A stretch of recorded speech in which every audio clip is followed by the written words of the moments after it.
guys. Mine says that we're live. I will wait.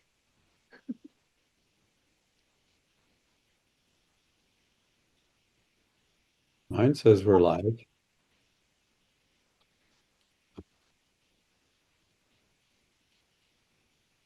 Okay, YouTube just picked us up, so we are now live.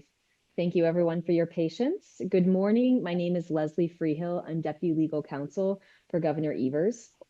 I'm going to kick things off by introducing my fellow board members, and then we'll go over some housekeeping about how the hearing is going to run, and then we will get started hearing from all of you. With us today is board member Judge Jeffrey Kremers, who is Attorney General Call's nominee to this board.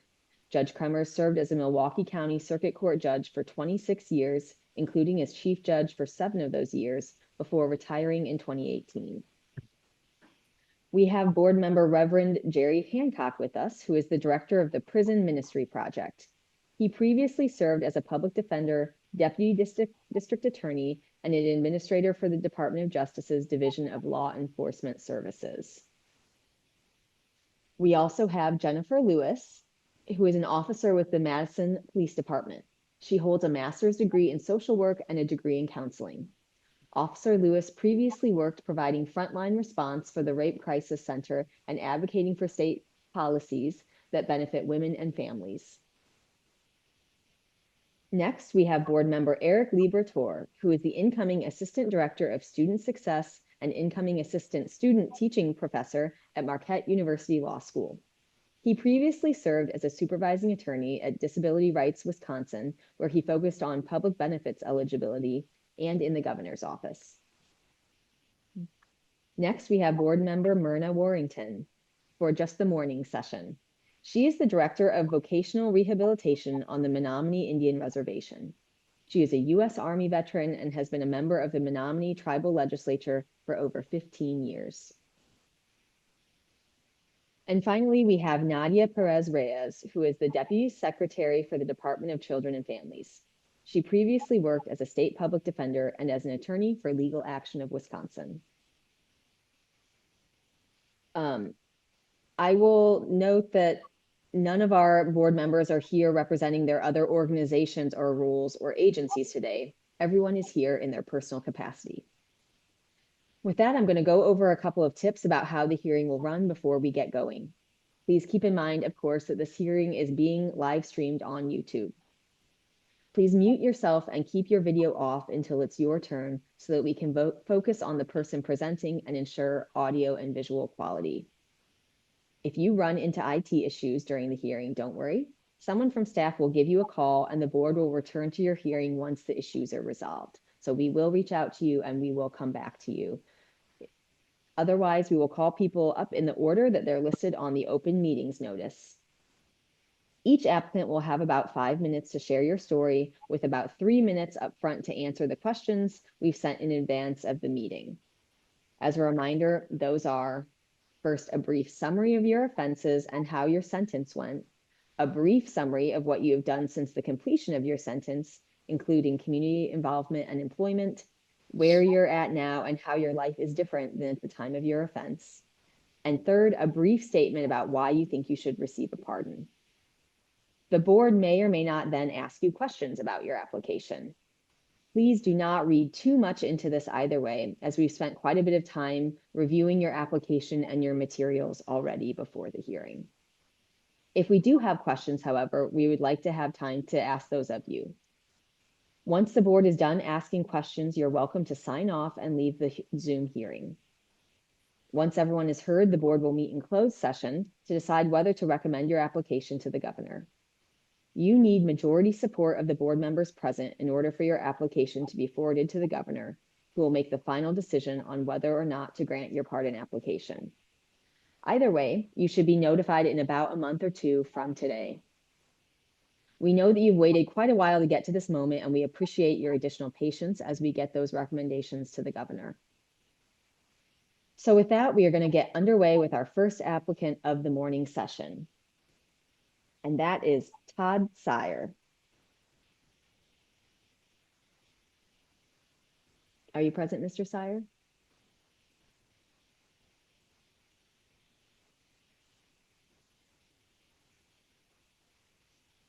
Oh, I see that you are unmuted, Mr. Sire, but we cannot see you.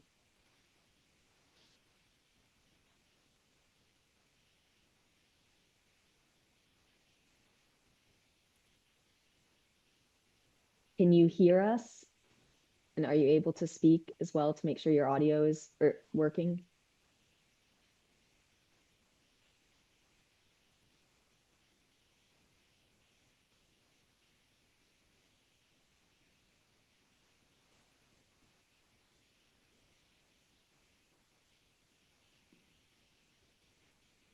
We cannot hear you.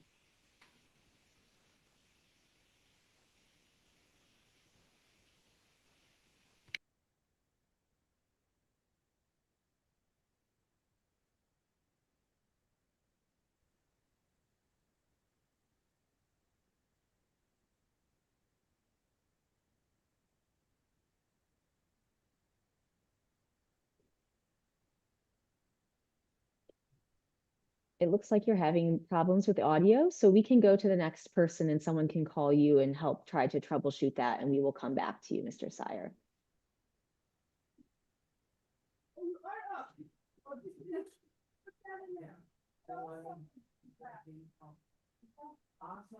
Okay, let's move on to Brian Miller. Mr. Miller, are you present? Yes, I'm present. Okay, great. Mr. Sire, you can turn off your video again and we will go forward with Mr. Miller and come back to you. The floor is yours, Mr. Miller. Good morning. Thank you for taking your time to hear me and why I hope you guys get part of my record. 28 years ago, when I was, I guess, a young punk kid, made some poor choices, looking in the wrong places for attention, I guess you could say. Going through school, had a lot of bullying going on, so I ended up dropping out of school, trying to get my HSCD that way, but found friends in the wrong places. Found got a hold of a checkbook. Wrote a few checks out when I was in the Polk County area, which is in the Amory area. Got in trouble for that. Got some probation out of that. So I got set 6 months in jail for that, and got out. And then not long after that, again, same people hanging around, people I shouldn't be hanging around, wrong influences. I took somebody's car, trying to impress a woman, which obviously I shouldn't have. Wrong choices, and then got a hold of another check again, and got some more probation out of it. Ended up getting a total of 13 years of all probation. I had a probation officer at the time being that did a good duty and told me I was out of control, and if she didn't do her part as an officer of the law, she would see me going nowhere in life. So she ended up revoking me for 6 months, or I think it was 4 months. Went to Gordon Institution, and I think it's Duluth, or by Duluth there. Sat 4 months in jail there, in prison there. Went through like a little rehab thing there. Got my HSED. Ended up getting out, cleaning my act up. Ended up meeting my mother of my kids. Ended up having 3 kids. Beautiful kids, love them to death. They're all of age and they're all adults now. Just trying to get the pardon to my kid's a big hunter. Recently added a granddaughter to the mix now. We want to raise her as, in Wisconsin, we love to hunt. And my kid's a hunter, fisher, the whole 9 yards. I've been begging me for years to go hunting. I was always scared to file and try to do anything else. I was always embarrassed of my past record to try to even do anything more. So this is me trying to be a father and trying to do something with my son and my granddaughter, future granddaughter, when she's older, to go hunting and do stuff with them, as get my gun rights back and just be able to go hunting and enjoy life a little better that way. So also with that said, at work, I'm been at my current job now for 15 years at SMC in Somerset. I'm an injection molding technician. I'm trying to get a better job inside the company, but to get an office job and upgrade to engineering or even a teacher of some sort, injection molding, I cannot have no felonies on my record to upgrade to the next position. That was a requirement that they told me I'd have to look into, see if I can get them removed. So to advance my career at work and move forward in that part of my life, it would be awesome to have that approved to move forward and better my life.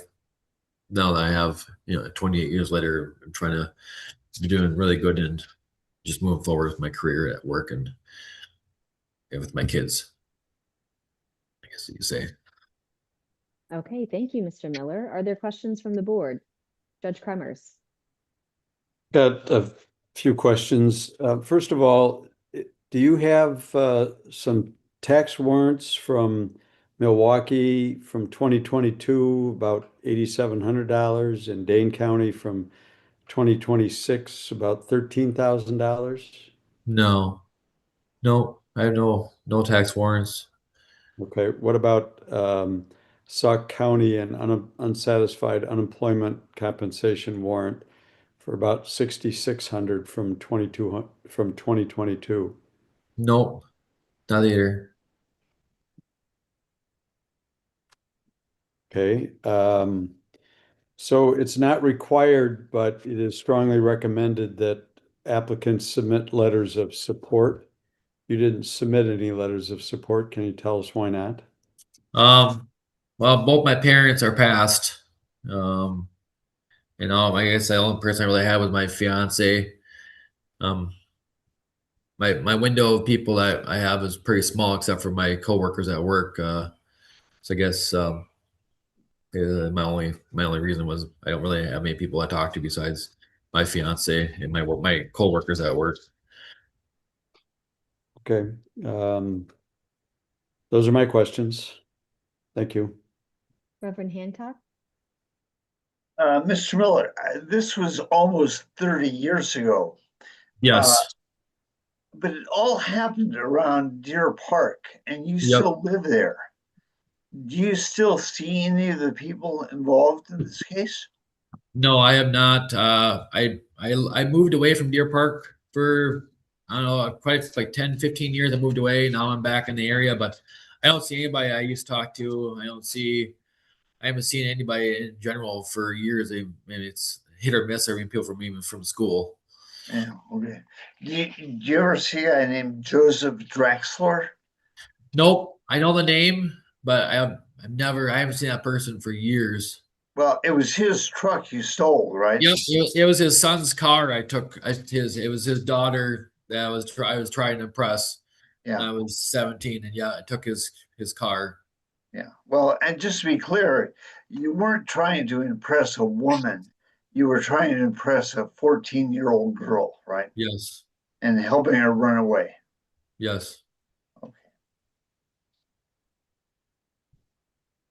And you had one of the forgery issues was with your brother, correct? It was my brother. Yep.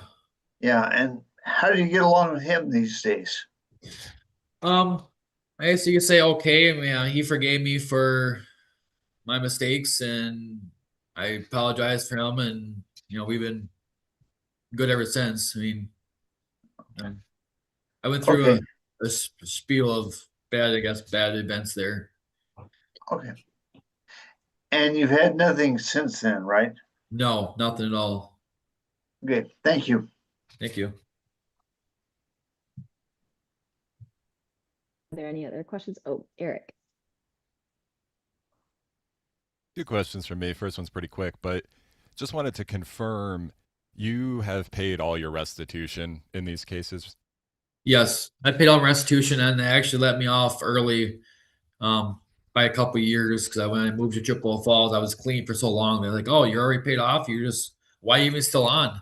So yeah, everything paid up. All right. And then my other question, on page 7 of the application, applicants are asked to provide some of the steps that they've taken since their conviction. And on all of those questions, you wrote none. I appreciate today you've talked a little bit about your work history and about your family. Is there anything else that you want the board to consider about what you're up to now or what you've been up to since, whether that's training, education, community service, anything like that? Again, at work, I've been trained. I've gotten probably about 10 certificates through work for injection molding. I just took a course through RJG, which is a worldwide course to improve my job at work. It's a 2-week course. It's 8 hours a day training to improve my career, and I passed that with a 97%, which is pretty high for that. It's a tough course, but I'm just trying to work my way forward and better my life. Trying to get past my past and leave it there. All right. Appreciate your answers. Thank you. Okay. It looks like there are no other questions. So Mr. Miller, you are free to sign off. Thank you. Thank you for taking your time. Next, let's see. Let's move on to Sean Ritter.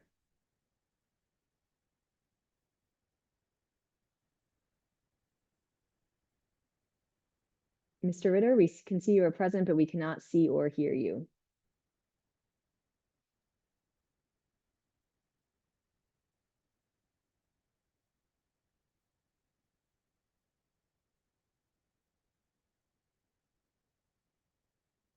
And There we go. The floor is yes, yours. ma'am. Good morning. My name is Sean Ritter. Obviously, everybody knows that now. Sorry, I was looking at my notes. My memory isn't that well. In January of 1988, I was 17 years old. I was a follower. I broke and entered a home with 3 other people. Being the age I was at 17 years old, I know I was a follower. I did my time in prison. At being such a young age, they put me into adult court because my juvenile record was horrendous. I just an explanation. It's kind of hard that I'm blessed to still have my parents. My juvenile record was horrendous, but growing into adulthood, knowing what I did, I was ashamed of what I did for many years. I was married, and when you have a child and your child wants to do things outdoors and things that I cannot do, it was heartbreaking. So I put it off and put it off and put it off for so long. I don't like being a follower. I haven't been one since.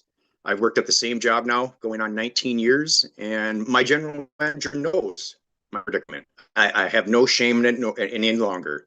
So my general manager is proud of what I'm doing for this, and he knows I'm doing this for myself. I'm not sure what else I can really say. I'm embarrassed of what I did when I was younger, and trying to help my elderly mother and experience life. And she wants to travel the world, and being her only son, she has a handicap. I have a handicapped sister. I want to help my mom take her travel abroad. And with my criminal record being as it is, I cannot do that. Okay, I'm not sure what else to say. I'm just in awe. Any questions, I will answer any questions necessary. Sure. Thank you, Mr. Ritter. Any questions from the board? Jennifer. Good morning. So I don't know if you heard the previous applicant and the question about letters of support.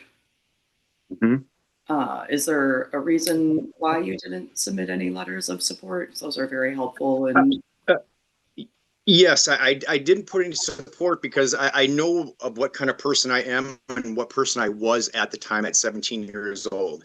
Being 57 now, I've heard I have a grandson, and now my second wife wants to help me travel. I don't know of any people that I want to.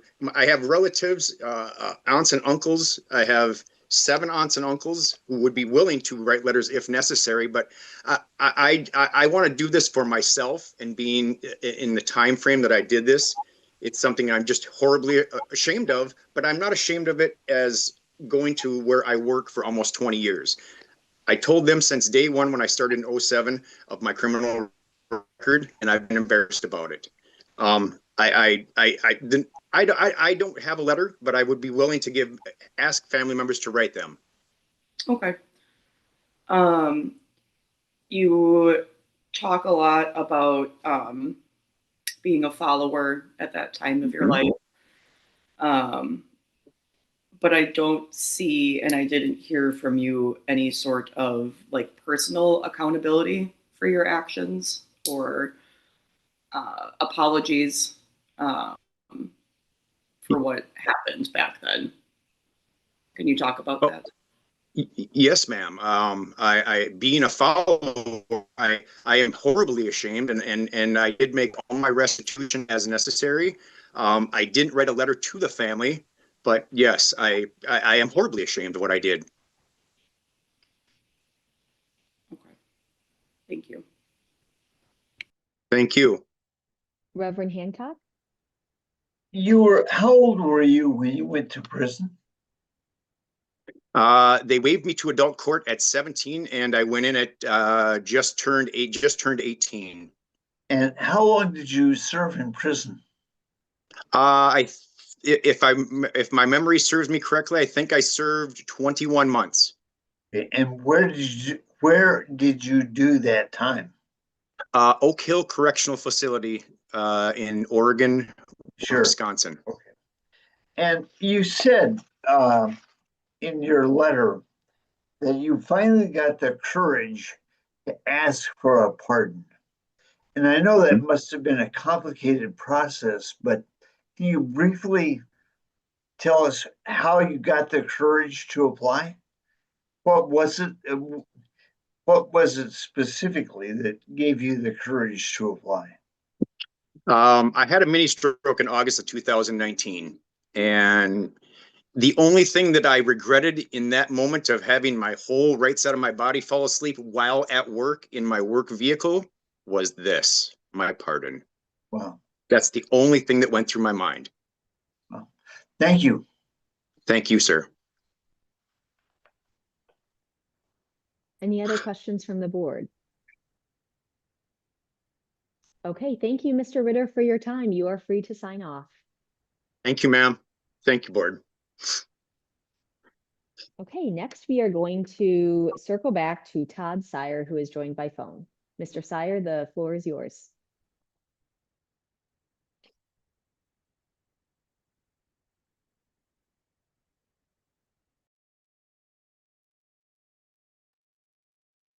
Can you hear me? Now we can. Go ahead. Okay, I'd like to thank you for letting me appear before the board. I'd like to, like you probably heard before, in your younger years, you're pretty stupid. I got involved with the wrong crowd, and we ended up going to break into a co-op and stole some merchandise. And I got caught. I was arrested. I pleaded guilty.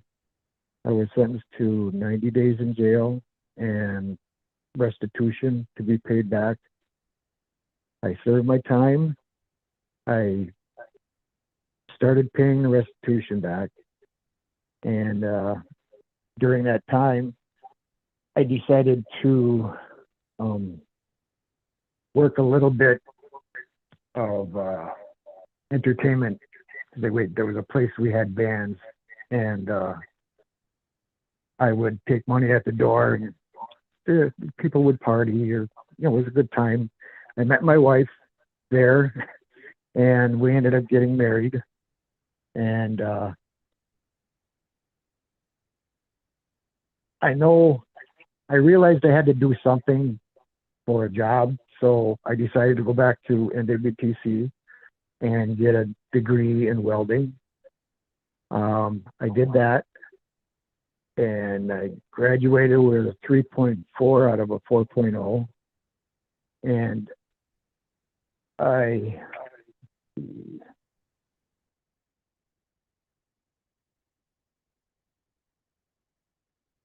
we had 3 kids together. Hang on just a second. I pulled my back out and it's starting to act up a little bit.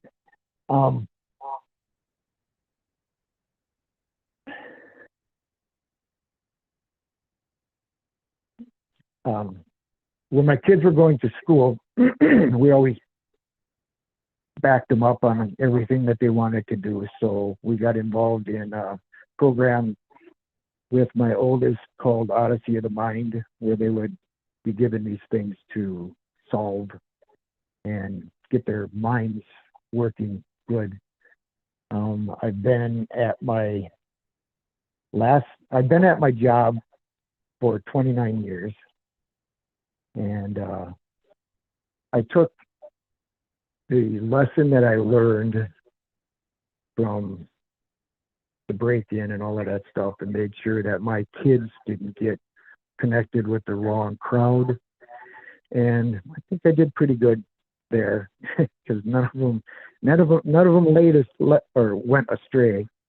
I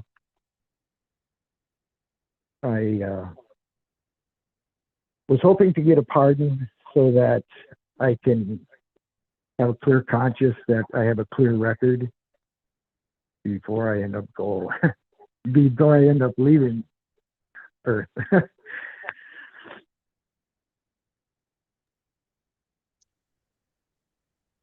Okay, thank you, Mr. Sire. Any questions from the board? Judge Kremers. You've probably heard from the couple of the other applicants, Mr. Sear. Letters of support are strongly encouraged and recommended.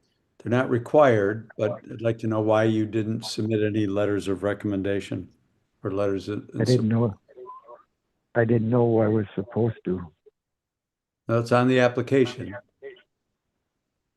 I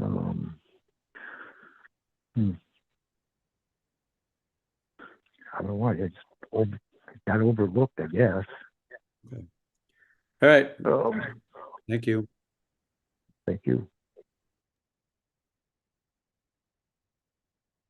Mr. Sire, I see that your probation back in 83, 84, and 85 was extended a few times. Can you explain why that was?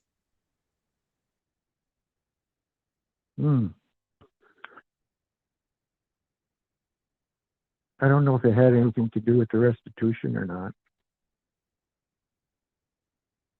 I don't know why it would have been extended.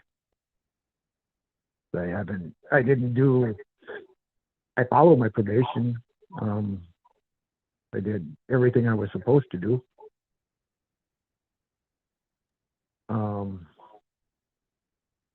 I remember I had a job that required me going to Michigan, so I had to have permission to go across the state line or whatever. But I don't know why it would have been extended. And did you pay all of your restitution? Yes, I paid everything back. Okay, thank you. Any other questions? Thank you. Okay, thank you for your time, Mr. Sire. You are free to sign off. Okay, thank you. Next, we have Robert Polster. Okay, welcome. The floor is yours. Good morning. Thank you, members from the Pardon Advisory Board, for giving me the opportunity to speak today. My name is Robert Polster. I'm respectfully requesting a pardon for a felony conviction from 2002 for manufacturing and delivery of THC. I want to begin by saying I take full responsibility for my actions, and what I did was wrong, and I have never blamed anyone else for the decisions I made when I was 20 years old. At that time in my life, I was immature, surrounding myself with the wrong influences, making poor decisions, and not considering the long-term consequences. After my arrest, I immediately accepted responsibility for my involvement. I understand my actions affected not only my own future, but my family, my community, and the trust others place in following the law. I deeply regret those decisions. What I hope the board will consider today is not only the mistakes I made over 20 years ago, but the life I have built since then and the person I have become and worked hard to become. After my conviction, I completed every requirement for my sentence, including probation, jail time, and treatment recommendations. From that point forward, I focused on rebuilding my life through honest work, accountability, and stability. Over the years, I worked in construction, demolition, and trucking, and eventually earning my CDL and starting my own business. Today, I own and operate Polster Trucking. What began as one truck has grown into a business with 3 trucks, and I'm proud of what I've built through hard work and persistence. My goal is to continue growing the company, create additional jobs, and continue providing for my family. I understand the district attorney raised concerns because of a later misdemeanor marijuana possession charge in 2016. I'd like to address that directly. In 2016, after losing a close family member, I struggled personally and made another poor decision involving marijuana possession. I accepted responsibility for that mistake as well, and that experience became a turning point in my life. Around the same time, several major life changes happened for me. I met my wife, I became a father, and I earned my federal CDL. My priorities completely changed. I made the decision to change my lifestyle, separate myself from the unhealthy influences, and commit fully to the family and future. Since that time, I have remained drug and alcohol free. Because I hold a federal CDL, I have been enrolled in a federal regulated drug and alcohol consortium since 2017, and I've been subject to random drug and alcohol testing. I've consistently passed every one of those tests, and I've submitted documentation to you reflecting the years of negative drug and alcohol screens. Maintaining my sobriety has been extremely important to me because I want to be fully present for my family, my business, and my responsibilities. Today, my life looks nothing like it did when I was 20 years old. I'm a husband, a father, a grandfather, a business owner, an active member of my community. My wife and I have also started a rental property business together, and I work hard every day to provide stability for my family and to live responsibly and honestly. Most importantly, I've learned from my mistakes. I understand the consequences of poor decisions, and I do not take the life I have today for granted. My priorities are my family, my work, my faith, and being a positive example for my children and grandchildren. And another important reason I'm respectfully requesting a pardon is because my wife and I hope to foster or possibly adopt a child in the future. And this felony conviction continues to create barriers despite more than 2 decades of rehabilitation, stability, and lawful living. I understand background checks matter, but I hope the board can see that the person standing before you today is not the same young man who made those mistakes. I cannot change the past, but I can continue proving through my actions that I become a responsible, law-abiding, and productive member of society. I believe the last 24 years of my life demonstrate rehabilitation and accountability, growth, and commitment to doing the right thing. I respectfully ask the board to consider granting me the opportunity to fully move forward with the mistakes I made over 2 decades ago and allow me to continue building a positive future for my family, my business, and my community. Thank you for your time and consideration and the opportunity to speak today. Thank you. Thank you, Mr. Polster. First of all, congratulations on your sobriety. That's wonderful. Thank you. I have one question just to kick things off. I see there was, looks like in the last year or so, a harassment TRO in Jefferson County. Yes, Can you tell ma'am. us what that's about? I didn't include that in my original speech because it was not criminal; it was a civil matter. But yes, I would address that as well. So my wife and I own a rental property business, like I stated, and an issue arose during an eviction process involving a tenant who stopped paying rent and refused to vacate our property. After attempts to resolve the matter, I served an eviction paper while accompanied with a videographer to document the interaction. And shortly after, about 2 days later, the tenant filed a TRO. I contested the matter in court, and the judge did not grant the broader restrictions the tenant requested, and the order was very limited in scope and temporary for 1 year. After the tenant vacated the property a few weeks later, there were no further incidents and no contact with the tenant ever again. The matter's since been expired and resolved with no violations or additional issues.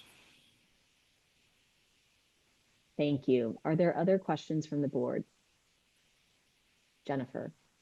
Good morning. Morning.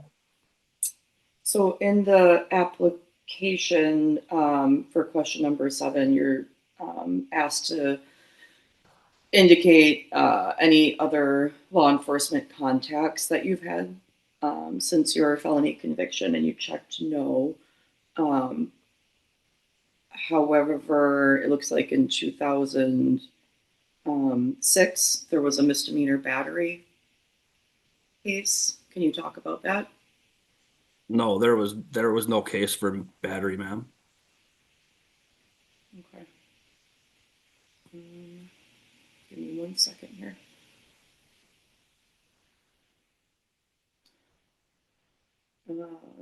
In Fort Atkinson, that doesn't sound familiar at all. No, ma'am. If that, no, I don't. That was not me.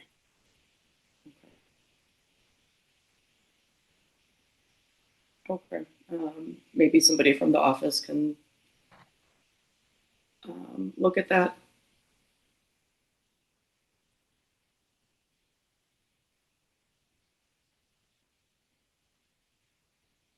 That's all I have. I wanted to know about that. Thank you.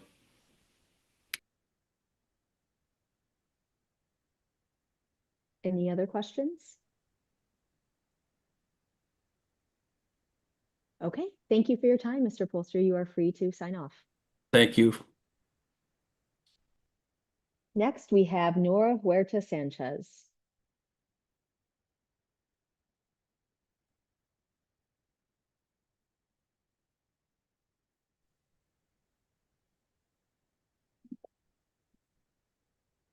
Hello. Hi there. Are you able to join with your video as well, Ms. Sanchez? I have put it on. Oh, there you go. Great. Okay, go ahead. Hi, good morning. Thank you for giving me the opportunity to speak this morning. My name is Nora Huerta Sanchez. I am currently 36 years old, and I am here asking for a pardon on my case back in May 17, 2007. I was a high school student at the time, and as we all know, high school gets a little crazy at times.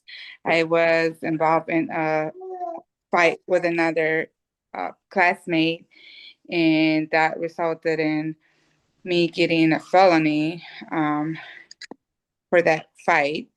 And then later on that same year, November 2027, I was at the wrong place at the wrong time in another case with the intent of bodily harm.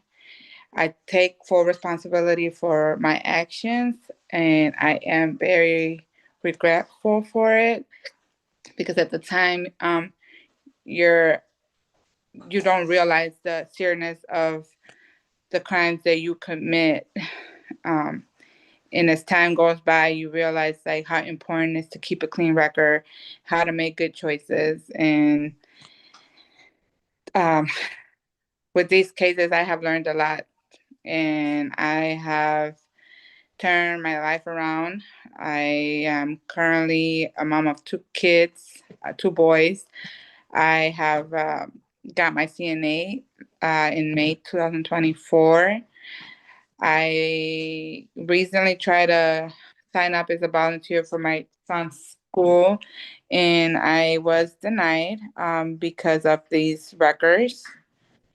And I sat down and talked to the person that approves those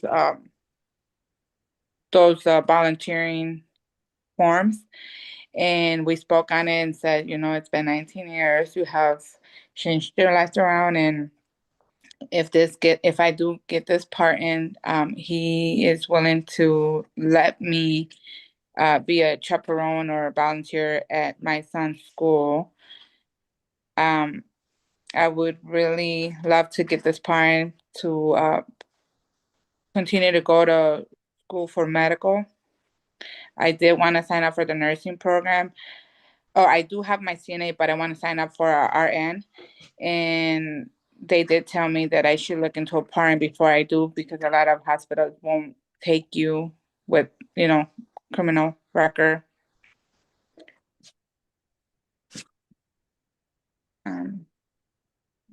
I'm sorry, I'm really nervous. I don't know. I don't know what more I can say besides, yes, I did commit a crime and I do take full responsibility, and I am very regretful for it, because now as I have become an adult and a mother, I know that this holds me back a lot on certain levels. Like when I want to sign up for certain things like school, volunteer, I'm not allowed because of it. When I want to enter the nursing program and go work for the VA, I can't because of that. I just hope that I can get a chance to prove that I have become a productive adult for the community, and that I'm no longer that young girl who was not thinking, correct. And in the future, I do want to mention that with this parent, I do plan on going back to school, try to further my education, and if I do get this parent, it will help me live up to my highest potential. Hey, thank you, Ms. Sanchez. Questions from the board? Reverend Hancock. Ms. Sanchez, what is your current immigration status, and how would a pardon affect that status? So I'm currently, I got approved for a U visa, and I actually last week, I met up with my immigration lawyer for a legal status adjustment, which I am applying for a resident permanent card. And I mean, with Homeland Security, I already applied for a pardon for these criminals. That's how I got my U visa approved. But now I'm trying to reach out for residential. And then, after the 5 years, if I want to become a citizen, this would help a lot, because it just proves that I am becoming a productive adult for society, and I'm no longer like a flight risk or a high risk for the community. Can you help us understand what rights a U visa gives you? Yes, I can legally work here. I can go to school. I cannot leave the country until I have actual green card, like a residential, or become a citizen. Okay. And how long does a U visa last? Mine lasted 3 years. So right now, I'm due for the next step, which is applying for a residential. Okay. And do you feel you're at any risk of being deported? To be honest, even though I got this U visa, proved that I have never felt safe. Just because I know that one day is granted and the next day it could be taken away. So I have never taken that lightly. I have always had it in the back of my head that if laws were to change, that would be the biggest risk. And yes, I do live in that fear, but like I said, I live day by day, just hoping that it gets better, or that at some point I'm able to stay here, since I came at 6 years old. Yeah. And from Mexico, right? Yeah, from Mexico City. Yep.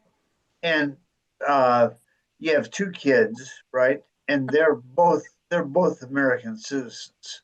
Correct. Yeah. Okay. All right. Thank you very much. Thank you. Sorry, Judge Kremers. Then we'll kick it to Eric and then Jennifer. Good morning. Good morning. You talked about the first case that was a fight with another student, and for that you got a misdemeanor conviction, battery. The second case that happened in November of 2007, you didn't really tell us what that was about, other than you said you were in the wrong place at the wrong time. Can you be more specific about what happened in that situation? So at that time, I was dating a guy who was a little older than me, and apparently he was involved with like gang related things. One of his friends have got into a fight, and they were kind of like the conflict was not stopped yet. His friend got in a fight, and they were out to like get revenge. That day, he was bringing me home from school, and they just happened to um the rivals, as you can say, was walking on the street, and they saw them, got off the car, got in a big fight. I was in the car because obviously I was getting a ride home. And when the fight broke, one of them had pulled a carving knife. At the time, I didn't know what exactly it was, but now I know that it was a carving knife. And he pulled it out, got punched in the face. My first reaction was like, grab that so that, nobody could use it. And then when I went out to grab it, and one of the victim came towards me, started punching me, and it was more of a reaction to try to get him off.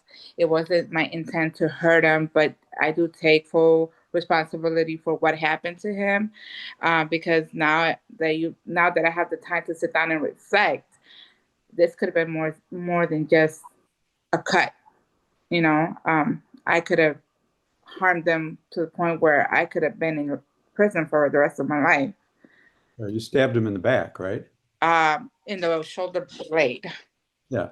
So he got in the shoulder blade. Yeah, on his back. Yeah, I believe so. Okay, thank you.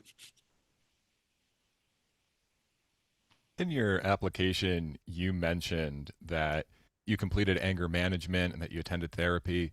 Could you briefly comment on what skills you learned from doing those things? Well, I didn't realize that I had my own personal traumas that caused me to always be angry. And now that has been clarified of why I act a certain way instead of, reacting to. So when I'm sad or stressed, I don't react it as stress or sad. I act like I'm angry at the world.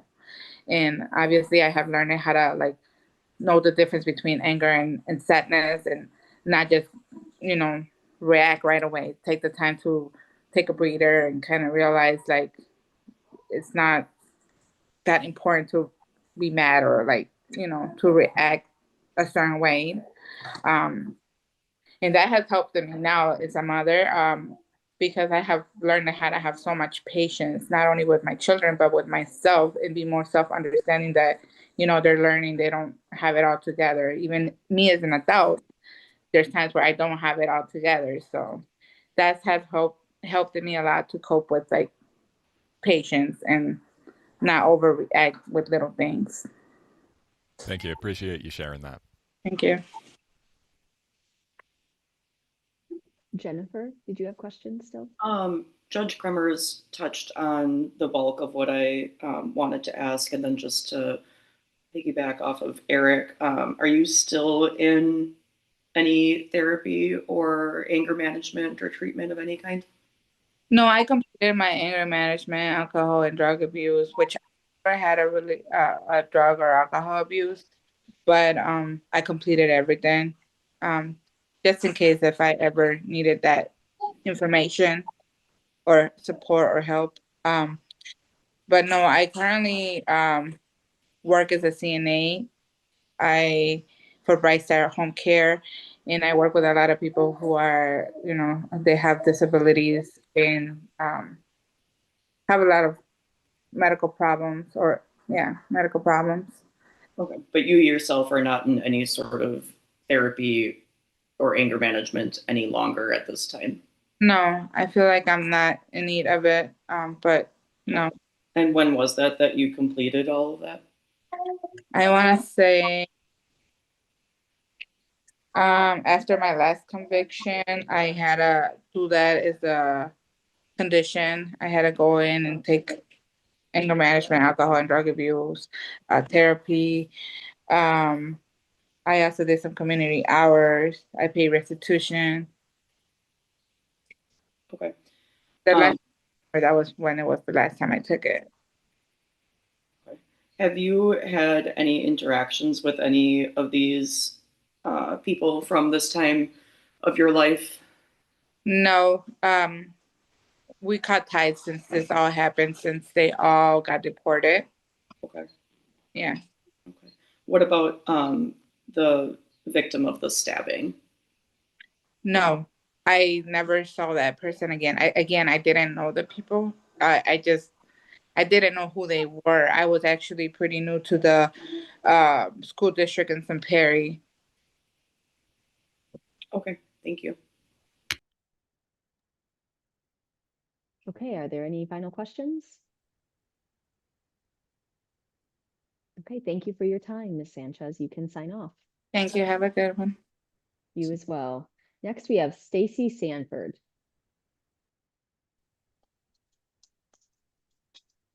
And just as a reminder, if it's not your turn, others can turn their camera off and mute themselves, please. Ms. Sanford, please go ahead. Hi, I'm Stacy Sanford. I live in Sun Prairie with my husband and my 2 kids. I'm seeking a pardon for a 2003 felony substantial battery. During that time, I was struggling with undiagnosed mental health symptoms and self-medicating with alcohol. I got into a fight in a bar, which led to the other woman sustaining severe injuries. I deeply regret my actions that day and have worked hard to stabilize and learn about my mental health and be the mother my kids look up to. I successfully completed 3 years of probation and have remained out of legal trouble. Towards the end of my probation, I became pregnant with my older son and started receiving consistent treatment for my mental health. I'm currently in comprehensive community services and have maintained regularly scheduled appointments for over 5 years with providers. With providers who have provided letters of support. I am currently a homemaker. Homemaker and caretaker for my older son who has autism and epilepsy. I have volunteered for dog rescues. I've done the epilepsy walks. I volunteered at my kids' schools. While obtaining long-term care services for my son, I was restricted from being a legal caregiver due to my conviction. And it has put undue burden on my husband, who works full-time, to try and support us, and on my younger son, as he has had to step up and be a legal caregiver for my older son as well. I am not the same person that I was when I was 22 years old. I have learned to prioritize and understand my mental health. I have also learned many coping skills. I continue to learn and grow every day. I really appreciate the chance to speak in front of you guys and have this opportunity to prove that I am a whole different person than I was. Thank you, Ms. Sanford. Questions from the board? Jennifer. Good morning. Good morning.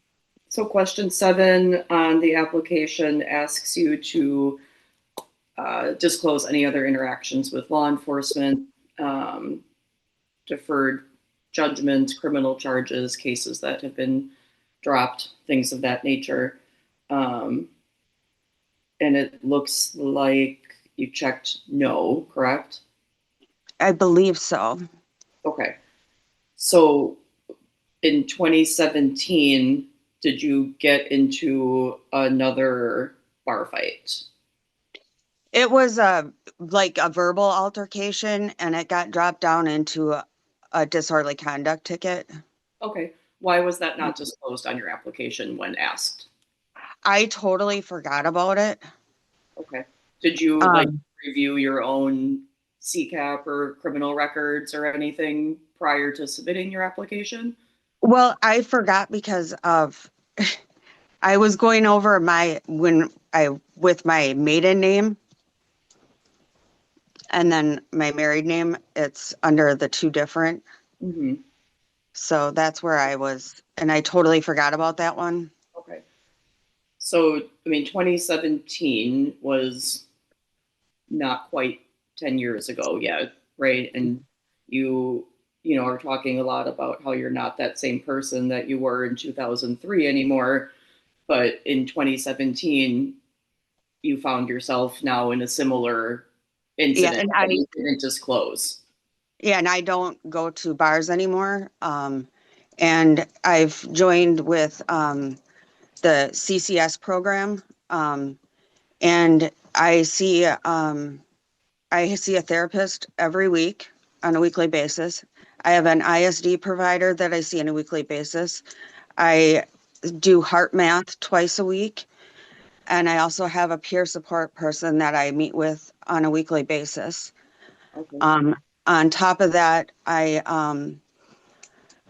also take care of my son who has the autism and epilepsy, and I take him to his appointments and his 18 to 21 program. So I've totally changed my life around, especially joining and getting the supports through the Comprehensive Community Services Program, which I only got involved in 2019, where I was getting these wraparound services that have actually given me the supports that I really need and helped me understand my mental health Mm-hmm. to the point where I needed it. And I've started doing the heart math. I'm doing EMDR as well, to learn how to cope and everything, with some of my trauma and stuff. And it's been a huge life changer. Good. Good. And I'm not relying on alcohol at all for any sort of coping at all. How long have you been sober from alcohol? It's been 4.5 years. Okay. Congratulations on that. Thank you.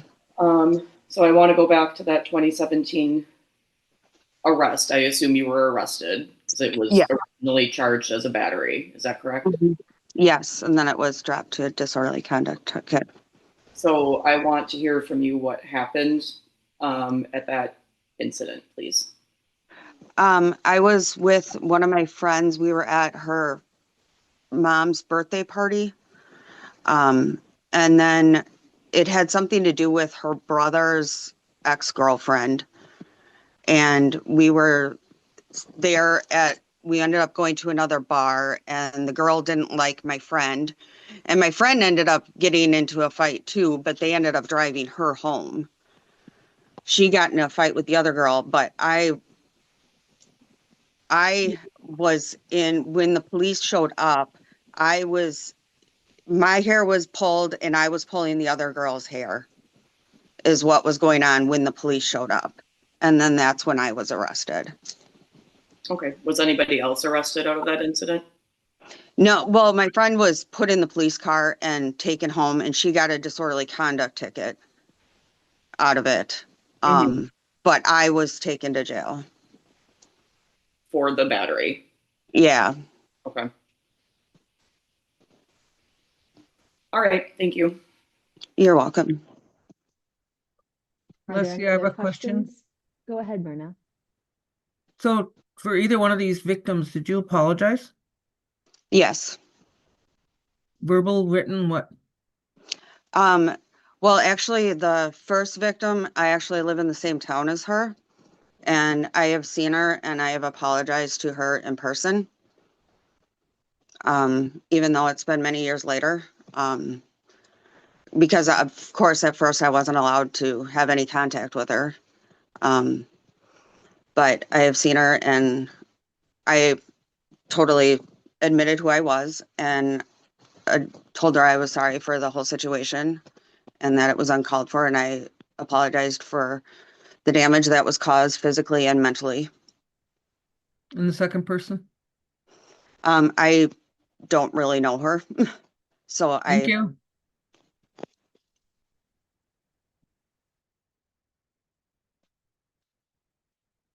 Are there any other questions? Okay, thank you, Ms. Sanford. You are free to sign off now. All right, thank you. Next, we have LaFonda Richardson. Good morning, everyone. Good morning.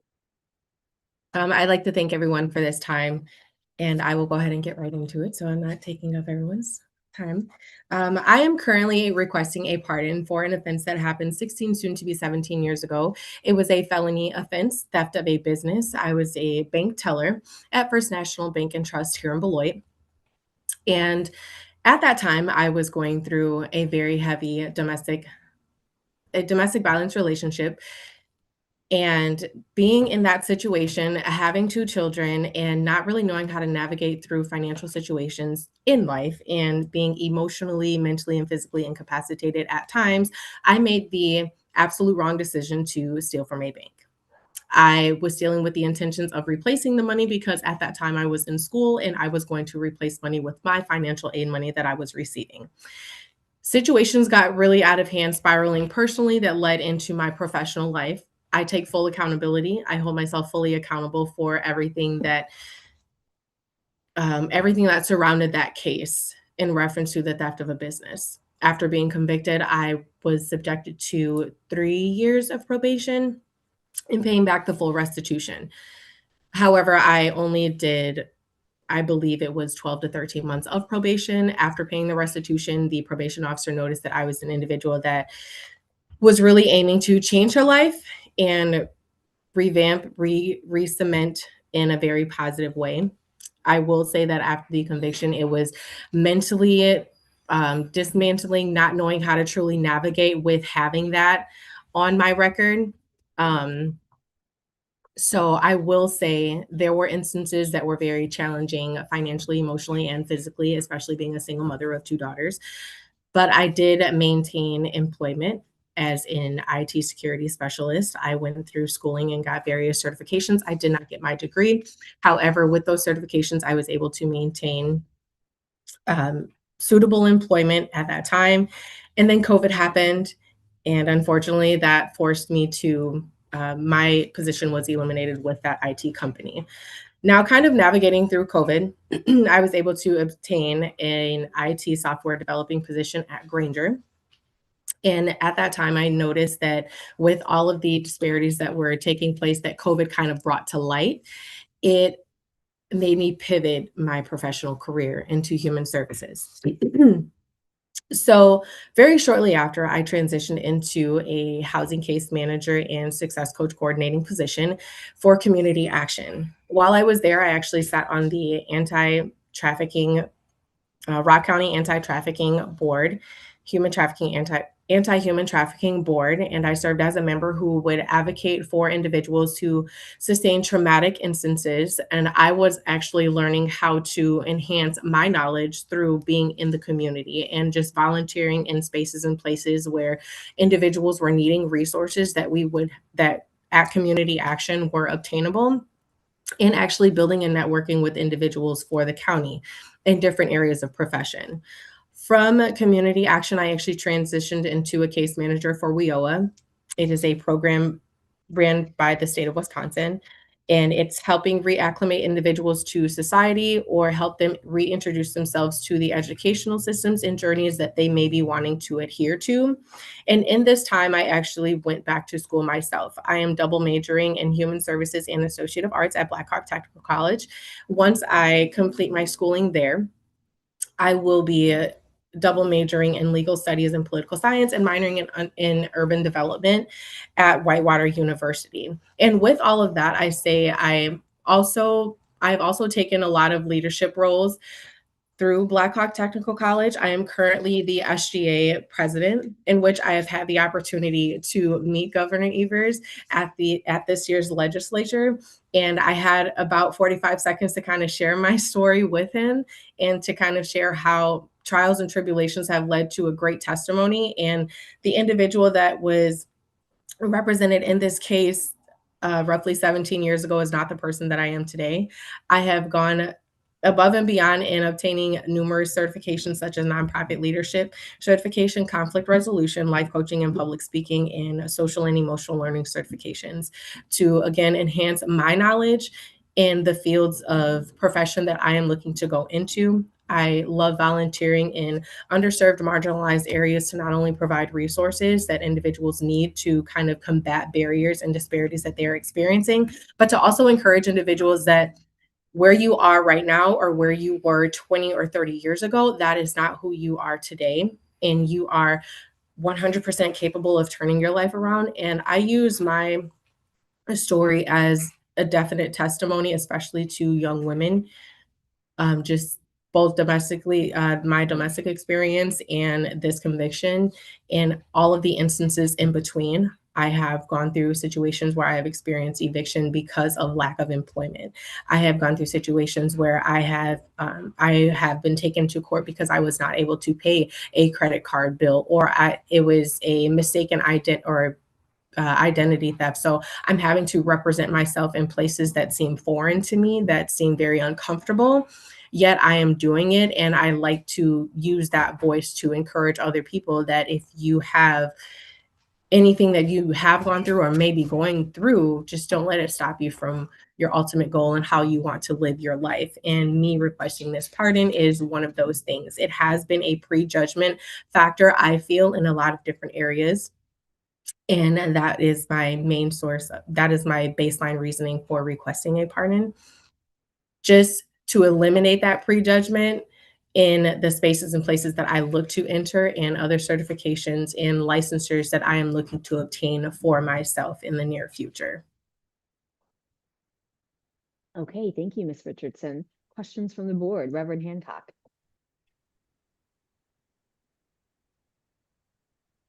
Ms. Richardson, I've a couple of questions. Are you still the statewide representative to the Technical College Board? My apologies, Reverend. That connection was kind of glitchy there. Can you please repeat that question? Yeah, I'm sorry. Are you still the student representative to the Technical College Board? Yes, I am currently serving as the newly Technical College president. Yes. Okay, so you represent all the students at all the technical colleges on the statewide board. Correct. I represent all 16 technical colleges, and I also serve as the SGA president for Blackhawk Technical College. Right. Okay, thank you. And you were ordered to pay $10,000 in restitution?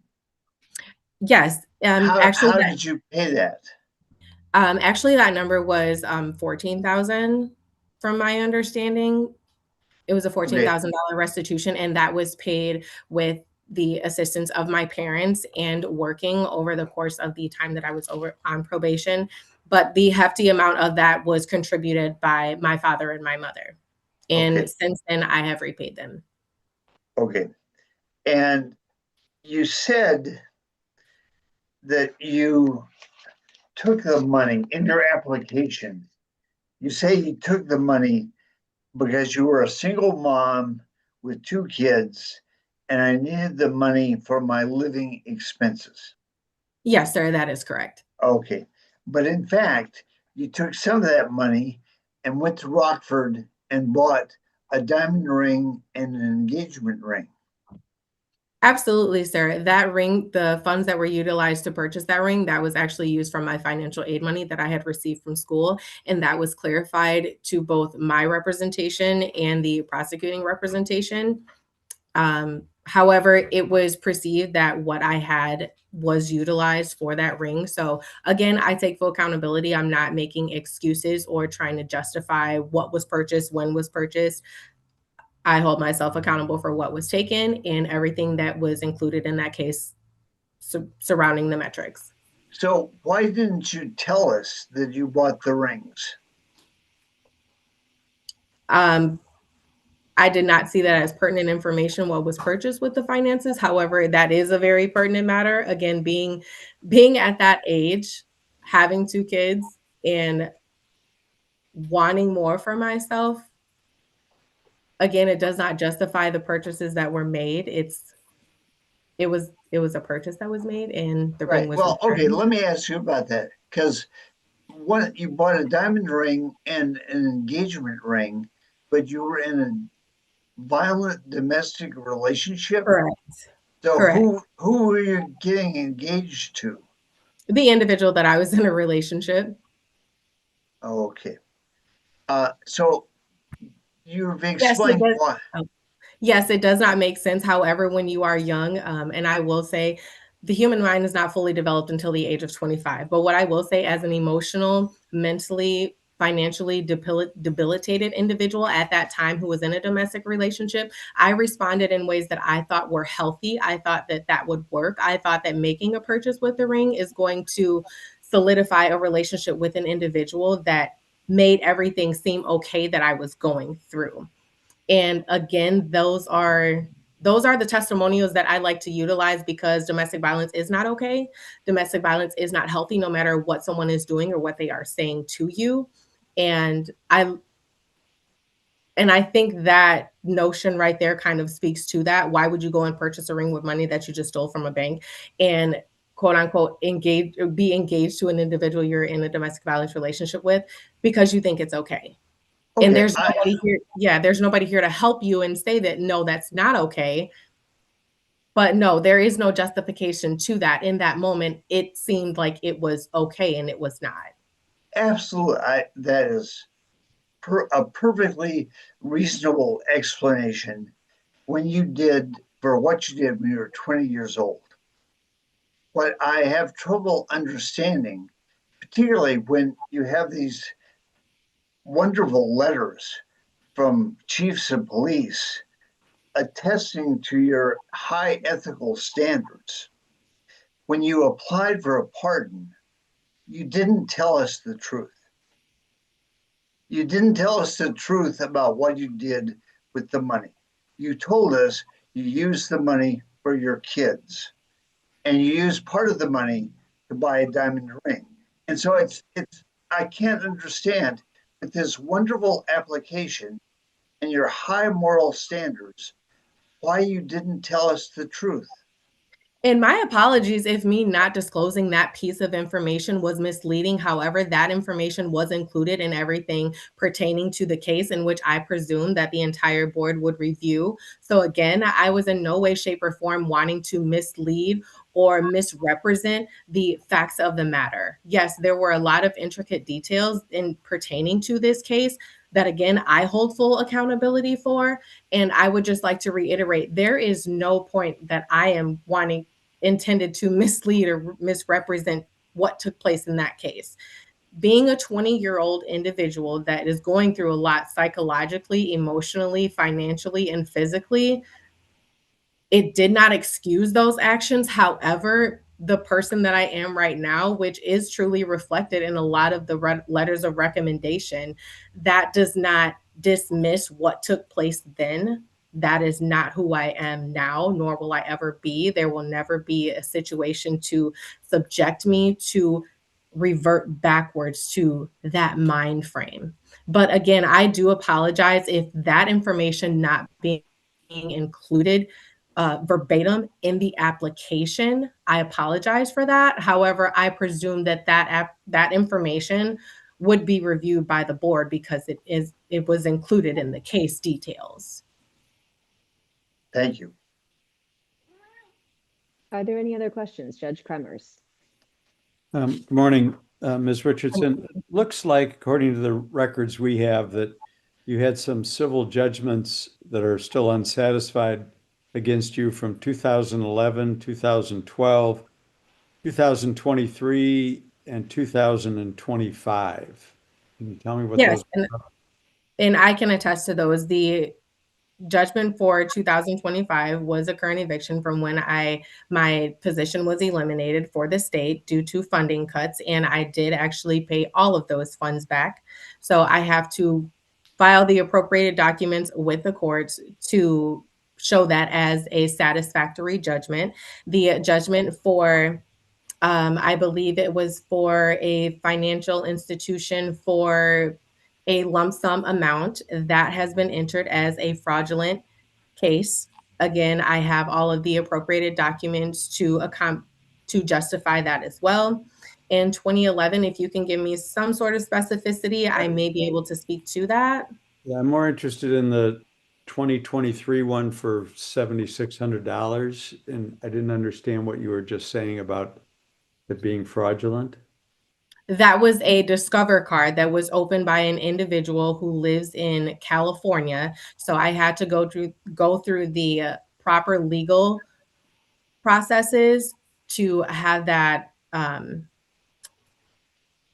to basically stand on that is a fraudulent transaction. I went back through where I actually had letters from LifeLock Security stating that they had a data breach and my information was leaked. And it subsequently happened around the same time that that card was opened by an individual who lives in California. Okay. And then my last question is, today you talked about being in this abusive relationship back when you committed this crime, but unless I missed it, which is certainly possible, I didn't see any reference to that abusive relationship in your application. Is that? I did not, again, that was information that I felt would be shared today instead of me relinquishing all of that information in the application. As I was filling that application out, I wanted to hit on key points that actually mattered. Okay. But again, as we're going over it today, it does make sense how some things should have been included, some things should have been omitted.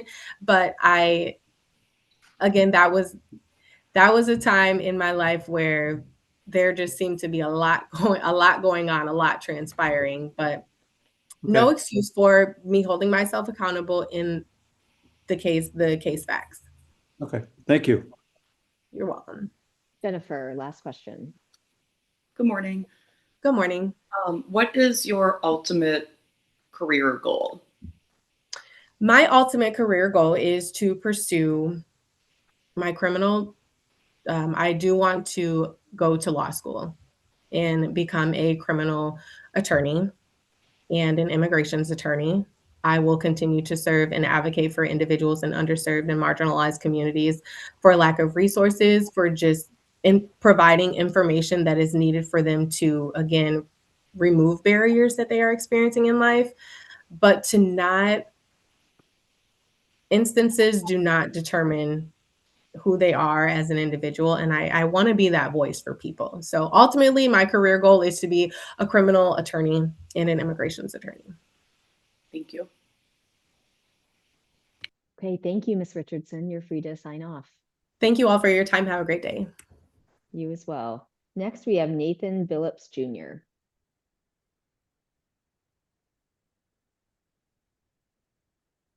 Okay, Mr. Billups, we can see you. You're on mute. But you can go ahead. Can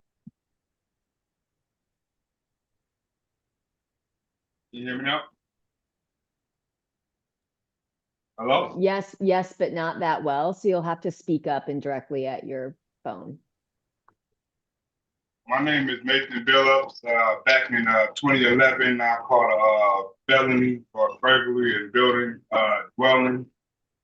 Back in 2011, me and the individual that lived with me decided go burglarize somebody's apartment because we were low on funds. We kicked in somebody's back door and stole a few TVs and took them back to my house. On the way back to my house, a bystander seen us carrying the TVs and called the police after we took the TVs and stuff into my house. Police knocked on the door, and when they opened the door, the bystander pointed me out and police arrested me. Like I said, I do take full accountability for what I did. I have served my time. I have completed my intended supervision. Some of the stuff I have completed since the time being, I have got my high school equivalent diploma. I'm actually enrolled at college right now for a degree, associate's degree at MATC for criminal justice and community and human services. And I have a few certifications from the last job I worked at, Valvoline Instant Oil Change. I became a instant oil changing technician, and I got a certification for that. As far as volunteering, I have volunteered at senior citizens homes for game night, setting up bingo, serving food, and I also volunteered for the Milwaukee Police Citizens Academy. And, I learned about the police force and the requirements that the police have to abide by and stuff like that.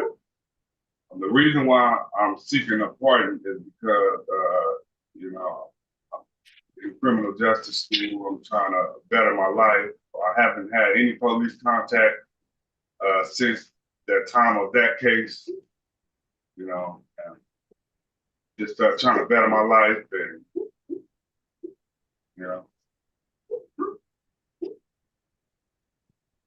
Okay, thank you, Mr. Billups. Are there questions from the board? Judge Kremers. Yeah, you may have heard this question to some of the earlier applicants, but letters of support are strongly recommended and encouraged. They're not required, but you did not submit any letters of support. Can you tell me why? actually thought that the letter I was sending to the DA and the judge was a letter of support. Well, that's a letter asking them to weigh in on whether to support your application or not, but these would be letters from family, friends, coworkers, community members, church members, telling us about your background or what you've done. You didn't submit any letters like that. You said about my background. Well, back in, I believe it was what, 2005 or 2007, I had caught a possession case for a gram of weed in my pocket. But and then a little after that, I had got arrested for domestic violence, but that case was dropped because the victim that accused me of that told the judge that I did not put my hands on him, so that got dropped, and that's pretty much the only thing as far as this burglary. That's all I have on my case. Yeah, no, I'm asking whether you were why you didn't have somebody write a letter telling us what kind of person you are today versus the kind of person you were back when you committed this offense. Because I was actually confused on the support letters that I was sending. I was confused. It kind of confused me a little bit. Okay, and there is some confusion in the records with your twin brother, and I think that's been cleared up. But there are some unsatisfied tax warrants from Milwaukee County. Are those your tax warrants? Do you have any tax warrants that you're aware of? Any warrant? No, sir. Okay. All right. And it could be your twin brother or somebody else, but okay, that's the only questions I have. Thank you. Mr. Billups, did you pay all of your restitution? It looks like in CCAP there may have been some still due. No, ma'am. I actually wasn't aware of how much my restitution was. I mean, so did you pay any restitution to your knowledge? No, ma'am. I didn't. Not personally, no, ma'am. Thank you. Reverend Hancock, did you have questions? Yeah, Mr. Billups, the district attorney in Milwaukee County who reviewed your application, he supports you getting a pardon. Governor Evers will make the final decision, but how does the DA's support make you feel? Makes me feel very, very, very amazing. I've been waiting so long for this pardon, and after growing up and, maturing, I'm starting to realize, how bad, this felony and the convictions, really are, how much it's been holding me back, from doing what I really love to do and always wanted to be. So yeah, I'm really blessed right now. Okay, well, you understand the governor will make the final decision, but the DA does support you getting a pardon. Appreciate the DA for that. Thank you. Jennifer? So just to clarify, you have a twin brother who it looks like has some criminal history himself. Is that right?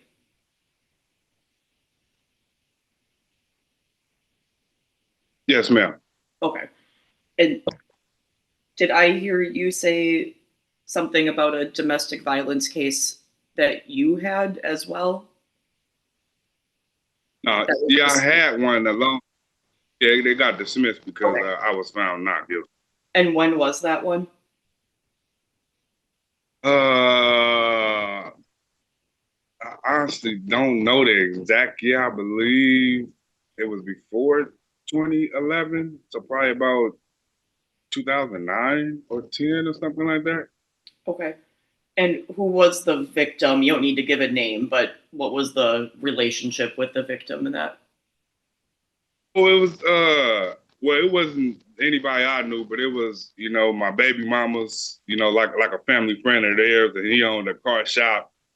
And I guess her brother went up there to take her car up there to get her tires changed, and I guess they had a set price when he left, they had a set price agreement, and then I heard when he came back that they had a different price agreement, and he got angry, and they got to fighting in there, and the police came and arrested both of us. Because first he was saying that I hit him, but I'm like, bro, I didn't hit you, bro. I didn't hit you.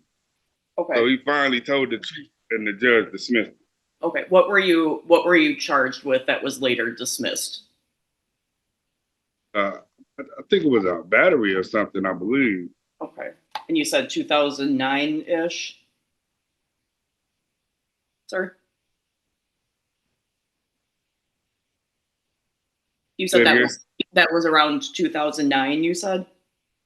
Yes, ma'am, I believe so. Okay.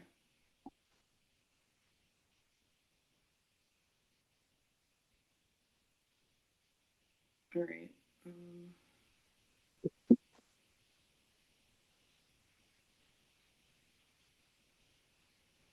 And it was just a simple battery that you were charged with that was later dismissed. Is that what you recall? Yes, ma'am. Okay. There was no, I'm not seeing it in here, so that's why I'm asking some clarifying questions. And it was a battery that did not have a domestic abuse enhancer attached to it, or did it have a domestic abuse? No.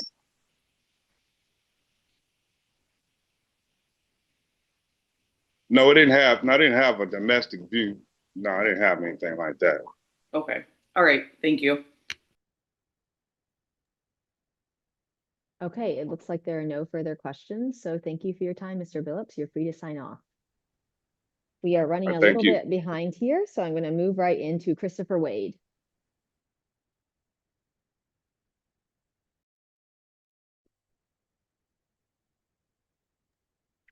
Hello? Wade? Yes, we cannot see you, Mr. Wade. We can hear you. Can you see me now? There we go. Go ahead. All right. How y'all doing today? You ready? Okay. My name is Christopher Wade, and I respectfully support a pardon application regarding the Milwaukee County case 2001 CF 005434 from 2001. I take full responsibility for my actions involving the forgery conviction connected to the misuse of a customer's credit card while I was employed at Walmart. I made a poor decision during that time in my life, and I deeply regret my involvement. I understand the seriousness of my actions and the harm caused by my behavior. I have never made excuses for what I did, and I have worked to become a better man since my mistake. I have successfully completed 3 years of probation without any revocations or violations, and since completing my sentence, I have remained free from the police contact and committed to living a long, abiding life. For over 23 years, I have remained a law-abiding citizen and focused on rebuilding my life through employment, family, and community involvement. Since my conviction, I have worked with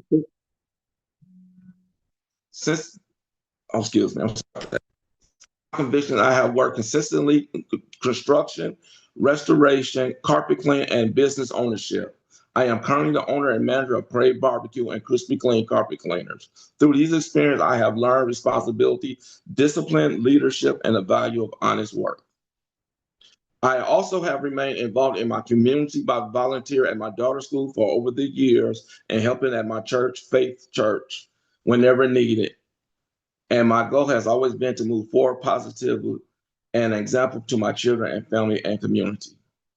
This conviction has continued to affect my confidence, opportunities, especially applying for better endeavors and pursuing future education.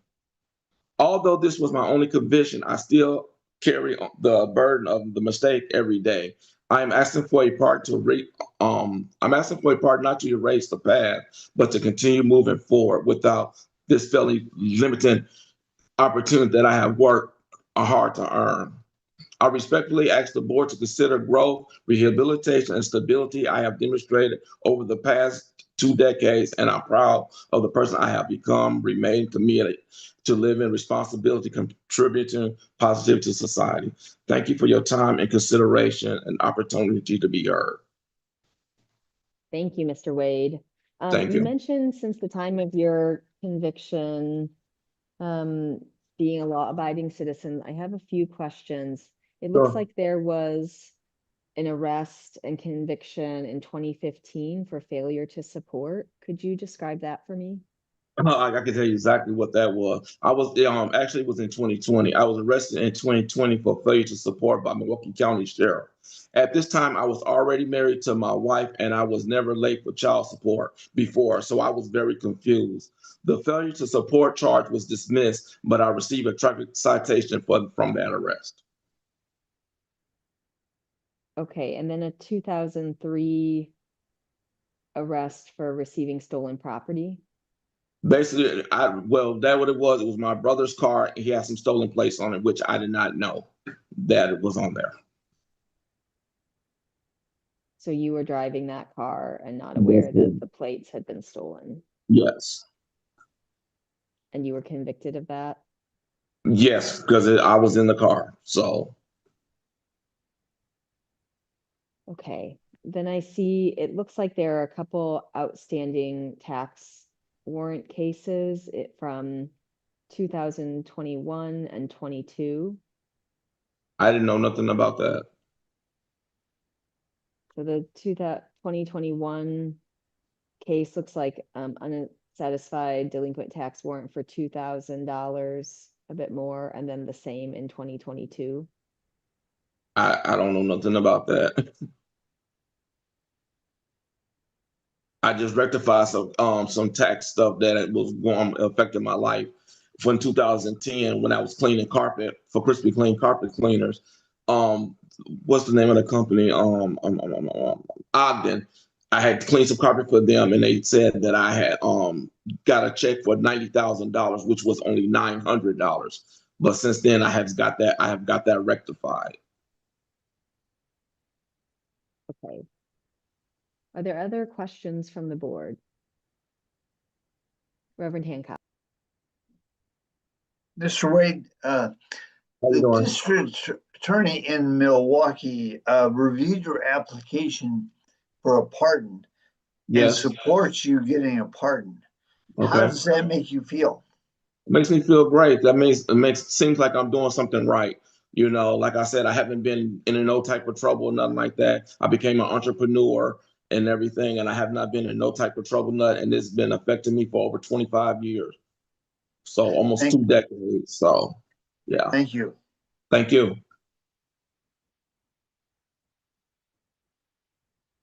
Other questions from the board? Okay, thank you for your time, Mr. Wade. You're free to sign off. Thank you. Next, we have Jonta Metcalf. Damn, I killed that shit. You see how the motherfuckers get Mr. Metcalf, we can see you, we cannot hear you, but go ahead.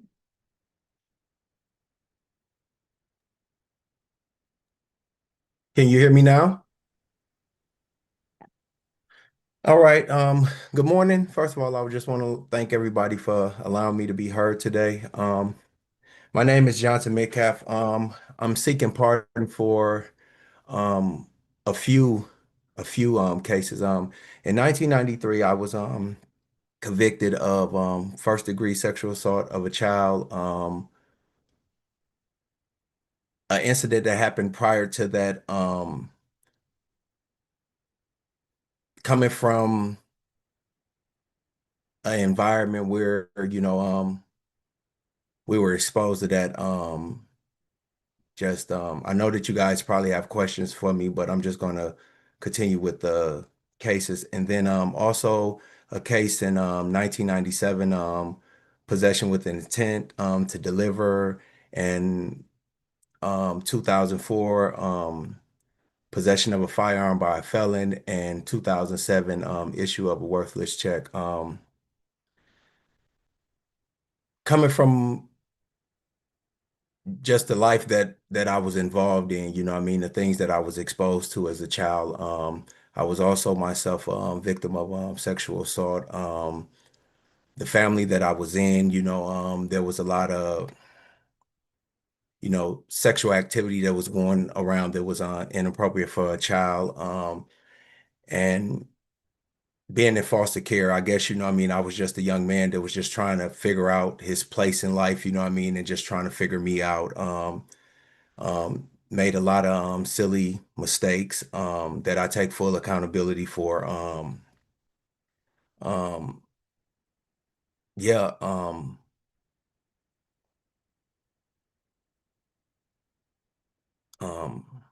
yeah, just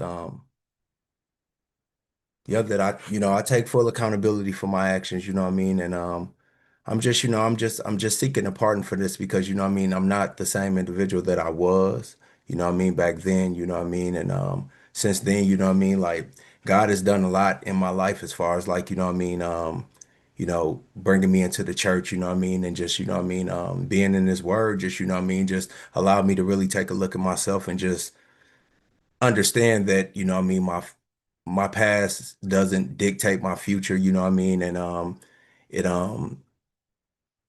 it has allowed me to, what I mean, become involved a lot in my church. What I mean, I'm currently the deacon in my church, and I'm very hands-on with the community, with the younger youth in my community that come from the background that I come from, and when I tell them my testimony, what I mean, they seem kind of surprised, what I mean, but just being able to help those that come from where I come from just understand that, what I mean, that their past and their situation doesn't, determine the outcome, what I mean, and that, what I mean, we have a choice, what I mean.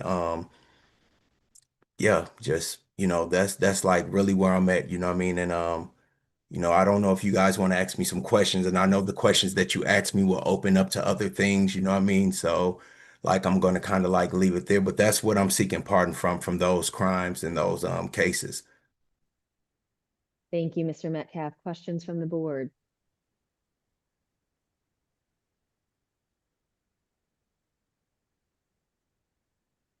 Reverend Hancock.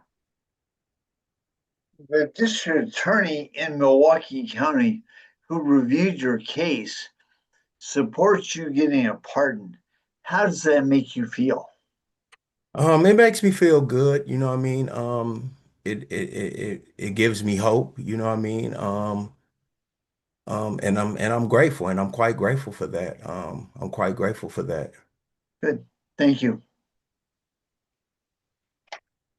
Are there any other questions? Okay, thank you, Mr. Metcalf. All right. Next, we have Paul Takis. Good morning. You can go ahead. Okay. Thank you guys for your time. I want to be respectful because I know we're running a little bit behind, but I also would like to just give you a full picture of who I was and who I currently am. First, the crime that I am here for is a serious offense. I don't want to shed away from that. I don't want to sugarcoat it. I was involved in what was ultimately pled down to a robbery with threat of force, but if we want to be honest, it was an armed robbery. I did not know at the time that that event was going to occur, but I also did nothing to stop it when it did happen. I was 20 years old, lost in life, living day to day with no purpose, and I was with a group of friends, and we were out late when walking down the street, smoking and hanging out, and with what led to an argument between one of the people that I was with, and I shouldn't even call them friends. If I could take that back, with associates, and which led to an argument, and a BB gun was brought out. But again, I would like to be more realistic and real. That person who was on the other end of that did not know that was a BB gun. It looked like a real pistol. And even though I wasn't the one who brought it out, even though I wasn't the one who started the argument, I was right there when it happened, and I did nothing to stop it. From that day, my life was changed forever. And I am hoping that the man I chose to be after that event will be able to shine brighter than the man or the young man I was for that few-year period. I know you've heard a lot about people being young and dumb, and yeah, that probably played a part into my actions, but I'd like to talk about more after years of thinking about how I was young and dumb on some of the stuff that affected me. First, I was adopted into an absolutely perfect, loving family. I don't have the horror story that most adopted children have. I was surrounded by love. I was surrounded by caring. The only thing that was hard for them to provide, or they couldn't provide, was a sense of identity, because I was adopted into an all-white family as a Black child. And in Menominee Falls was it was different when I was growing up. It wasn't a lot of people that looked like me, and it was something that now I look back at. It was something that I always kind of battled. And another major event that happened in my life, when I was 15 years old, I got diagnosed with a rare heart condition. It was called hypertrophic cardiomyopathy.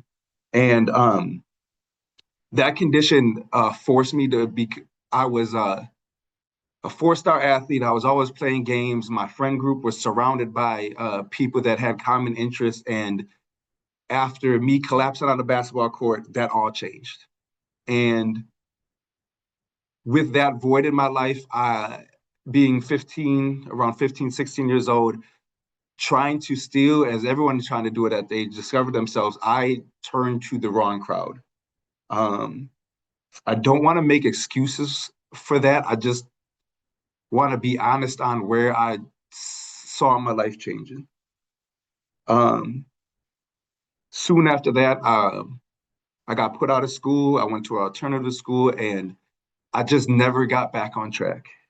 So the event that happened, even though it was one of the worst things that happened in my life, and there is a real victim out there that I never forget about, or I never want to be a side note in this story. For me, I don't know where I would have went, what would have happened to me if I didn't get locked out. I was on a wrong path. I don't run for that. I don't run for my actions. But I would like to speak to what I chose to do after that. While I was in college, I got a 10-month sentence in the House of Correction. During that time, I got a chance to just look at myself and look at the path I was going on. I read a lot of books, and I also jumped into the welding program. which I turned into a 10+ year career when I did get out.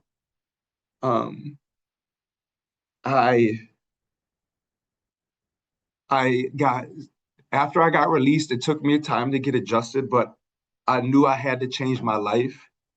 It was after that that I married my wife in now 17 years. We have 5 children together. I have a 20-year-old, a 13-year-old, a 10-year-old, a 5-year-old, and 2-year-old. If I could speak on them, even though these aren't my accomplishments, I'm proud of my kids. I love my kids. My 20-year-old got a full ride to Marquette University. She was a valedictorian of her middle school and her high school. My 13-year-old is graduating today, so I thank you guys for moving ahead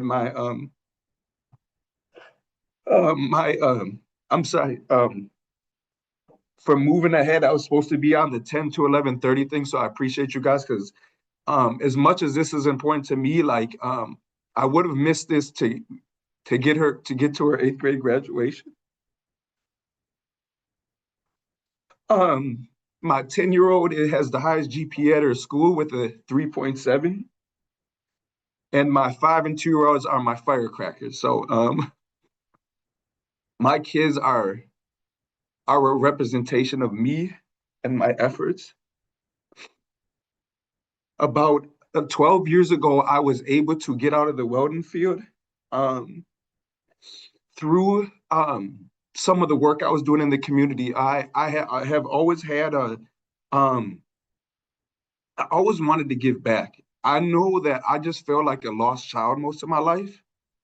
Even though I had a loving family, I didn't know what I wanted to do. Oh, I'm sorry. I didn't know what I wanted to do in life. My 13-year-old asked me what I wanted to be when I grew up, and my answer to her is, Daddy never really had a dream. And that was hard for me to realize. Like, it just was like I never wanted to be anything. But I always knew when I got out, like I wanted to give back. So I had joined different mentorship opportunities through the community. One was Future Urban Leaders, which was through my daughter's school. And another one was called Sons of Ambition, that I just randomly found on a Facebook post. I just put it up. I said, hey, I'm trying to give back. I just want to work with the youth. Does anyone know of a program? And so I did that Sons of Ambition program for just a year. And then I went back to my regular life. And 4 years after that, I got a phone call from the CEO of this school, and he said, hey, Paul, we got a position, and I know you're welding, I know you're doing something, but I just think this would be the perfect position for you. And I said, listen, I will be there tonight. I'm going to be there dirty in my welding clothes, but I'll come interview for the position tonight. And I came there, and by the time I got home, I was given a security position at Greater Holy Temple Christian Academy.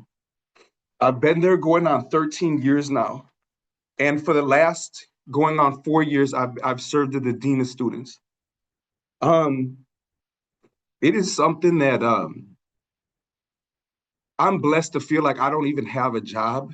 Even though there are tough days, there are hard days, every day I look forward to going and serving the community, the parents of the school, the staff of the school, the students, and helping that lost kid be found. It is a daily mission on me. There's a lot of days I go home to my family tired, but it is all worth it. I'm asking for this pardon because, one, the biggest compliment I get is how I've changed. That 20-year-old, my daughters have never met. My kids have never met that person that you can seek at. And I want to show the people that have made mistakes that there's an ability to come back from them. I want to open up opportunities, even though I love the school I'm at, I never foresee me leaving. I would like to open up other opportunities for myself. And probably most importantly, I just want to show that I'm a different person. So I'm sorry if I talk too much. I was trying to give a clear picture of who I am. And if there's anything I miss, I'm open to any questions and I will answer them as honestly. So thank you guys for your time. Thank you. I will open it up. Any questions from the board? Reverend Hancock. Yes. The DA in Milwaukee County supports your application for a pardon. How does that make you feel? Amazing. To be honest, I just being in front of you guys feels like a win to me. And I hope the decision goes hot. Like, I hope I get a pardon, but it's a hard life to live when you've changed for so long. Like, I've been a different person for much longer than I was that person. And so when I got that paper back and that box was checked, like it made me feel good. Good. Thank you. Any final questions? Okay, thank you, Mr. Takas, and enjoy the graduation today. All right, thank you guys. Thank you for your time. Okay, that concludes our first morning session, but since we're running a little bit behind, we're going to roll right into the second batch of applicants, whom I see are mostly already online here. So good morning again. My name is Leslie Freehill. I'm Deputy Legal Counsel to Governor Evers. I'm going to quickly introduce my fellow board members, give a few housekeeping items, and then we will go right into the second session. So first with us today is board member Judge Jeffrey Kremers. He is Attorney General Josh Paul's nominee to this board. Judge Kremers served as a Milwaukee County Circuit Court judge for 26 years, including as chief judge for 7 of those years, before retiring in 2018. We have board member Reverend Jerry Hancock, who is the director of the Prison Ministry Project. He previously served as a public defender, deputy district attorney, and an administrator for the Department of Justice's Division of Law Enforcement Services. We have Jennifer Lewis, who is, a Madison police officer. She holds a master's degree in social work and a degree in counseling. Officer Lewis previously worked providing frontline response for the Rape Crisis Center and advocating for state policies that benefit women and families.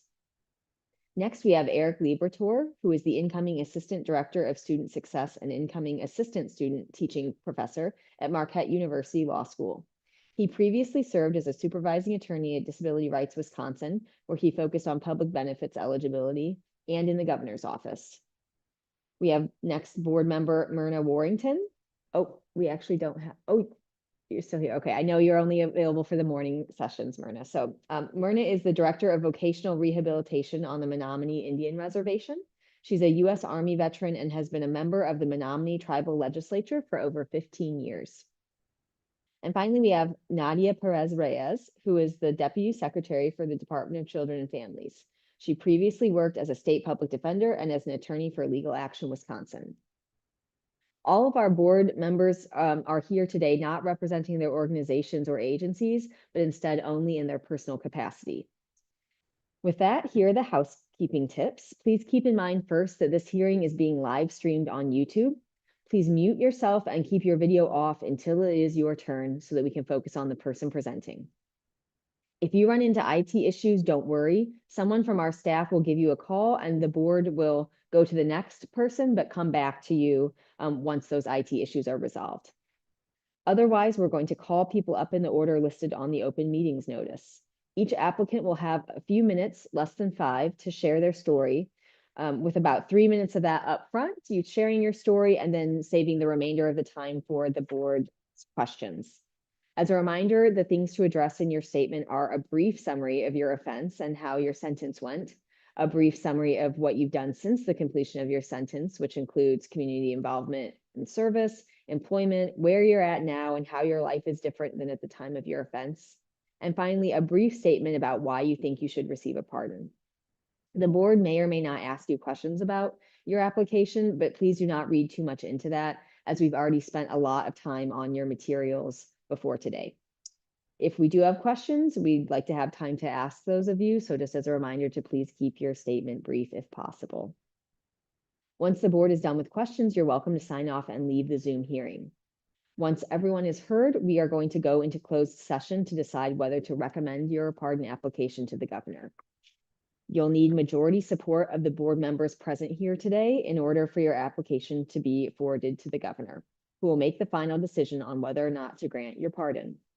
Either way, you will be notified within a month or two from today. We know that you've waited quite a while to get to this moment, and we appreciate your patience as we get those recommendations to the governor. So with that, we are going to get underway with our second morning session. And the first person up on that session is Chris Reichertz.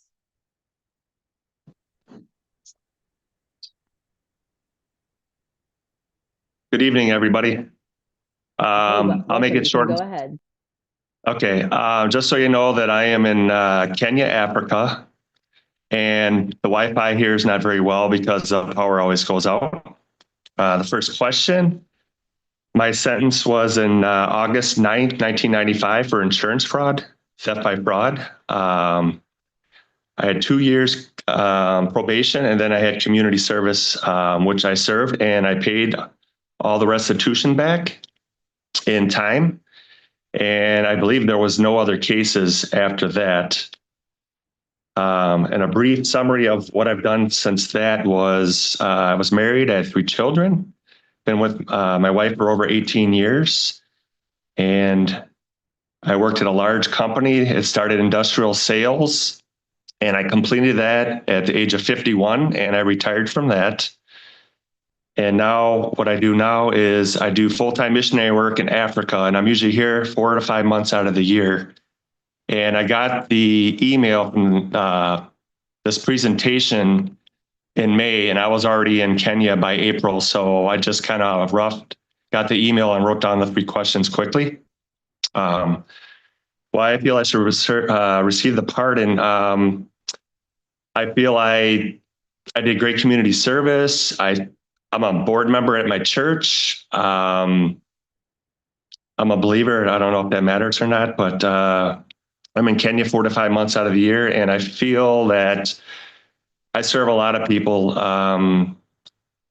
It doesn't matter if they've been good or bad, but I've done a lot of community service with other churches. I did food pantries, and I've given a lot of time for other activities through church and people here in Kenya. We do ministry here. We got a pregnancy crisis center here. And we just had our church here that left today for 2 weeks. So we're just sharing awareness over here. So I feel I'm over here more than I'm in the United States more, but I just ask for forgiveness. I feel that I paid my debt. I've had a clean slate, and I just want to have a legacy for my name, and that my kids and everybody respect me. And I'll keep the time short. Thank you. Thank you. I see that at the time of the offense, it says that you and a friend were drinking and driving. What is your relationship with alcohol now? I rarely drink at all. If I do, I might have 1 beer, but very, very little. I think when you're younger, trial and error, you just make mistakes, and then everybody grows up and has to be responsible. And with the work I'm doing now, I don't see the need for any of that. Thank you. Are there other questions from the board? Reverend Hancock. Yes, the district attorney in Milwaukee County who reviewed your case supports your getting a pardon. How does that make you feel? I'm excited and greatly appreciated that I saw that. Thank you very much. Good. Thank you. Are there any other questions? Okay, thank you for your time.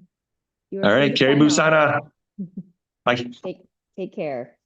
Next, we have Michael Arndt. Hello? Yes, you can go ahead. Okay.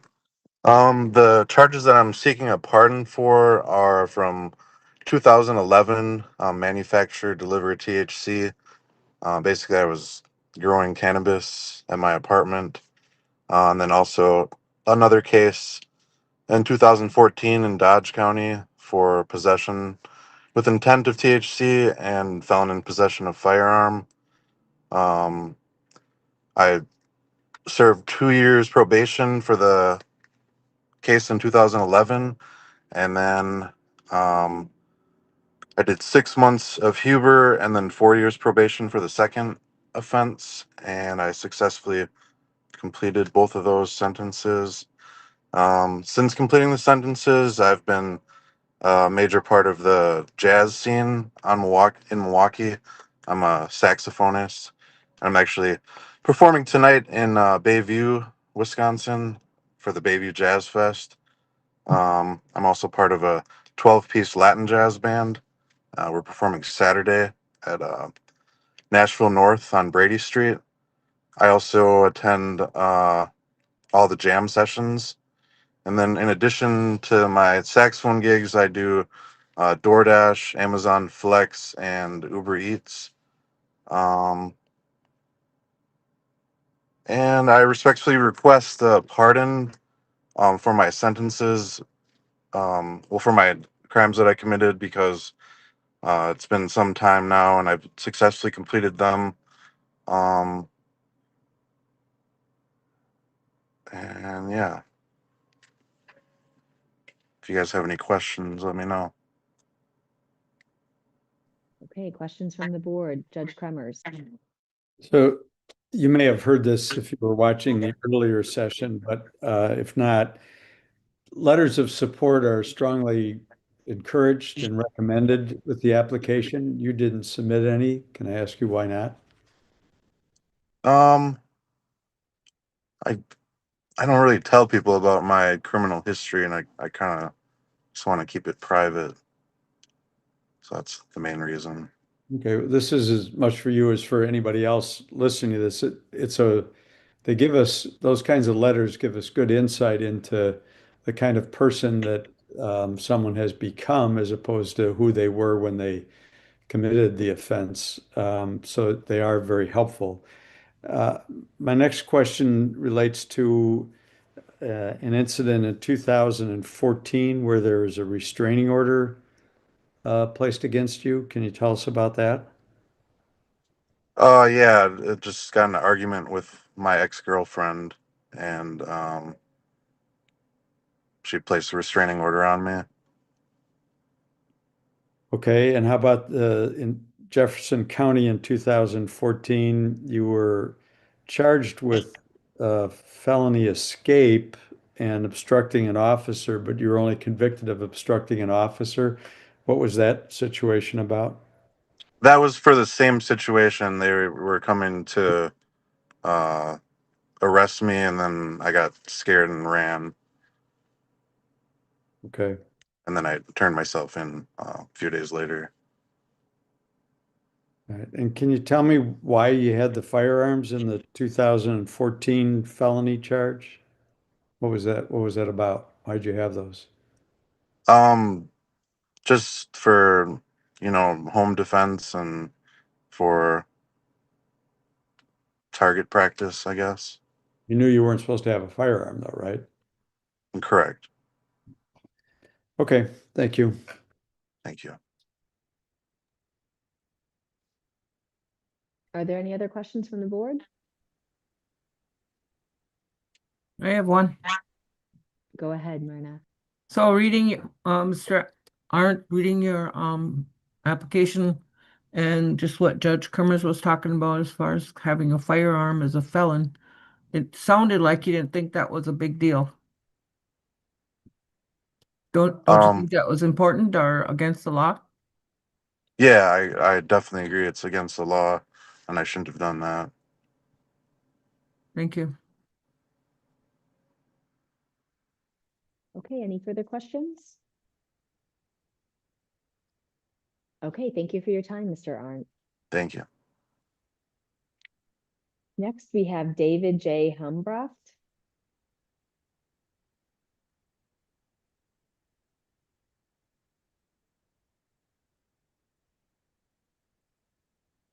It looks like you are on, but we cannot see or hear you.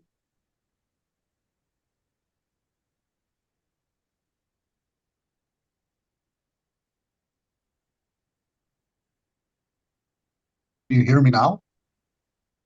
Yes, we can hear you. We cannot see you. But while you are getting your video on, I will note that Eric Liberatore is recused from this matter. He has turned his camera off and will not participate in the decision-making for this pardon application. So with that, Mr. Humbrecht, we still cannot see you,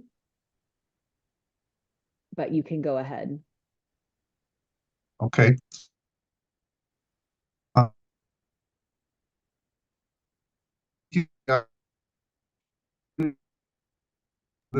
I'm sorry, we are not able to hear you now. Other people, it really does give hope that you can. I'm sorry, we just are not able to, we don't have good audio quality, so I'm going to move to the next person and to have someone from our staff call to help you with your video and your audio.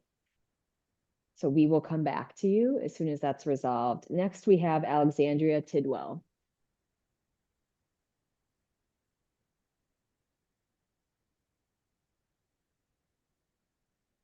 Good morning. How are you?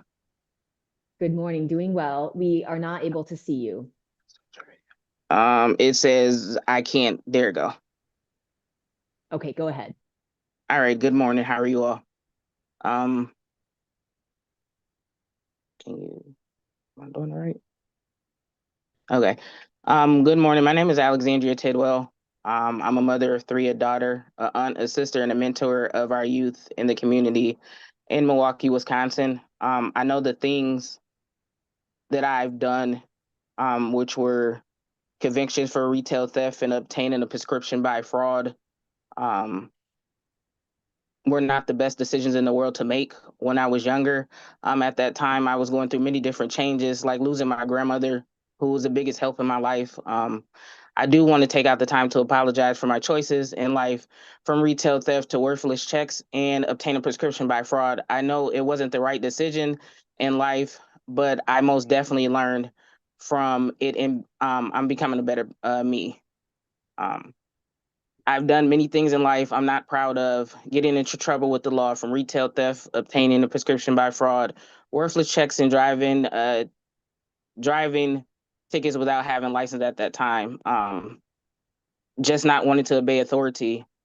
I did serve my time on probation, but I did get revoked one time because I didn't want to listen to the rules that were handed to me. Since completing my sentence, though, I have been an asset and not a liability. I have completed many different things, like working with the community, working with our church that we have, and helping out with many different community events, speaking to our youth as well. I have been able to keep employment since completing all my sentencing. I completed by purchasing my first home October of 2025 while being a single mother. I welcomed a son in 2023 and successfully raised two children that have graduated from high school, one being the class of 2026, and he was on the National Honor Society and the top GPA in his school. I know that a pardon would help me in many different ways, like being able to stay in the healthcare field that I have been working in for quite some time and really enjoy working in that field. I have been promoted to customer service rep too since January 2026, and that is a great accomplishment for me. I also want to continue pursuing my career in healthcare field industry, and I am in classes right now obtaining my realty license. I know that I have changed my lifestyle and I've been very successful at becoming a productive citizen. And I think that the pardon would help me a lot so that I can continue to pursue my career in healthcare and complete working with the community. Thank you, Ms. Tidwell. Questions from the board? Judge Kremers.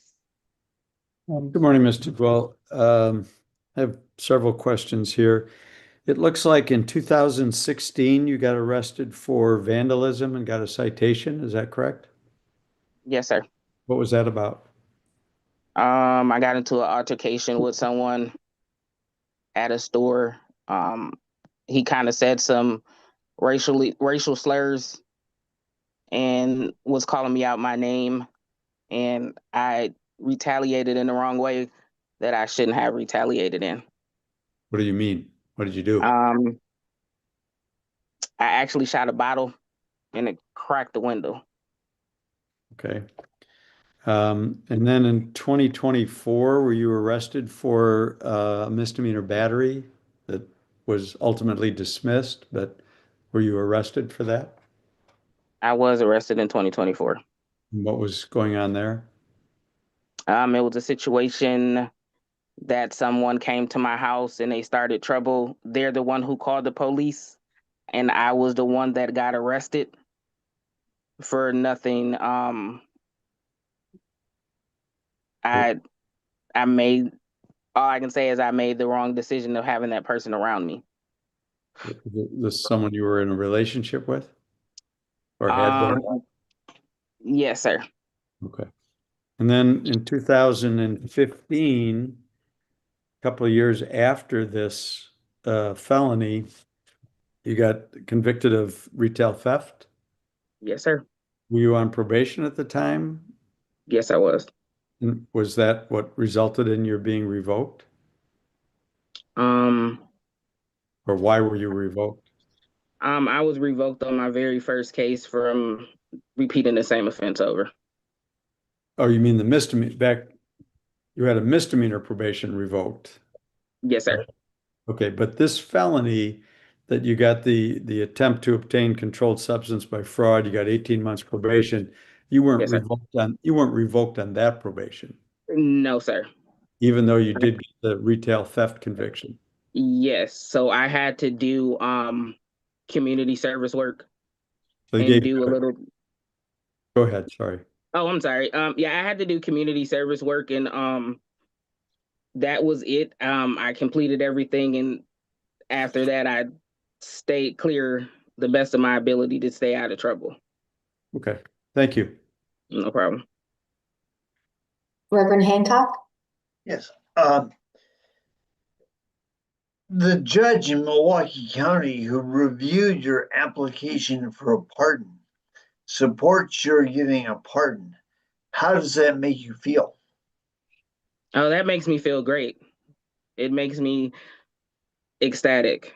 Okay, well, you know, Governor Evers will make the final decision, but you did get the support of the judge. Yes, sir. Okay, thank you. Thank you. Are there any further questions? Judge Cremers, you're off mute. You don't have anything further? Okay. Thank you, Ms. Tidwell, for your time. You are free to sign off. All right, thank you. Let's circle back to David Humbrecht right now. And as a reminder, Eric Liberator is recused from this matter. Mr. Humbrecht, it looked like your camera was working earlier. There we go. Go ahead.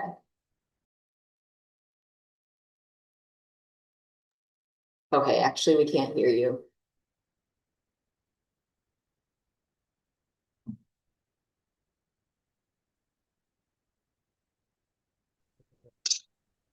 Can you There hear we me go. now? Yes. All right, sorry Okay, about go that. ahead. Thank you very much for the opportunity for this hearing, not only for myself, but for many others.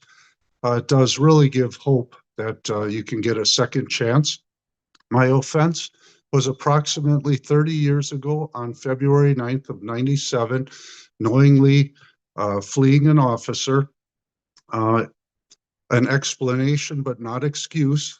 I had my grandmother die at that time, and I got downsized with 199 other people from a company that I got the highest reviews for. And I was helping a friend and fell through the roof when he cut out a skylight, and I had to sell a lot of things to just continue paying bills.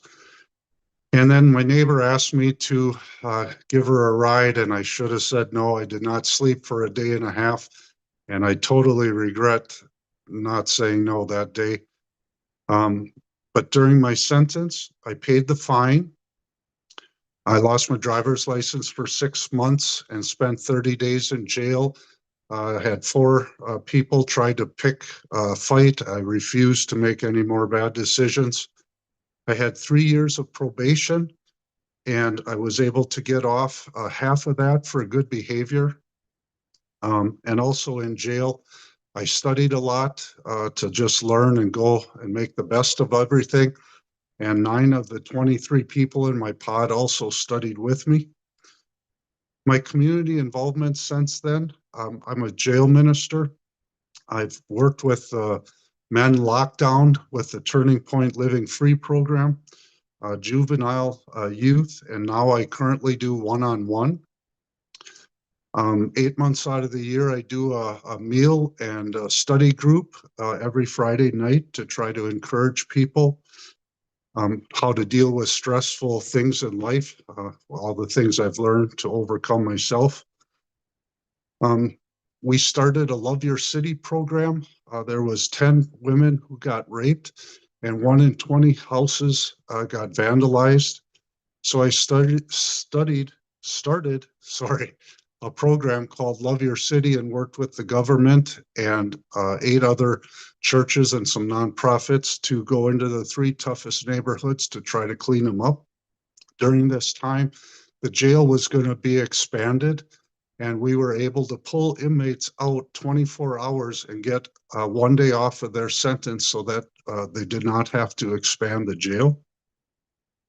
I do numerous Bible studies over the year, numerous book reviews, trying to keep myself on track and also to encourage others.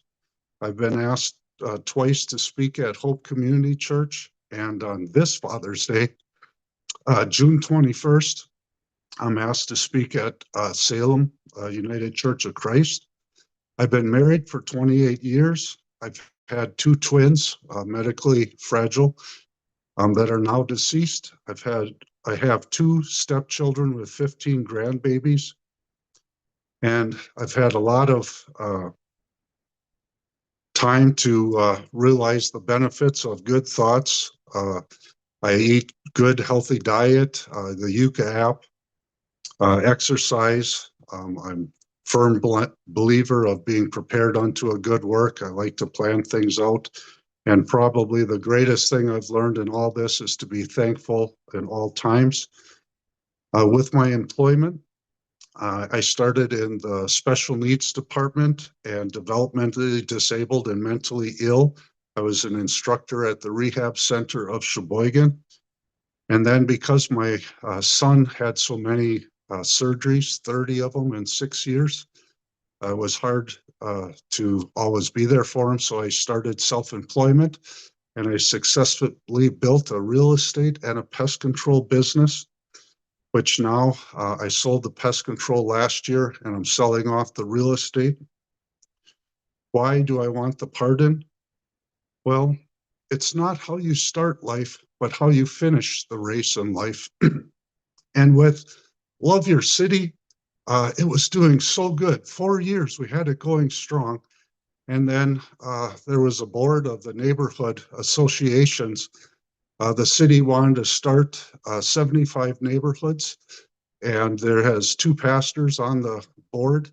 And in one day, the 2 pastors quit, and the city planner decided to incorporate code enforcers and give $692 per incident per day fines to clean up the city instead of trying to encourage people the way we were doing it.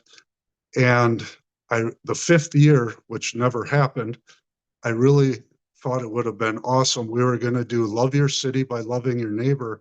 And we had over 300 volunteers that we could have put 2 people in every neighborhood, which is 75 of them, and to really encourage the city. So I thought, now that I'm almost retired, I would like a second chance to maybe run for a local government position so that I could look at a new current problem and try to be able to coordinate that better. because I'd have more ability, in that area if I had a government position. Is there any questions? Any questions from the board? Reverend Hancock. One part of your community involvement that I found very impressive was your effort to expand the use of Huber law to reduce the need to build a new jail. I thought that was a very positive contribution to the criminal justice system in Sheboygan County. So thank you for that. Thank you very much, sir. It was really rewarding too, because we would take grass in all the churches and convert it to gardens, and then the sheriff actually did it on public property too, and gave away organic food. I mean, that was really nice.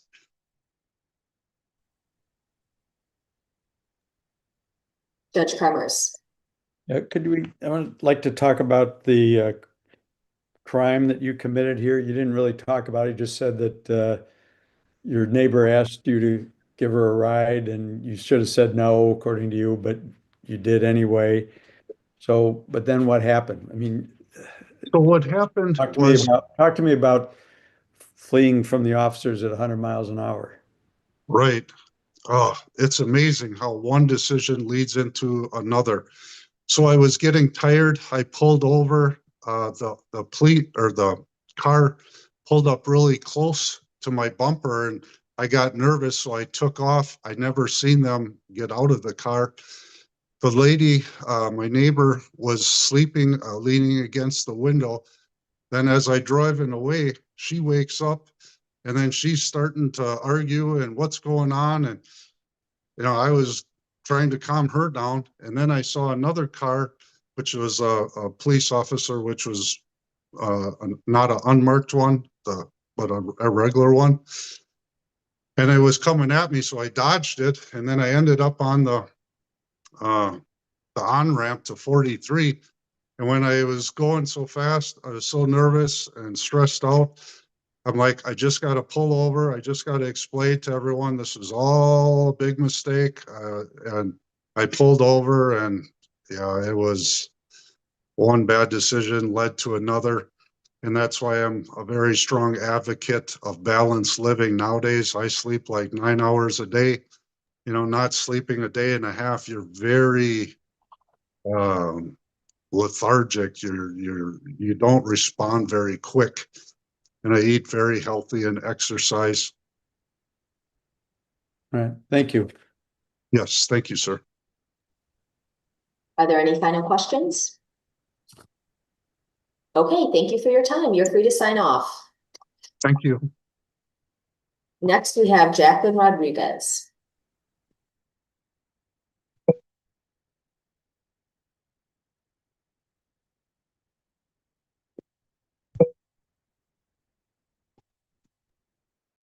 Okay, I don't see Miss Rodriguez on here, so we will circle back to her at the end and try again.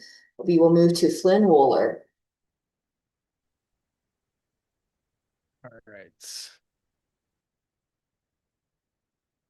I on? You can go ahead. Yep, you can go. Okay. Good morning, guys. All right, so first I'll go through my crimes I did. I was caught for attempted burglary about 23 and a half years ago. And then during that time, I admitted to 2 other burglaries I had done in the area. Also, during that time, I had a bail jumping charge because I overdosed. At that time, I had gotten really addicted to Oxycontin, and I got trapped and caught up in it really bad. And the reason I broke into people's houses was to try to steal their pills. So that was basically the reason I got caught up into it. The charges were, eventually I got the bail jumping was dropped. I got 6 months in Huber, 500 hours community service, and 5 years of probation, which I completed all that. And I was really, really lucky to get what I got and not have to do prison time, because what I did was obviously really bad. After that, I went to college. I got a 2-year degree for just an associate's degree in arts and science. During that time, I was on Suboxone, so that was, I don't know if you guys are familiar with that. It's a maintenance drug that gets you off the opiates and away from it. So I was on that for probably a decade. So all the, illegal opiate use and stuff was done at that point. I was just getting my life back together. And then I worked for my dad a lot, owns a landscaping company. And eventually I moved out to California to live with my brother, who bought a house out there and was a captain in the Air Force at that time. And that's where I started working for Home Depot. Started at the bottom, worked my way up, came back here, made it into a manager's position, did that, and then we came across me and my brother, the one that was in the Air Force, an opportunity to buy this bar in Germantown, which is where I'm currently at. And so we remodeled it and opened that up, having no experience or anything like that. So it's been really cool. We have a lot of young people working for us, about 15 people. No one really over the age of 25, so it's like a lot of younger kids from the community around here. And I don't know, it's cool. Some of them don't have fathers, so it's been nice to be a good role model to them. I think that's probably my favorite part about the job. In my spare time, I make Christian music. You can find me on Spotify. That's kind of my passion and my hobby. And I've become very religious over the past year. I've committed to reading the whole Bible, which I just finished a couple days ago. So that brings me to the why I applied for the pardon. Initially, I applied to the pardon because I can't legally own this business with my brother, because in order to do that, I have to be put on the liquor license. And because I have felonies on my record, they wouldn't grant us the liquor license. So that was initially why I applied to it, because I'd like to be able to legally own my own business, even though it's just a verbal agreement right now. But really, more importantly, is the more important part is we tend to define ourselves on our past actions. And unfortunately for me, I did some really bad things, and that's now attached to my name for forever. And it weighs on me all the time. And it doesn't represent who I am now at all, and who I've been for a long time. So that's really the bigger reason why this pardon, if I got pardoned, it would be such a huge cloud that's not following me around anymore. I don't know. So and also, to be clear, I don't drink or anything, so I'm not in this bar getting hammered or anything. I've been sober for a long time. So yeah, that's we are going to sell this place eventually too. We're in the process of selling it. So I'm going to be looking for employment at another point, coming up once we do sell this place. So it's harder to get a job when you have felonies on your record. But yeah, that's all I got. If you guys have any questions, I am an open book, and I'll tell you whatever you want to know, honestly and openly. So Jennifer. How long have you been sober? About 7 years from the time.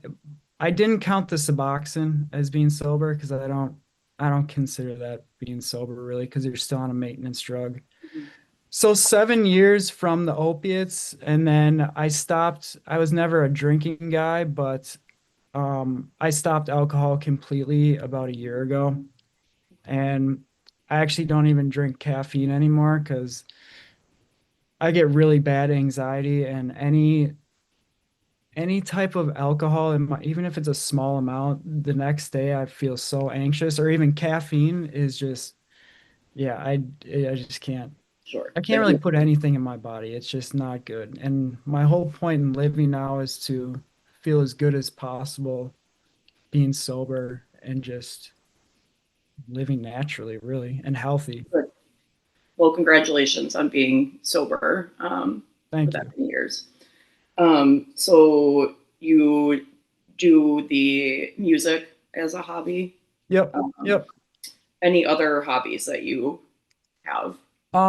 I mountain bike too. I have like an electric mountain bike, and I have like we have a little land attached to this bar. I live in it. It's like a apartment attached to the bar. Calling it a bar is kind of not doing it justice. It's more of a restaurant. We do more in food sales than liquor. It's not. This We is close the at like 10 p.m.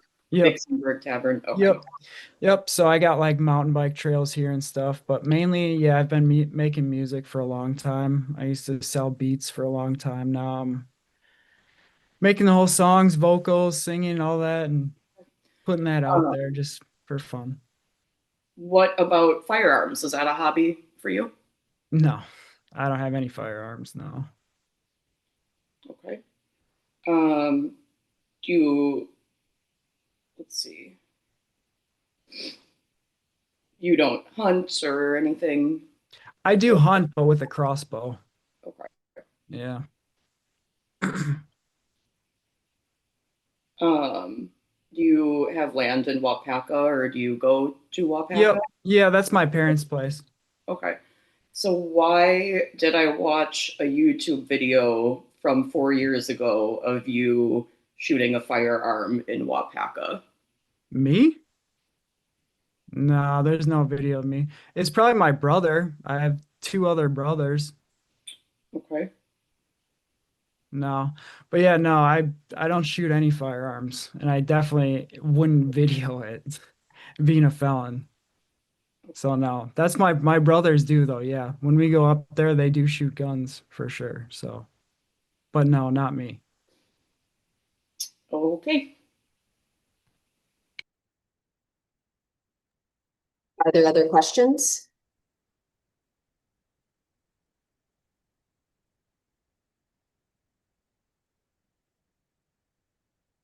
Okay, thank you, Mr. Wooler. You're free to sign off. Okay, thank you guys. Appreciate it. Next, we have Gary Fisher.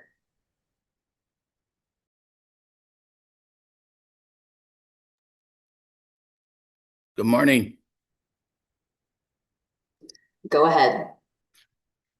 Yeah, I'm asking for this pardon from a 1981 burglary charge.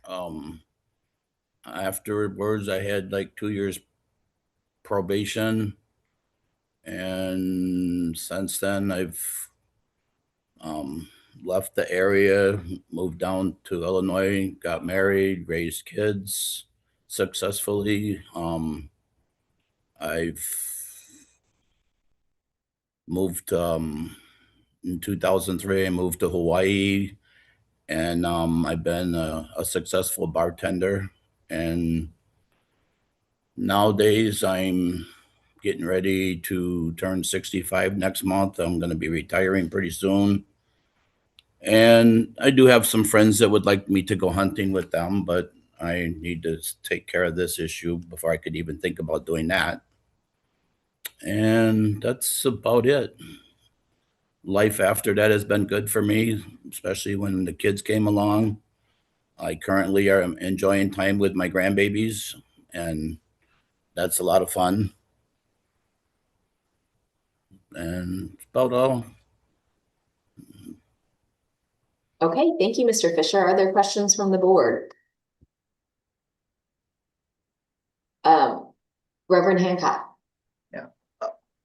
Mr. Fisher, this case is 45 years old, and when you went back and asked Rock County about the case, they seemed to tell you it had been dismissed. Is that right? Well, it seems to be, but it's not. Because I'm currently living in Oregon, right? I've been here for about 6 years because I wanted to be close to my grandbabies. And when I moved here, I applied for a gun permit, and they said I couldn't because of that. Because I don't never had a use for a gun, but I do have some friends here that say, hey, we should go hunting and do things like that, and it's okay. And I don't know. Okay.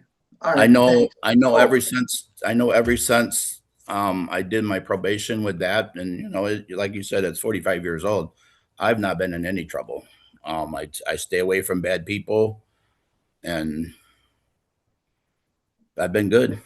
okay. Thank you. You're welcome. Judge Kremers. You probably heard this question of some of the other ones, Yep. applicants about the letters of support. Why didn't you submit any letters of support? I honestly probably overlooked that. I know that it probably would have helped my situation. But I overlooked it, to be honest. Thank you. You're welcome. Any further questions? Okay, thank you, Mr. Fisher. Thank you. You guys have a great day. You as well, thank you. Thanks. Next, we have James Anderson.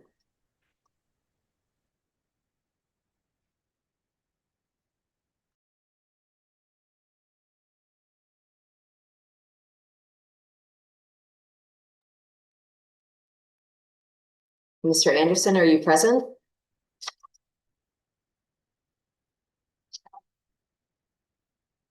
Okay, I will circle back at the end for Mr. Anderson. Next, we have Jamie Brosh.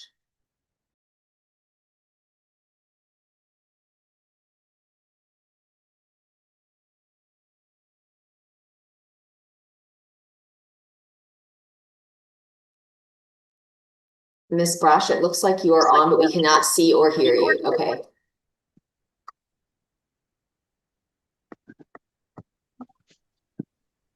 Can you see me? No. What about now? No, and the audio quality is poor. I think because he's logged in on two devices.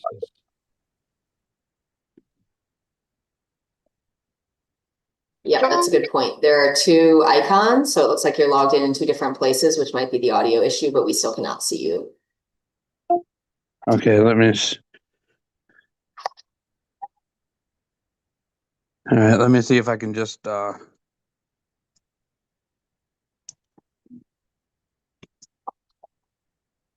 right, what about now? I shut off that one.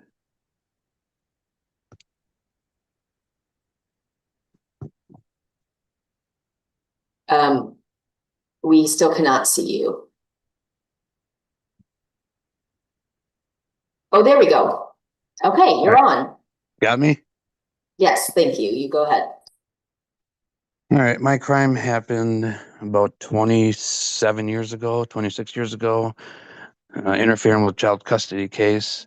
I picked up a couple girls. They were runaways from a group home, and I picked them up in Stevens Point, Wisconsin, brought them back to Oshkosh, Wisconsin, and dropped them off at a friend's house. At the time, they were going to be turning 18 within a few months. And they said that the judge let them out early because they were going to be turning 18. And so I went and picked them up at a gas station, and then come to find out that they did not get released. They just ran away from the group home. But I picked them up anyways, and I took them to a friend's house. That was about sum it up of that crime. I did get 18 months probation at the time for that. I got revoked off probation a while later for hanging out with people I was not supposed to be hanging out with. And then we also did a couple other crimes as well. I got party to the crime theft of movable property, misdemeanors. Started out as a felonies, I think, and then went to misdemeanors as far as a plea agreement. And because they went through people's cars, I was kind of watching for people, but I participated in it. I take full responsibility for my actions for that time. And I got, I think it was 6 months in Huber for that crime, for party to the crime theft of movable property. And then I got, I believe it was 2.5 years in prison for my revocation from my felony, which I got out early. I think I only ended up serving maybe 3 months in prison because I got out early for good behavior. They gave me parole. I did my parole successfully and paid all restitution and everything that I had to pay. And then I did my probation successfully and got off that even early as well. I think it was like a year or two early I got off probation. And that pretty much sums up the crimes that I did. I was young and wasn't thinking, and I have changed my life around. I've had my job now for 13 years, the same job. I've had other jobs. I worked with my stepdad doing construction off and on for many years since I got out of jail.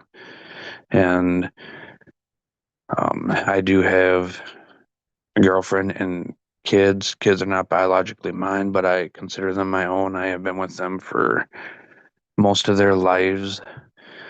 And one of them even calls me dad. And so I have no desire to ever get in trouble again. And I do not hang out with the same people that I used to hang out with.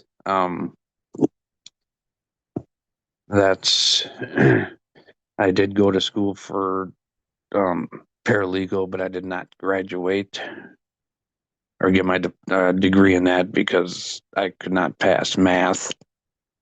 I do have my high school diploma. All restitutions and everything, my crimes have been paid.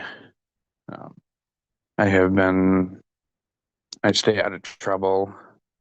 I help the community. I do Uber, try to keep people safe and drive people where they need to be, whether it be from bars or whatever, hoping that they don't get behind the wheel after they've been drinking.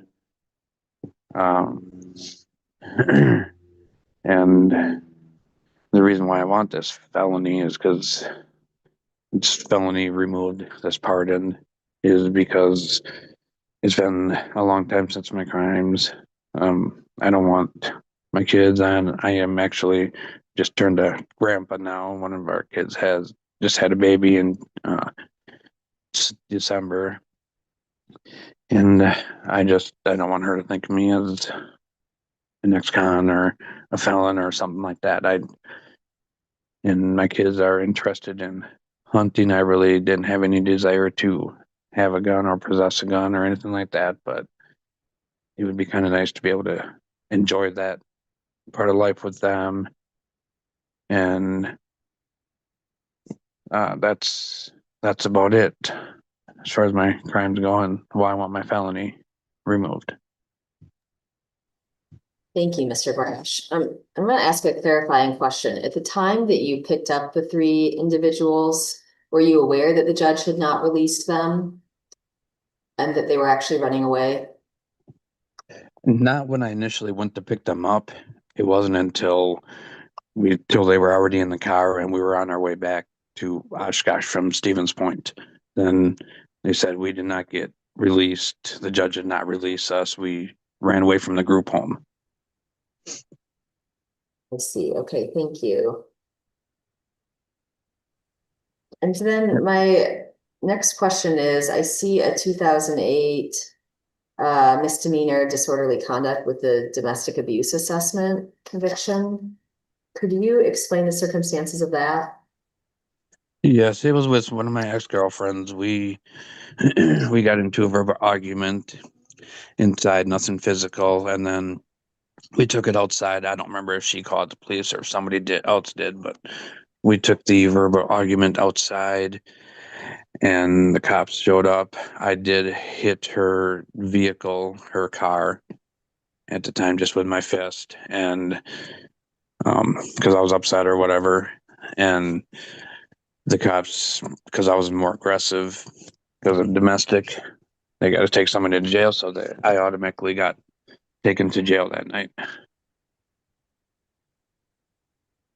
Okay, thank you. Are there other questions from the board? Jennifer? Have you done any therapy or counseling or anything since your felony? I know I had a counseling session. I don't remember when it was. I was going to find out and I never did. I took a brief counseling session. I think it lasted like 6 months. And Was then that court ordered, or was that at your own decision to do that? that was just kind of my own decision to do that. I don't think I was ever ordered to do counseling or anything like that. That was just kind of out of my own thing to do. All right, thank you. Yep. Any other questions? Okay, thank you, Mr. Brash. You are free to sign off. All right, thank you. All right, next we're going to circle back to James Anderson.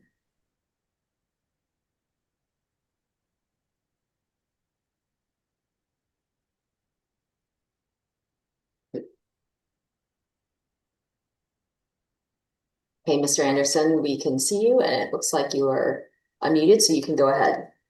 Okay, thank you. Thank you for your time. What I learned through the procedure there when I did my crime, it was stupid. And I mean, my accomplice kind of told me we wouldn't never, get caught, and do you believe him and all that good stuff. But it just wasn't real smart on my part. And I had a little kids home, and the extra money would help. And my wife was working third shift, and it was all just kind of rough. But that's no excuse. I mean, and when I was sentenced to 9 months in county jail and released on work release, and it was a very hard situation because my daughter was going to school and I missed her first prom, and my son was growing up in soccer and I used to coach that, and it was all pretty hard. But during that time, I spent a lot of time thinking about the family and the kind of life I want to continue building. I want to be able to show up well for my kids and stay involved in their lives, including doing things like gun hunting with my son again. And I recently became a grandfather. My daughter and son-in-law drove to Utah and adopted a baby, and I want to stay in that little guy's life because I love him to death. He is such a great little baby.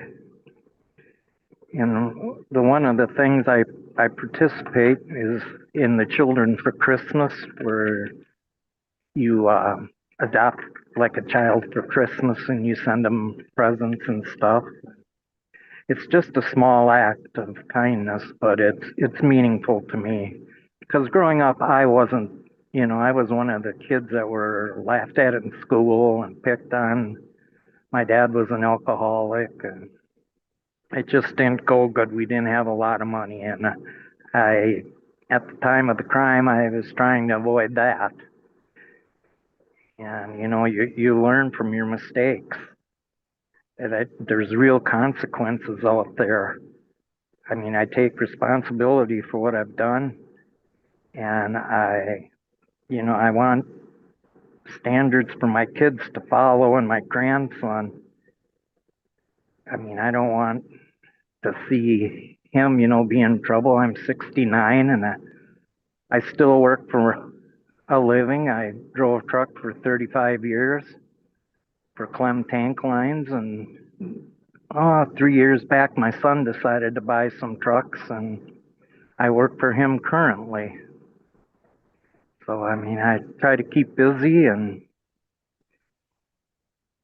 just, be respectful, helping the elderly. And like if there's someone, a couple of weeks ago, there was an elderly lady in the store in front of me and she didn't have enough money. She had to put some stuff back and I just paid for it. We're all going to get old someday, and I just try to help people and hope that they, would appreciate it. And that's all. Thank you, Mr. Anderson. Questions from the board?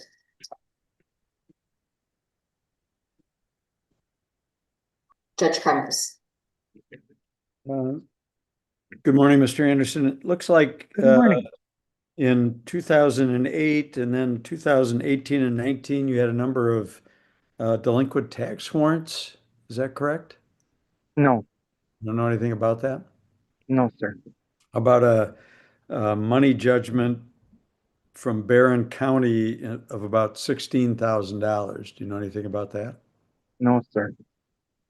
Okay, you do have kind of a common name, so it's possible of someone else, but okay, thank you. Thank you. If I could add this,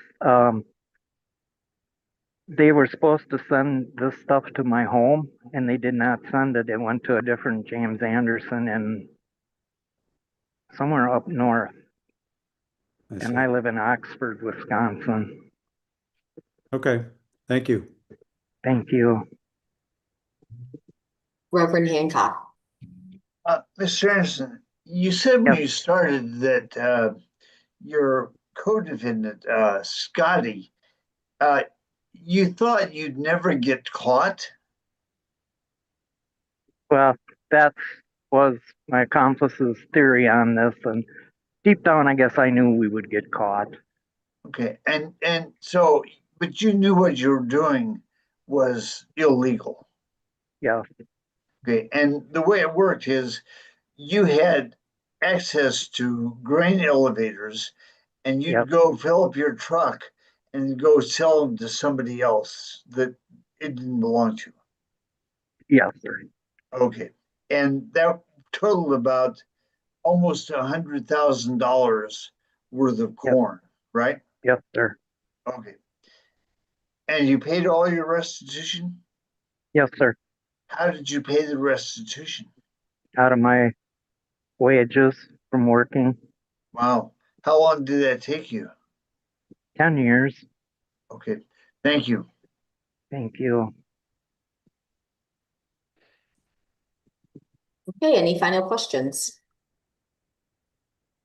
Okay, thank you, Mr. Anderson. You can sign off. Thank you and have a good day. You as well. Thank you. The last person in our morning session is Jacqueline Rodriguez, which I believe Ms. Rodriguez has signed in now. So if you are there, you can turn on your video and unmute.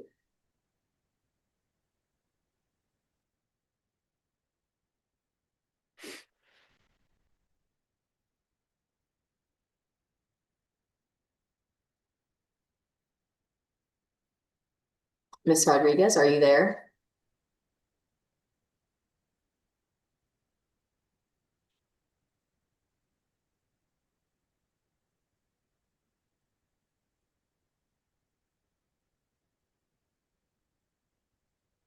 Okay.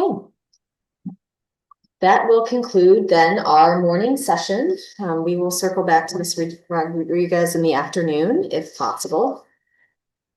So now we are going to move into closed session now that we've concluded the morning session.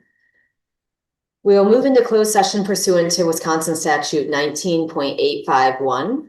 subsections A, D, and F for purposes of deliberations concerning a case which is before the board, for purposes of considering specific applications, and for purposes of considering financial, medical, social, or personal histories of specific persons. Is there a motion? So moved. Judge Kremers, is there a second? Second. Okay, Jennifer Lewis. Is anyone opposed?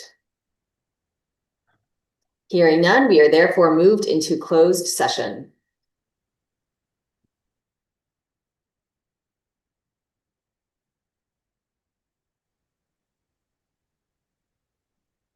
Hey, welcome everyone. We're letting everyone in from the waiting room, which can take a second.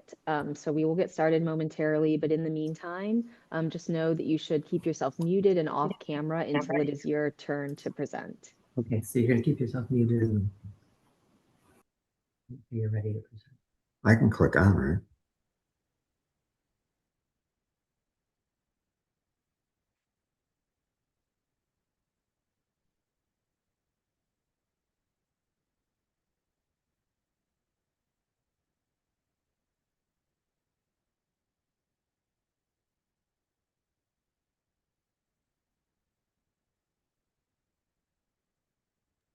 And Mr. Luckett, you can go off camera.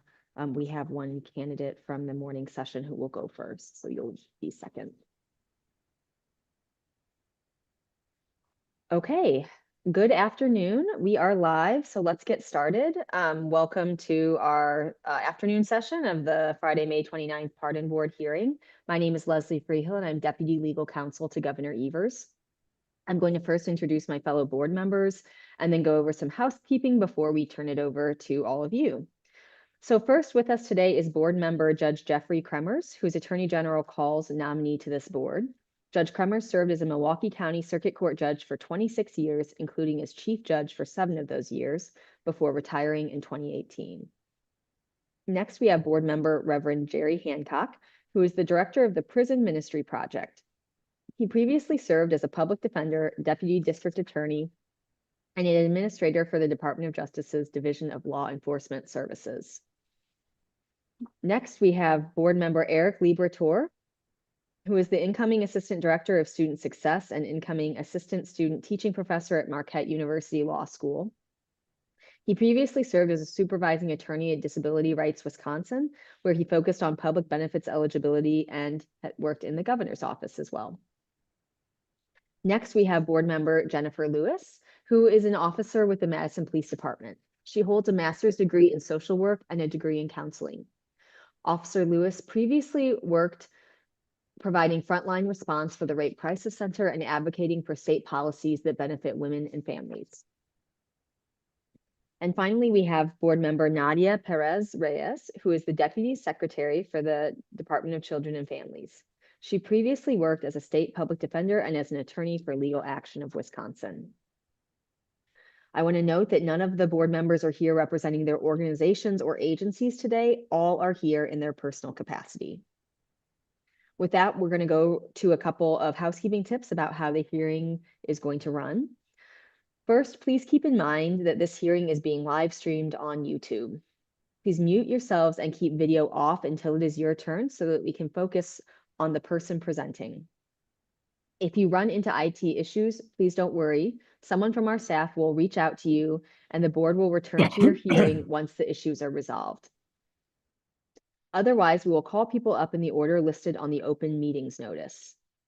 Each applicant will have about 5 minutes to share their story, with 3 of those minutes being upfront, sharing their story, and then afterwards answering questions from the board.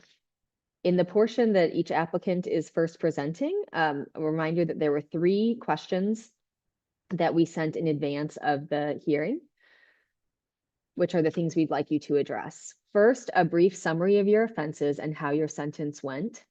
Second, a brief summary of what you've done since the completion of your sentence, including community involvement and employment, where you're at now, and how your life is different than at the time of your offense. And third, a brief statement about why you think you should receive a pardon. The board may or may not then ask you questions about your application. Please don't read too much into this either way, as we've spent quite a bit of time with your materials already.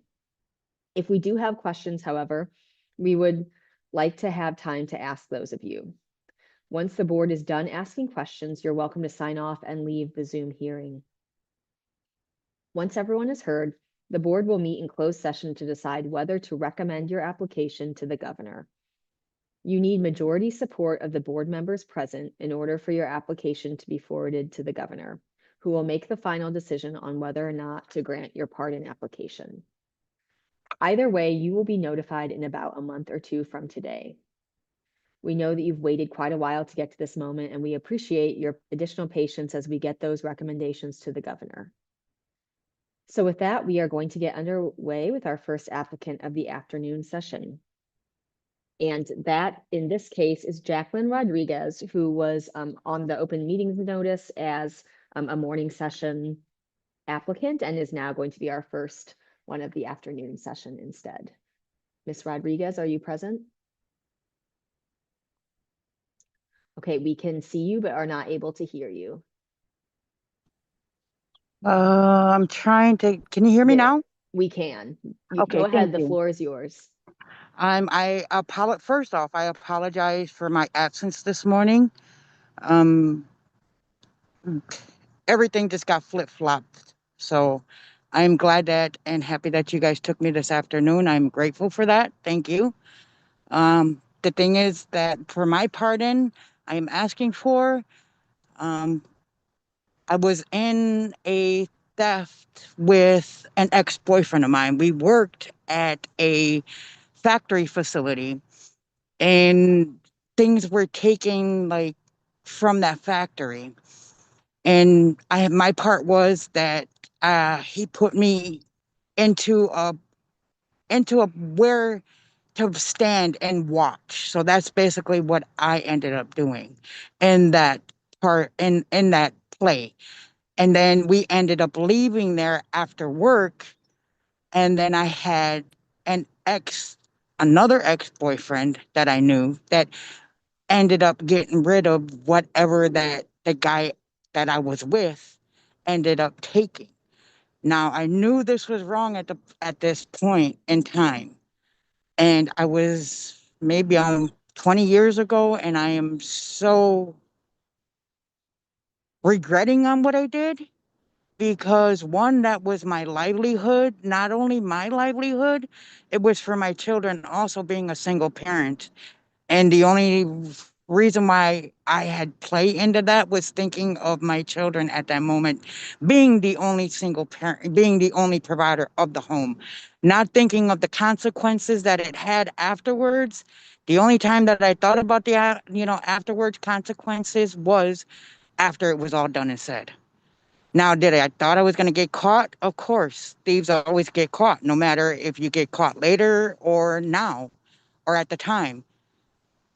There's the darkness always will come, the light will come and shine in there. So now what I'm doing is I raised my children. All of them are now over the ages of 21.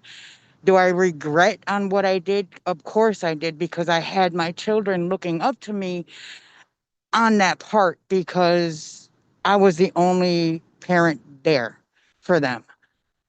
So they did have repercussions on that.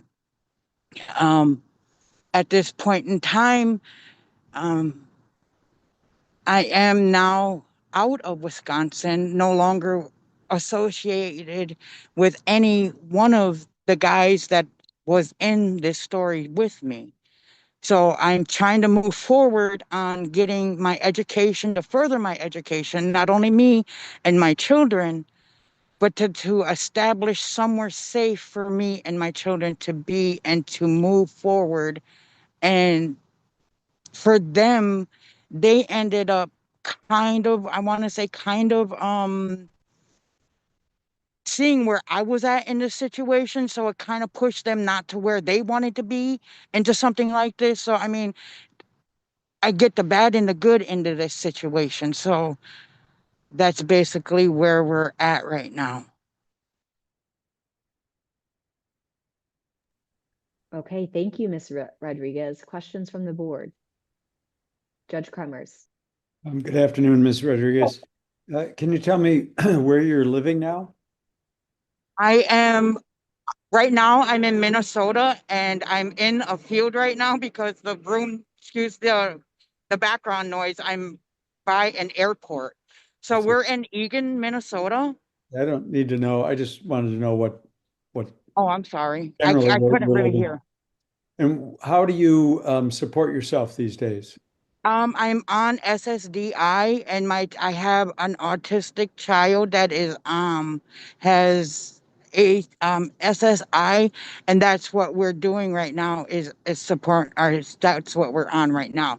But the thing is that I'm gonna try and see if I can get into something that's not physical. That's why I want to go back to school and try to get off from that. Okay. And then it looks like, according to the records we have, that in 2018, there was a civil judgment against you in Milwaukee County for about $35,000. Is that right? In 2018, is that from this case? No, well, I don't know. I don't know either because this is the first time I'm hearing about it. Well, were you ordered to make restitution in the Yes, case? sir. I made all the restitutions. I also had done it by check. I also had what do you call it? Community service, which I ended up doing with a church. I did the cooking and the cleaning and stuff like that for a church. Okay, so you don't know anything about a lawsuit against you in Milwaukee Oh, County in you 2018? Oh, you know what that is? Now it's coming back to my remembrance. It's because this pain doctor, and I have it because I went with Milwaukee County attorneys. They ended up helping me on that. He tried to come for me for $35,000, and it was thrown out of court. He didn't because I was on SSDI. I had government assistance, so therefore there should have never been that fee coming at me that way. Because I don't know if it was if it was his office doing something that they didn't know what they were doing or what have you, but I don't know. But like I stated, I had a couple attorneys with me, and I have a document stating that it's no longer that's what it was. Okay, all right, thank you. Yes. Any other questions? Reverend Hancock. When you, excuse me, when you committed this crime, you did it because you said you needed the money to support your 6 kids? Yes, sir. It was me and my 6 kids. I was a single parent, and I was, like I stated, it was from the company I was at, and not thinking about anything else but taking care of them. And like I stated, that's when I was younger. And when we're young, we don't think about consequences until after it's done and said. Right. Well, let me ask you a little bit about your kids. You had your first child when you were 15. Yes, sir. Your second child when you were 16. Yes. Your third child when you were 17. Yes. And did you have 2 more before you were 20? Actually, I had one more before at the age of 20, and then I had another one at the end of 21 going into 22. Okay, so you had all those kids, and were you the single mother during all that time? Actually, I was married, and I kind of hate to bring this up, but I had a twin sister, identical twin sister, and I was married to my 2 last kids' father. I was married to him. Well, I hate to put this out here, Lord. Oh, He was please. I just was trying to see okay. how long you had been supporting all these kids. So thanks I for was that. married and then got divorced because my sister came in and ruined the home. Otherwise, Okay, I would have been married still. all right. Thank you very much.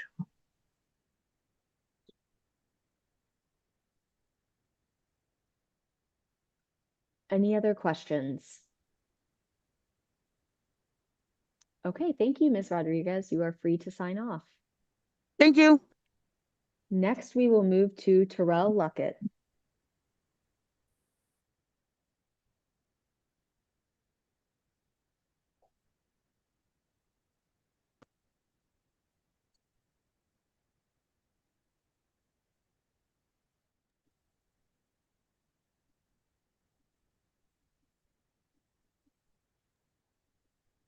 Okay, Mr. Luckett, you're on camera, so you can go ahead. Hello, my name is Terrell Luckett, and thanks for having me today. Um, so in I had two cases in 2019. I had a conviction of possession of heroin with the intent. I was caught trying to dispose heroin down a toilet when I was 18 in 2019. Um, the second case was a party to crime, theft of a person. Um, I was with some guys and with some co-defendants, and my position in that was a getaway driver trying to steal some marijuana from some guys. So those are my two cases.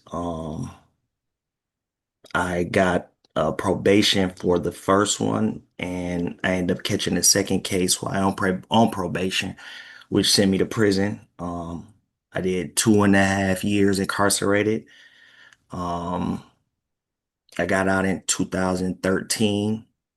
Um, when I got out, I had full employment ever since. But touching back on the crimes, yeah, it was poor, bad decisions. I was young, being a follower, not being patient, um, just making excuses. And it just taught me so much. With drugs, it's bad for people, it ruins lives, it kills people. There's a lot of different type of negative stuff that come with it that at the age I wasn't thinking about nobody, nothing. I had a child. I was selfish to her on a lot of the decisions I was making. Um,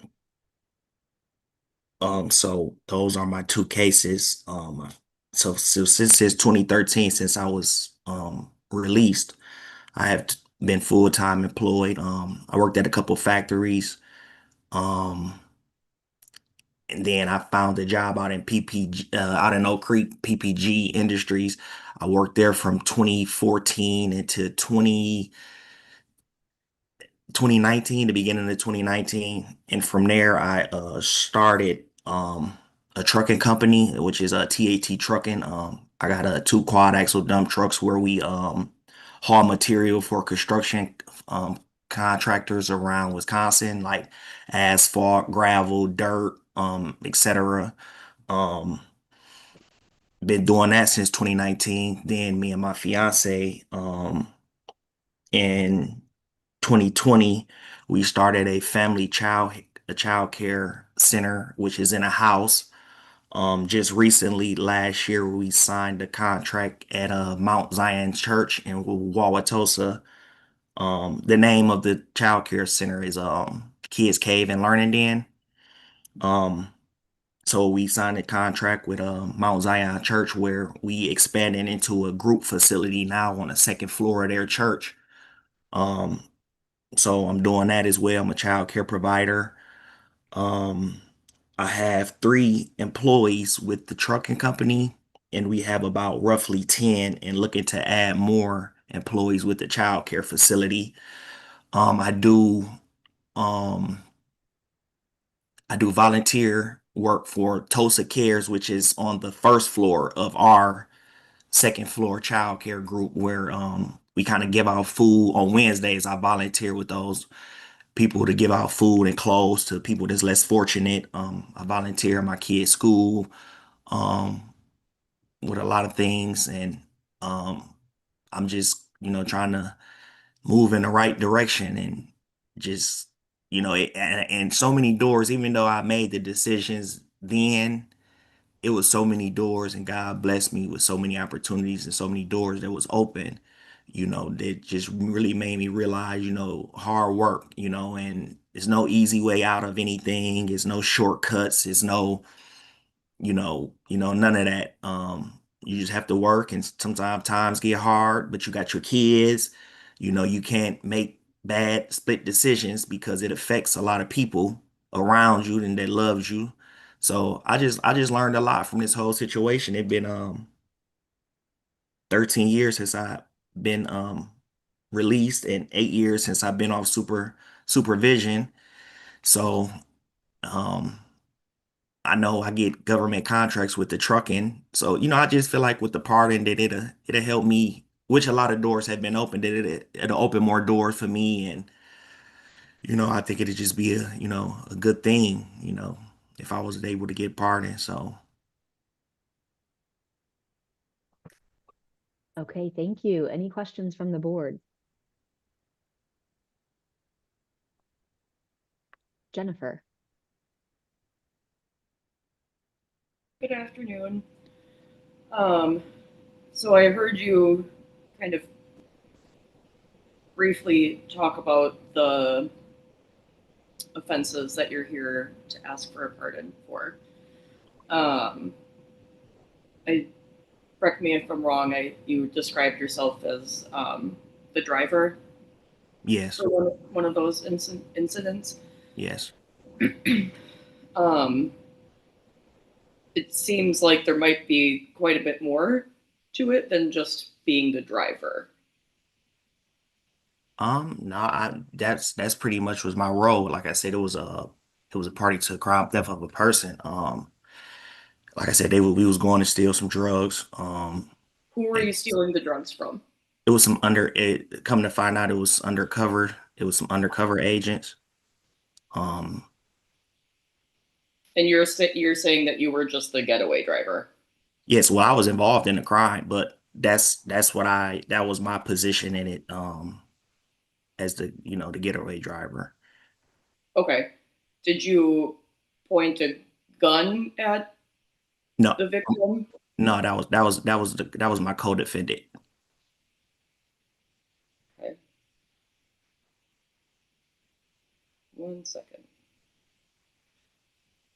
Terrell Luckett.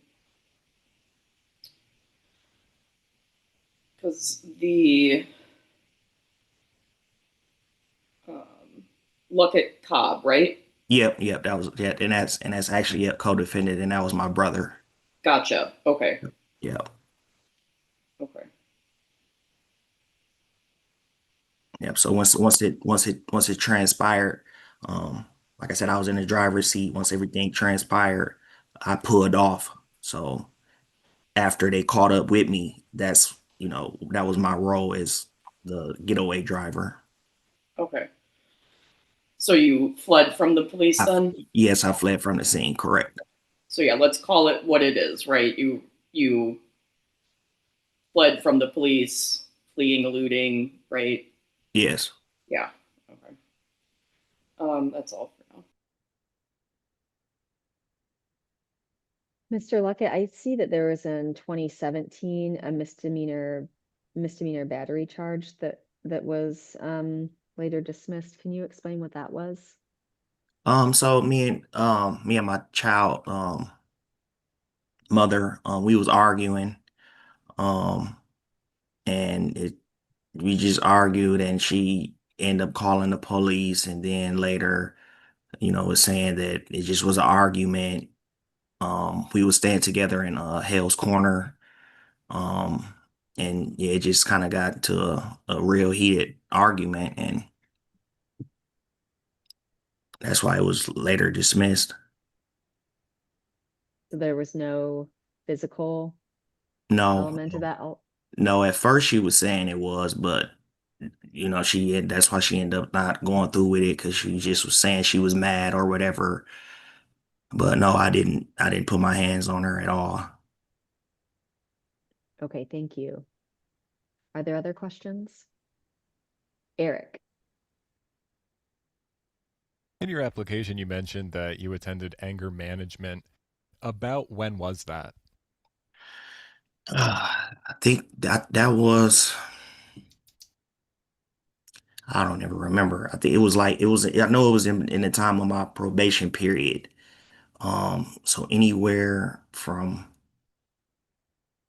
it might have been 24, 27. So it might have been maybe 20, maybe 27, 28. No, maybe like 26, 2017. All right. What did you learn from doing that?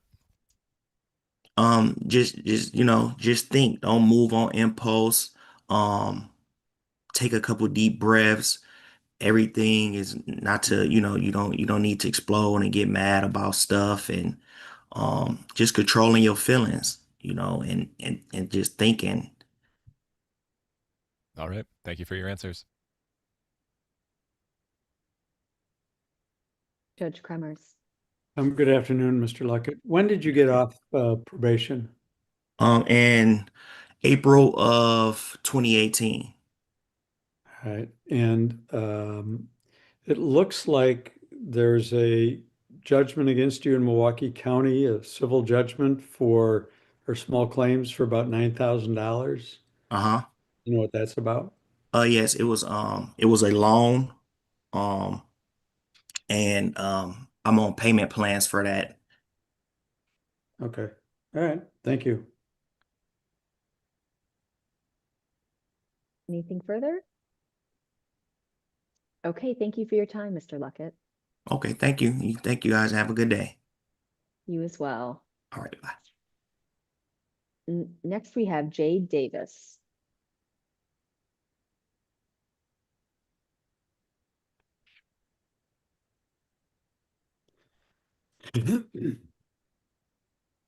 Okay, Ms. Davis, we can see and hear you, so you can go ahead.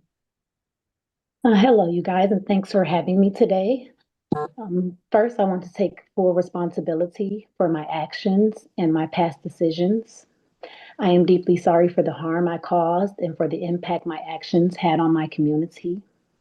I understand the seriousness of my conviction, and I do not make excuses for my behavior.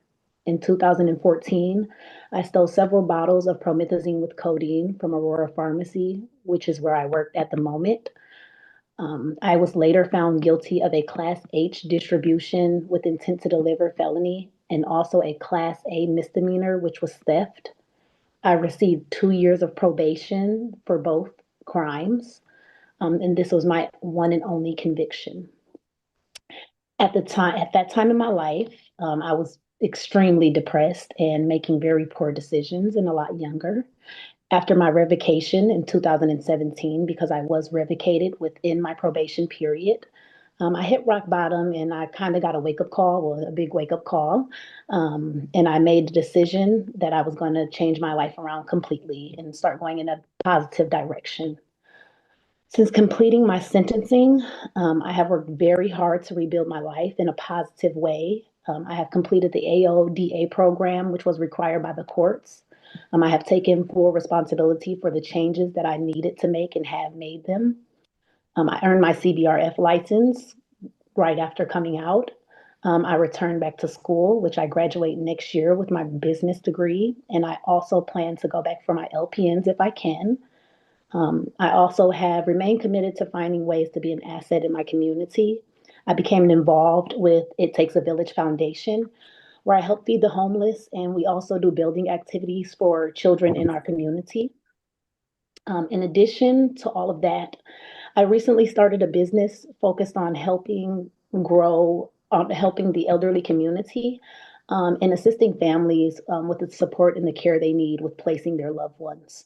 My conviction has already kept me from a lot of jobs and housing opportunities, but my business requires trust, professionalism, and strong relationships with families and community partners.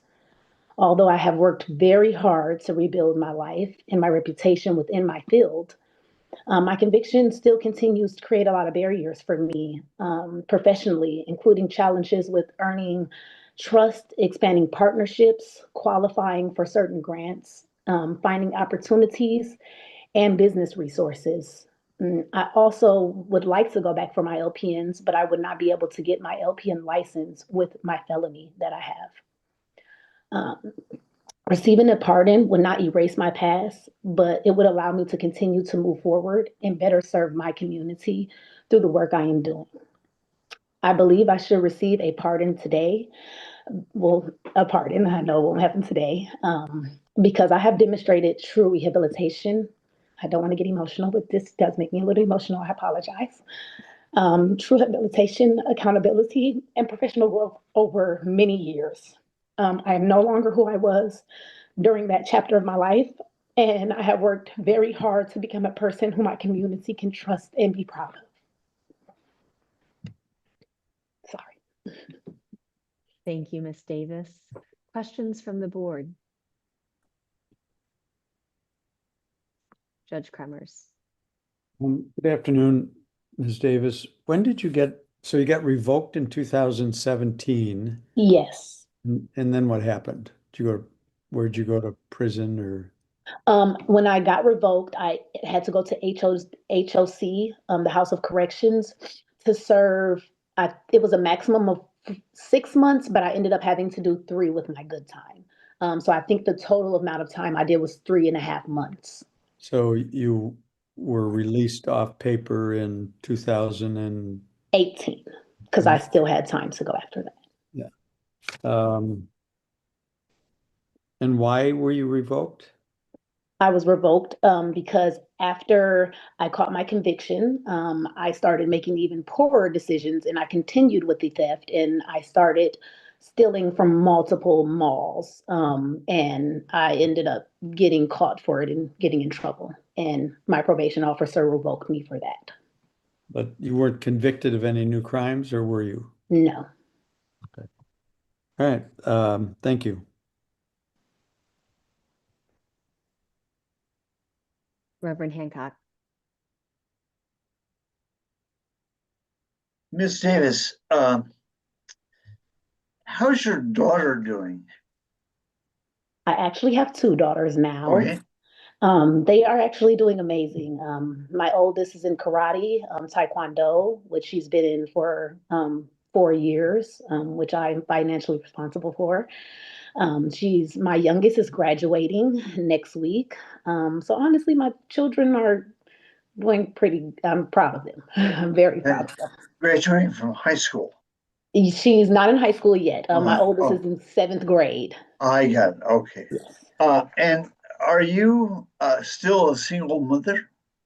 Yes, I am. Their father is active in their lives, but I am considered a single mother. Okay. And their father was in prison when you committed the offense? Yes. And he's been released? Yes, yes. Okay. Well, and you have a lot of traffic offenses. In my youthful days, I did drive very recklessly in the past few years. You may have noticed my tickets and my citations have went down tremendously. I am a licensed driver now, and I take care of my tickets pretty well now. I try to keep them on payment plans. Right now, I do not have to be on payment plans because my Chapter 13 bankruptcy is taking care of the older offense tickets that I had. Well, you have a lot of operating after since 2017, a lot of operating after suspension, and a lot of in 2022 exceeding speed zones, 23 speeding, 23 non-registration. And listen, we hear a lot of cases, and we don't get overly concerned about traffic offenses, but it just seems to me that these reflect a certain level of stress in your life. And I just wonder, I can imagine you trying to run 2 girls to school and stuff, and I just wonder how you're dealing with that stress. That's a great question. I would say that I deal with that stress just relaxing. Honestly, right now, I am at this time in my life, being in school, I am still in a high intense level of stress. But I feel like Honestly, I manage it a lot better than I used to. Now I take a lot more time to take breaks, take a bath, just relax at home, relax with my family. Me and my kids have a lot of time where we're just at home and we'll watch movies and things like that. So I think my family is a great support with me helping with my stress, with the community that I have. Well, you were under a lot of stress when you committed this offense. And Yes. should we be worried about the stress you're under now and you're reoffending? Well, I'm always under stress. My stress is not ever going to go away. I'm a young Black woman who is trying to overcome my offenses that I have. As I said, I'm in school. I have 2 children. My stress hasn't ever went anywhere. It hasn't ever lowered or became more. And since those offenses, I have always been under the same amount of stress, but I haven't ever committed any more crimes or put myself back into the same situations where I would do that. I'm not asking for the board to look past anything that I have done. What I'm asking for is for you guys to see what I have done since all of those times, and see that I have grown since then. Because despite the stress, now that I'm an adult, that stress is not going to make me go and commit crimes. As I said, with my driving history, there have been multiple times where that was not because of stress, that was because of financial issues. So I was not financially able to get my car registered, which helped me get a lot of registration tickets when I was getting pulled over. Also, even just not having my license and not being able to afford to go and like pay my tickets to get my license because of my past tickets. Now I have this year, if you can look at 2025 and 2026, as I said, my tickets have reduced a lot because I do a lot of work as an adult to take care of everything that I have to take care of. Thank you. Any other questions? Eric. The governor will have the final decision, but the Milwaukee County District Attorney's Office did review your application for a pardon and supports it. How does that make you feel? I'm actually very happy that they support it because I don't believe that they supported it before when I tried to go and get it off my name in a different way, in a different route. They actually sent me a letter, and at first they did not approve of it. So I am very happy that they now have probably changed their mind and see the work that I have put in. All right. Thank you. Okay, thank you for your time, Ms. Davis. You're free to sign off. Next, we have Matthew Voss.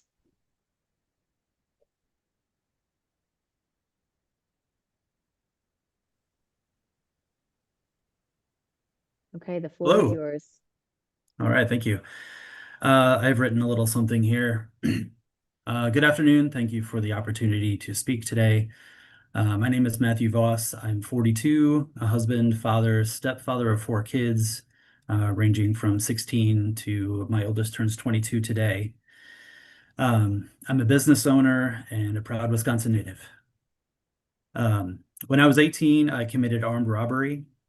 It was a terrible decision, and it remains the worst decision of my life. I take full responsibility for it. At the time, I was drifting. I had just graduated high school. No clear direction, no goals, no real understanding of what being an adult would look like. Looking back, I also struggled with depression that I hadn't been diagnosed yet. It was a seasonal affective disorder. Didn't know I had it, certainly didn't know how to manage it. So I was just in a tough spot. And I felt like I'd completely run out of options. Looking back, I really had plenty of options. I just didn't have the wisdom, perspective, or guidance to recognize that. And what I lacked most wasn't at all money, like I thought at the time. It was maturity, perspective, and it was mentors, people older and wiser than me speaking into my life. Thankfully, I was immediately caught after committing that crime. That might sound strange to say, but it was the first in a cascade of events that has led me to a life that I am genuinely proud of.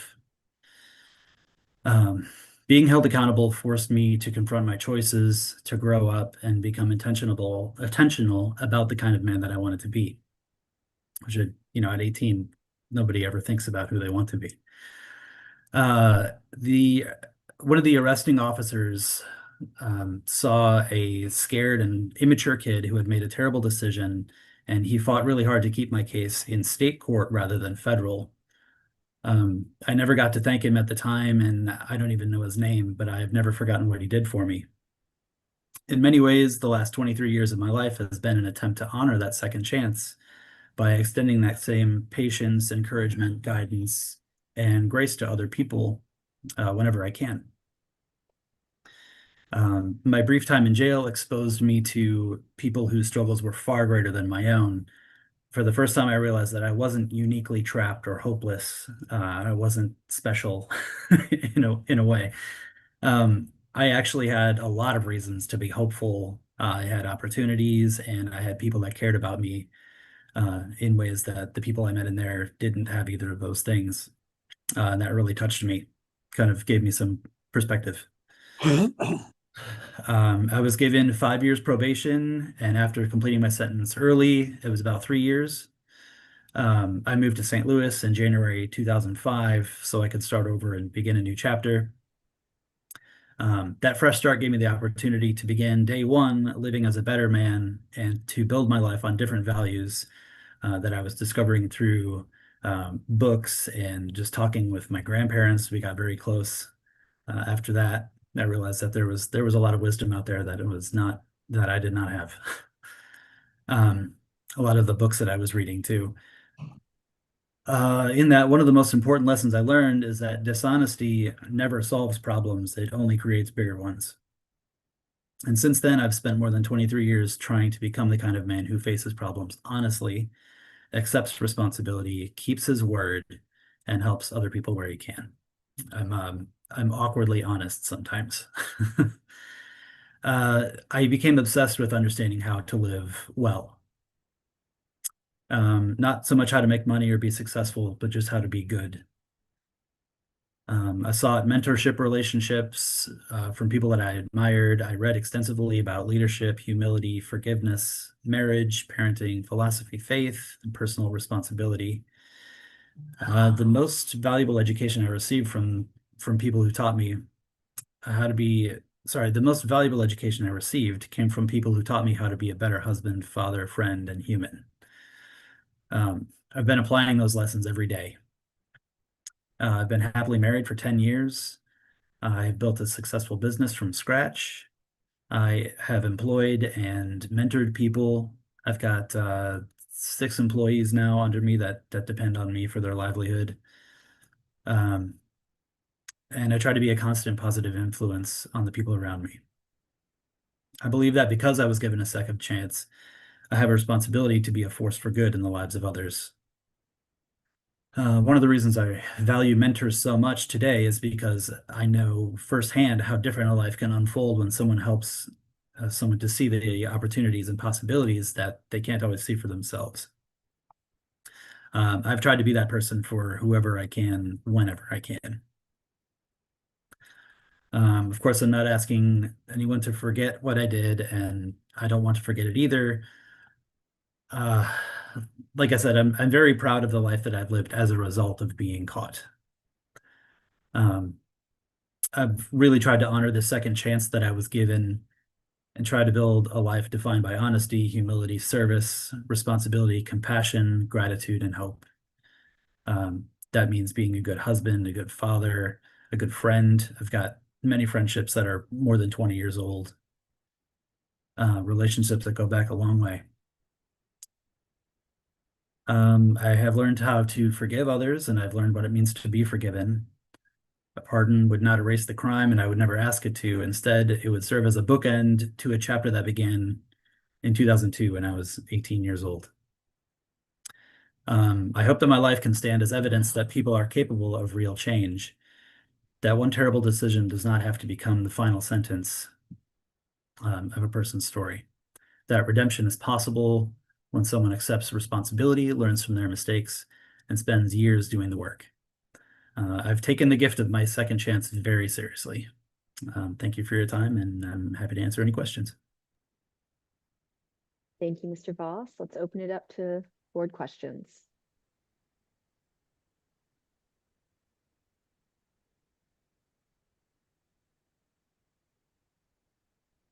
Mr. Voss, I have a question. Is it possible that you have a 2025 unsatisfied delinquent tax warrant in Milwaukee County? I've never lived in Milwaukee County. Mm, That doesn't sound like me. got it. So the same would probably go for a 2023 civil money judgment. Also Milwaukee That's not County? me either. Not I you. lived in Dane County and then I moved here in 2005. Okay, thank you. Anything further? Okay, thank you, Mr. Voss. You are free to sign off. Thank you. Next, we have Mark Borst. Reverend Hancock is recusing himself from this application, so he will go off camera and will not participate in the decision-making in our closed session. Mr. Borst, I'll turn it over to you as soon as you get your camera and audio on.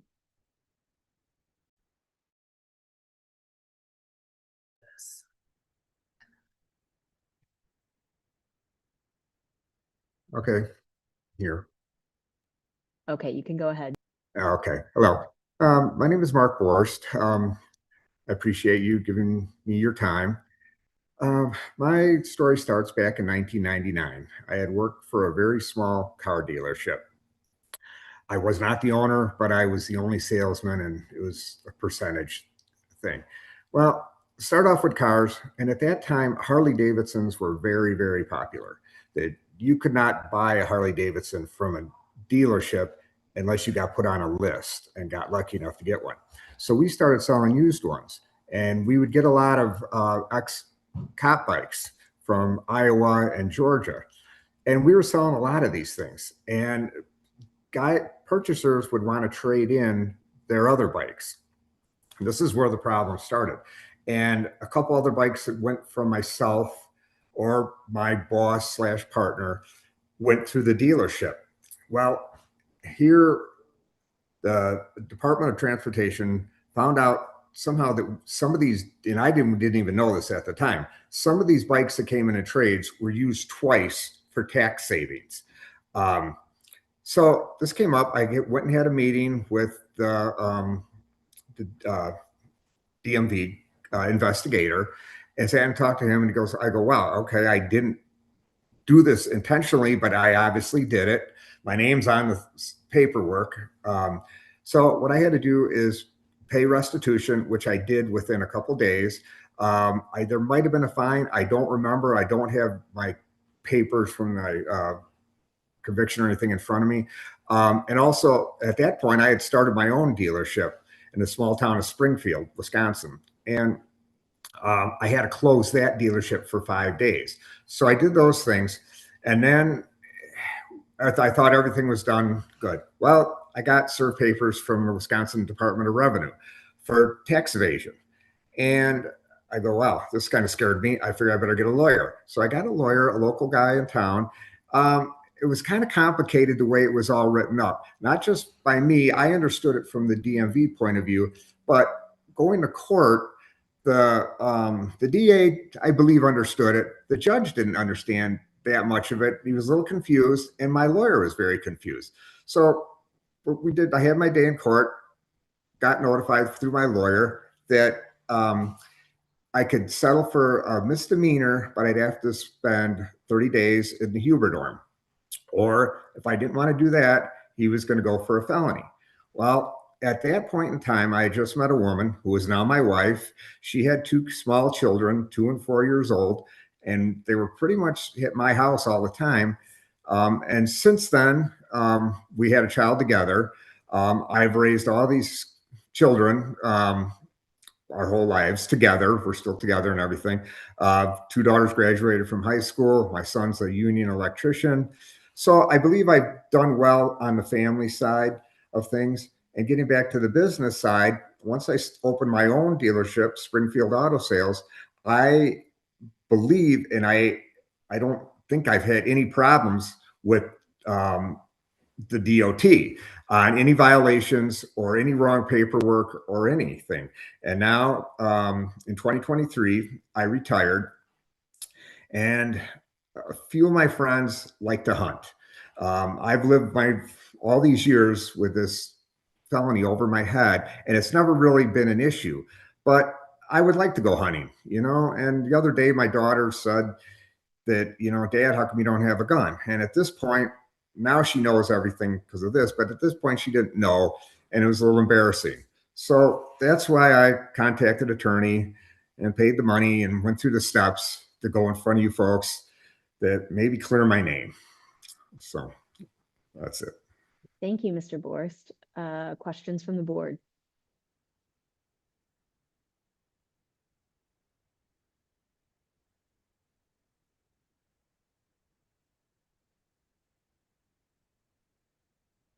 Okay. With that, you are free to sign off. Thank you for your time. And thank you very much. Bye-bye. Next, we have Daniel Parr. Hello? You can go ahead. Excellent, thank you. Good afternoon, members of the Pardon Advisory Board, and thank you for considering my application for a pardon. My name is Daniel Parr, age 52, and I seek your consideration for a pardon for a felony theft in Superior, Wisconsin. This almost 34-year-old crime directly restricts my professional and personal opportunities, specifically by blocking access to international jobs and advancement. A pardon is critical to lifting this legal barrier so I can advance my career, fully contribute to my community, and demonstrate the impact of rehabilitation. In 1992, after graduating from high school, I made several poor decisions, including one for which I now seek a pardon. On September 3rd, 1992, my friends and I broke into a Civil Air Patrol hangar to steal walkie-talkies. I deeply regret this decision, and I now understand the harm it caused to others and to myself. At the time, we thought it was a good way to get money to replace the tires on my car, steal the radios, and then pawn them. After exiting the hangar, when I saw the police in the distance, I dropped the stolen items I was carrying under a wagon in a field. I made my way across the field to my car, knowing I would be arrested, and was arrested without incident. My sentence was 90 days in jail with Huber privileges and 2 years of probation, which I successfully completed. I accept full responsibility for my actions, including previous unrelated Minnesota convictions. Minnesota has since expunged all convictions I received around the same time frame as this conviction in Wisconsin. The crimes I committed do not reflect who I am now, but I am profoundly sorry for them. Living with these convictions since my youth has deeply shaped my character, driving my commitment to ethical conduct, community service, and personal betterment. Soon after my sentence, I became a crime victim myself. This painful experience, along with others, intensified my empathy and deepened my understanding of the impact of crime on victims. It also strengthened my resolve to repair harm caused by my past actions. I'm truly sorry for the pain my choices caused. It motivated me to support others in times of hardship and create more compassionate communities. I took a position in Milwaukee that was offered to me by my Army First Sergeant who knew of my record. I rose to the rank of E5 Sergeant as a combat medic in the Minnesota Army National Guard. When I moved to Milwaukee, I transferred to the Wisconsin Army National Guard 121 Field Artillery Unit in Waukesha, Wisconsin, retrained for a new MOS as an artilleryman at Fort McCoy. 2 years after moving to Los Angeles, I started as an accounting clerk and advanced to a production financial controller. With 29 years in production finance, producing, and consulting, I have successfully overseen projects exceeding $100 million, worked over 75,000 hours on union and non-union multiple feature films and television shows, and earned the trust of major studios and stakeholders to protect their assets. My improvements in budgets, compliance, reporting, management, staff development, veteran and minority hiring have positively impacted the industry. My leadership and mentoring demonstrates my transformation and excellence in my field, in life more broadly. In trying to give back, I'm a supporter of the Next 18, a Wisconsin-based veterans group that hosts a 4-day golf camp at multiple locations, multiple times a year, whose mission is to use the game of golf as a catalyst for providing mental wellness to veterans and first responders. On my Illinois projects, I champion CineCares programs, helping Chicago residents access education, job training in film and television to enable sustainable careers in the industry by hiring them at entry level and embedding them in the department of their interest. In Los Angeles, I participated in Adopt a Family LA, a program that supports disadvantaged families during the holidays by providing meals and gifts to children and families living in dire conditions, often in overcrowded units, surrounded by crime and poverty. I managed logistics and built a documentary team to capture the Three Bridges International Chamber Music Festival in Duluth, Minnesota.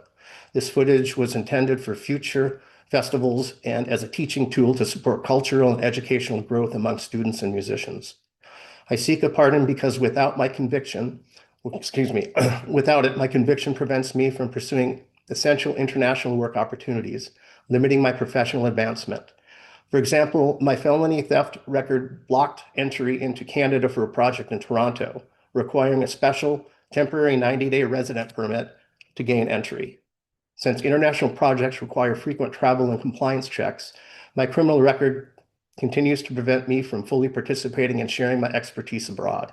A pardon is necessary to permanently remove these barriers so I can contribute internationally, expand my professional impact, and support teams outside the United States. My conviction remains a major obstacle to my growth and contributions. Without a pardon, I cannot reach my full potential or contribute globally. Granting a pardon removes this barrier and demonstrates lasting rehabilitation. Thank you for your time, dedication, and commitment to giving individuals like me a chance to prove that change is possible. I'm ready to excel both professionally and in my community, and your decision to grant a pardon would empower me to positively impact others at the highest level. Thank you, Mr. Parr. Questions from the board?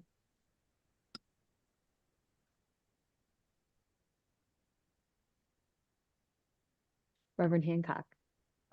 Mr. Parr, back to the crime, which was a long time ago, but when you broke in to the hangar, you were armed with a .45 That is correct. caliber handgun. What was that all about? Stupidity. Well, I don't have an answer, but that was also put at the wagon when I saw the police because I didn't want to have a confrontation with a weapon with them, knowing that I was going to be arrested. but was part of the plan that you would take the .45 with you into the building? I don't recollect if it was part of the plan, but I believe we did. Okay.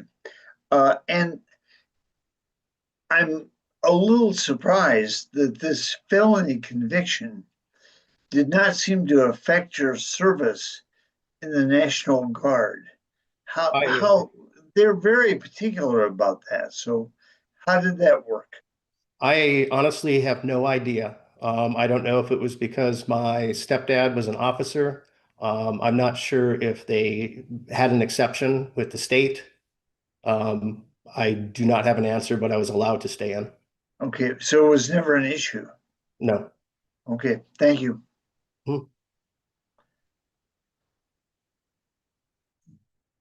Any further questions? Okay, thank you for your time, Mr. Parr. Thank you very much. Next up is Philip Jones.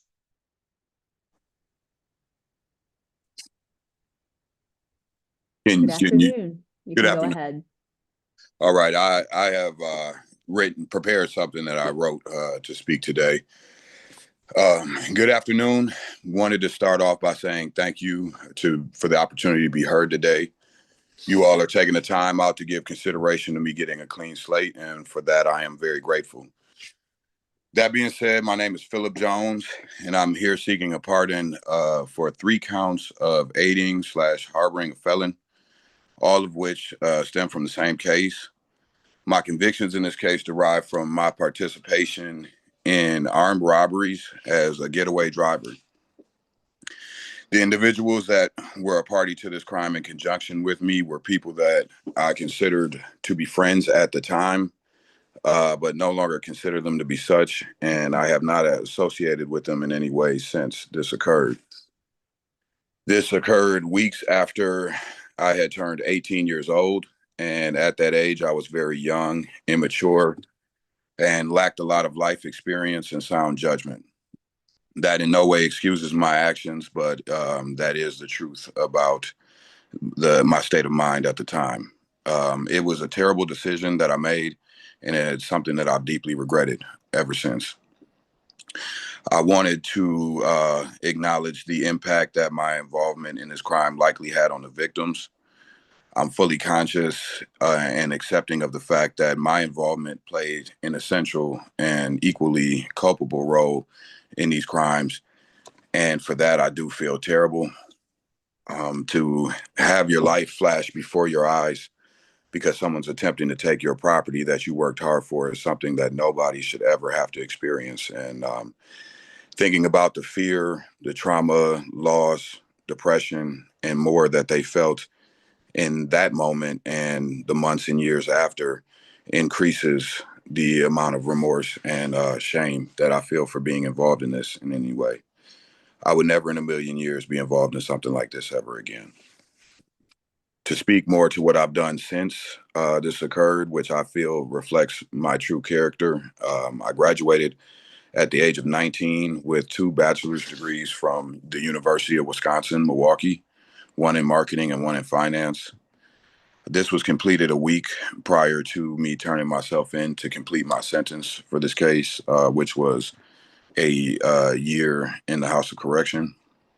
As soon as I was allowed Huber privileges to attend school while completing my sentence, I continued with my master's degree and was able to attain my master's in business administration at the age of 21, also from UWM. Education became one of the ways that I chose to redirect my life and make something positive out of my life and try to redeem myself from making this very negative decision. I'm an active father to 3 children, which, I consider to be my greatest and most rewarding accomplishment, as well as the accomplishment that I'm most proud of.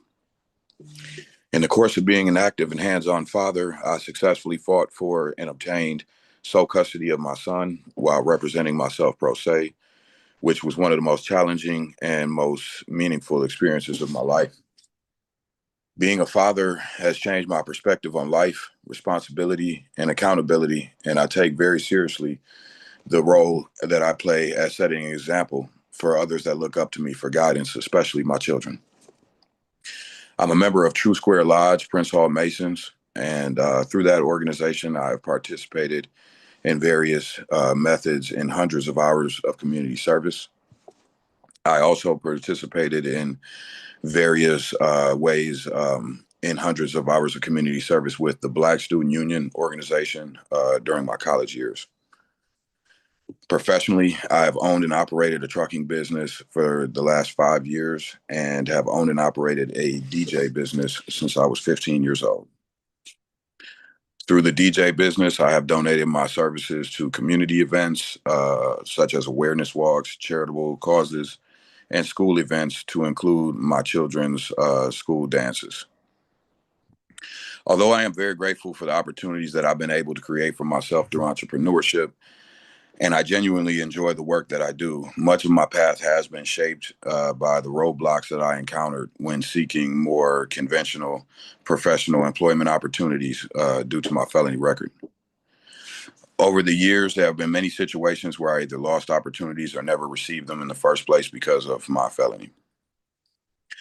As far as why I'm seeking a pardon, although I have worked hard to move forward and make the most of my life following this situation, this conviction still does create many barriers in my life and limits opportunities for both myself and my family. For example, I had a successful business presence on a platform called Thumbtack, where I've been booking DJ events, specifically weddings and private events, and been doing pretty well for over 2 years. At some point after those 2 years, the platform decided that they were going to implement mandatory background checks for all vendors, and I was subsequently removed after failing the background check due to my felony conviction. An almost identical situation occurred just a few weeks ago, and I lost access to an Amazon load board platform. Well, it was suspended following the background check. I was denied a life insurance policy due to my felony record, despite having previously sold life insurance for that same company. Situations like that have come up over the years, despite the work that I've done to become a positive contributing member to society. One of my long-term goals was always to become an attorney. This is something that I do feel that I'm fully capable of still. And I feel that a pardon would go a long way in helping me pursue that dream without worrying about any interference or hindrance coming from that in the future. It would also allow me to be more involved with my children's school activities, whereas right now there's restrictions that currently exist, and as far as me being a chaperone due to my felony record. Professionally, it would remove barriers for me in my trucking business and allow me to obtain high security trucking opportunities like military loads and contracts, government loans and contracts, and international border crossing loads into Canada.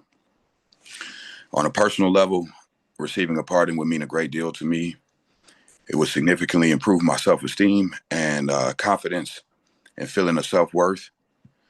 One day when my children are old enough to understand, I want to be able to tell them that I did make a mistake.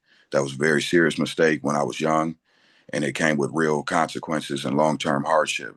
But I also want to be able to tell them that redemption is attainable when someone takes accountability, puts in the work, truly changes their actions and changes their life. I cannot undo what I did, and the seriousness of what I did is not lost on me at all. I'm humbly asking that this board not only consider the seriousness of that mistake that I made when I was 18, but to also consider the positive efforts that I put in to becoming the man that I've worked so hard to become since then. Thank you. Thank you, Mr. Jones. Questions from the board?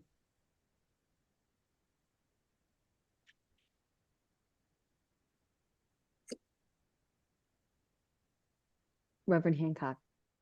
Mr. Jones. Yes. Would you describe your role in the armed robbery? What role did you specifically play in these robberies? I would say my role was a getaway driver to be the one that would help them get away from the scene. And did you know that they were going to commit these robberies? Yes. Okay.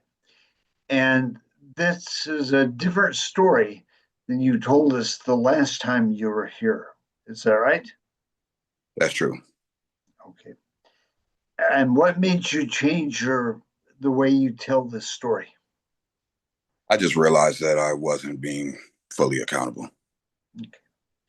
And you know that the judge and the DA in Milwaukee County who reviewed this current application supports your getting a pardon. How does that make you feel?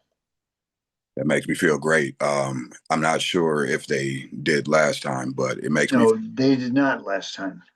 So that makes me feel great, knowing that they saw the difference. Okay.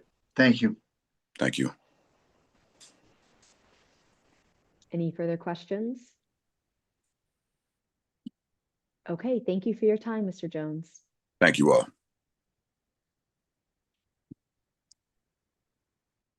Next, we have Brian Carlson.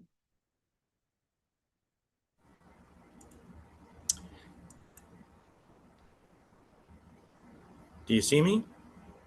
We Can you hear hear me? you, but we can hear you, but we can't see you.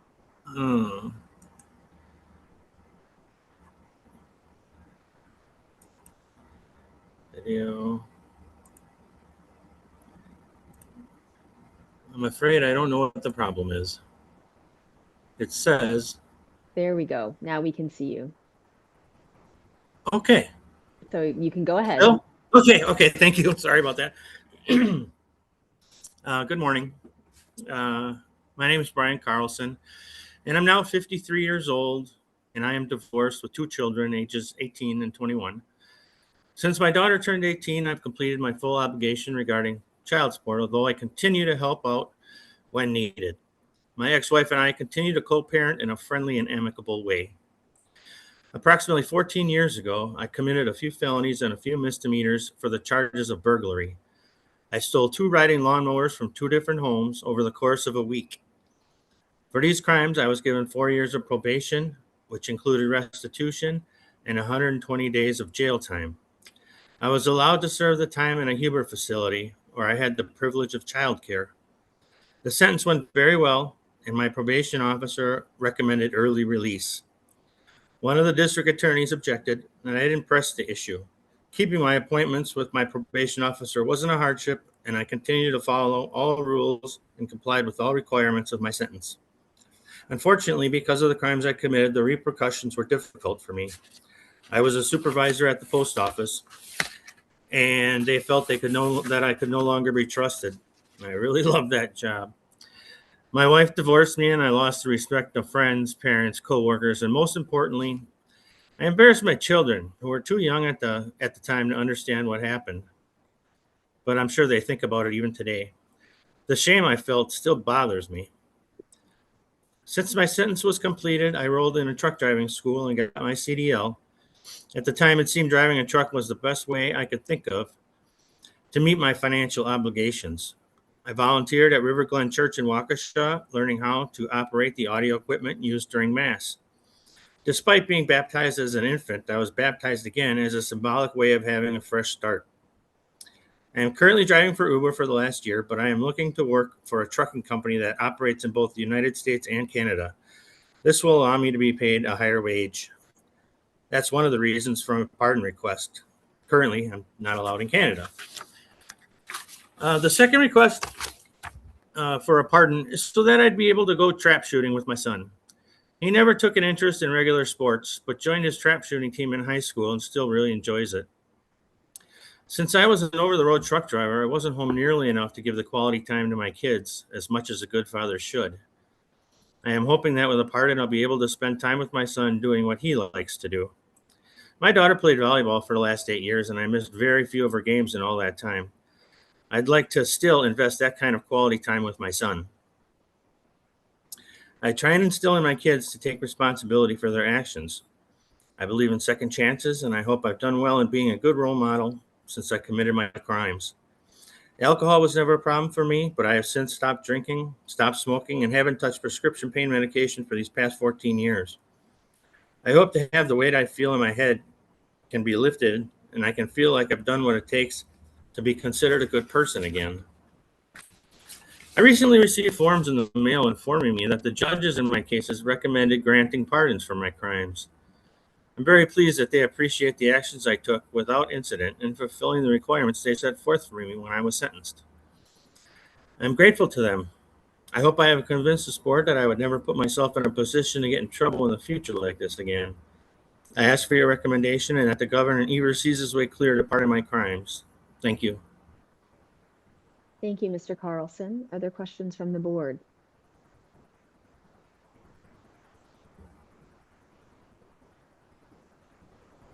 Okay, well, thank you for your time. You're free to sign off. I appreciate it. Thank you. Next, we have Kyle Ziolecki.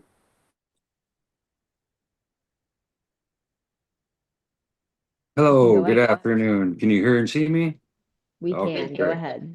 I'm Kyle Zielecki. I'm 42 years old. I want to thank the board for taking the time to consider my application. I take full responsibility for my actions from 25 years ago. I cannot change what happened, and I do not make excuses for it. What I can do is continue to demonstrate through my actions the person I have become since then. The day of the crime, I was with a friend when we drove to a local athletic club after hearing that money had been stolen from there previously. Michael entered the club, which was my friend, while I remained in the car. When he returned, he had a wallet and a gold watch. Later, we went to a stereo retailer where my friend used a stolen credit card to purchase a stereo for his car. After seeing that he was able to make a purchase, I made the unfortunate decision to buy a small figurine for $15 at Hallmark store using the same credit card. Afterward, I was dropped off at home. He gave me the gold watch while he kept the wallet and remaining credit cards. I did return the watch. I did finish my probation and paid my restitution in full, which was, I believe, $250 in the year 2005. Over the last 25 years, I have worked hard to build a stable and productive life. I have been a husband, a father, a homeowner, a business owner, an employee, and a volunteer in my community.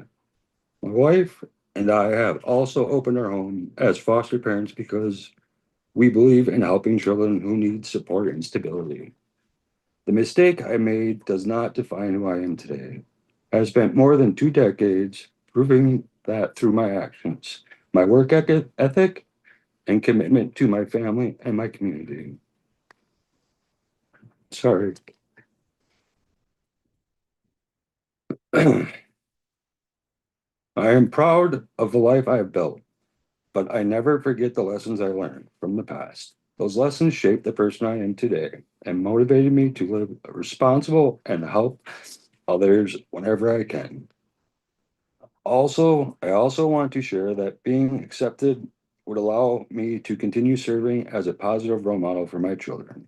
All my children know that I am appearing before you today, and they will be watching this hearing. They are hoping and praying for a positive outcome. It means a great deal to me to show them that people can learn from their mistakes, work hard to make positive changes, and be judged by the lives they built afterwards. While I've accepted responsibility for my past, the conviction continues to affect my life today.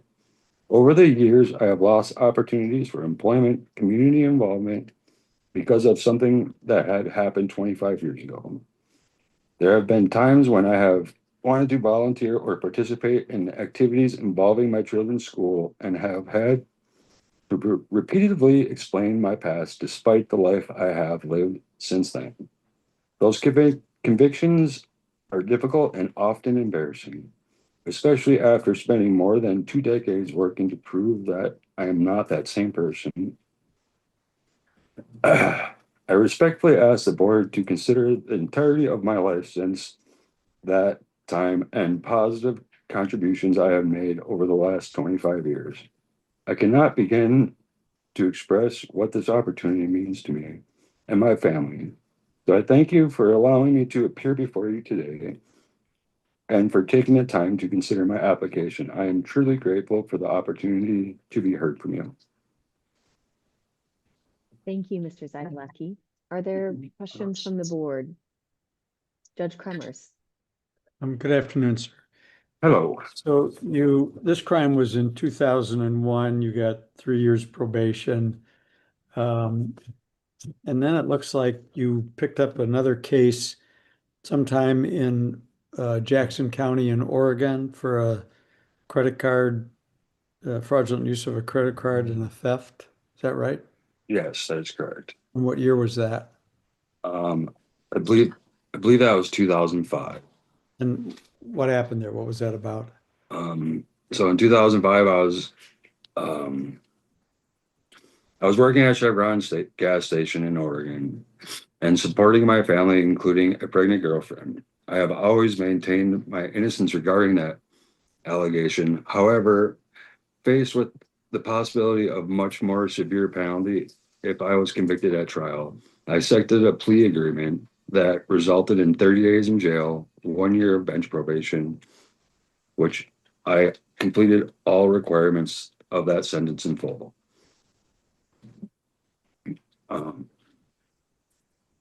That's it. And why did they think you did it? Because I was a gas station attendant, and there was me as a gas station attendant where I pump people's gas, and another guy that's in the cash register area that does the inside work. I basically take people's credit cards, I swipe them, and then I fill their gas tanks. The transactions were done inside.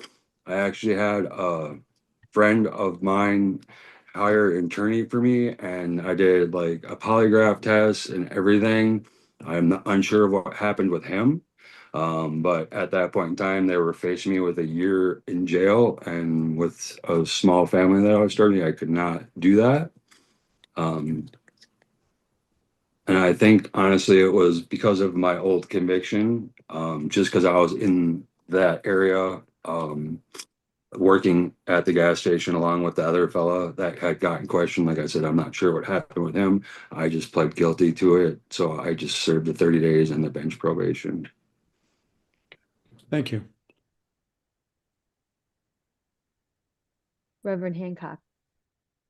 The district attorney in Milwaukee who reviewed your application for a pardon supports your getting a pardon. Now, Governor Evers will make the final decision, but how does the DA's support make you feel?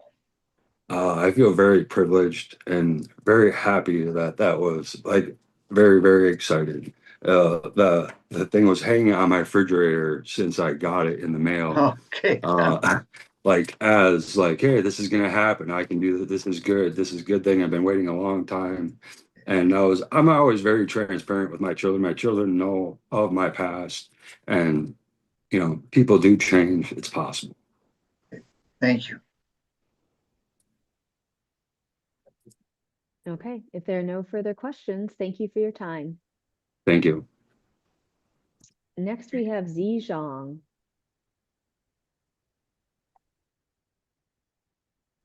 Okay, could you hear me? Yes. Okay, thank you for seeing me today. My name is Contagion. I have prepared a written statement. I'm here before the pardon board today asking for a pardon for my two convictions. One is party of theft, and the second is party of burglary. For 33 years since my two convictions, I have carried deep regret. I deeply apologize to my community for the poor choice and action that I have taken in my past young life. In my past, as a young man. So in 1999, at the age of 25, I was immature and stupid. I was involved with some individual and broke into the store, stole some firearm. The night of the burglary, I was with some friends, which were in gang. I was not. We drank and we were drinking, and I went along with them. Someone broke into the store. I went in with them, grabbed some guns, and we left. I never seen the gun again. I don't know what happened to the gun. I fully accept my responsibility for my conduct. I was convicted in 2001 and sentenced to 4 years in prison and 5 years probation. Since my release in 2003, I have not been in touch with those individuals and have not involved with the law enforcement for the last 23 years. Since my release, I work as a tender for Platinum Plastering. Then the owner of Pierce Plastering saw and was impressed with my work. I was recruited to work for Pierce Plastering from 2004 to 2009 until the company went bankrupt.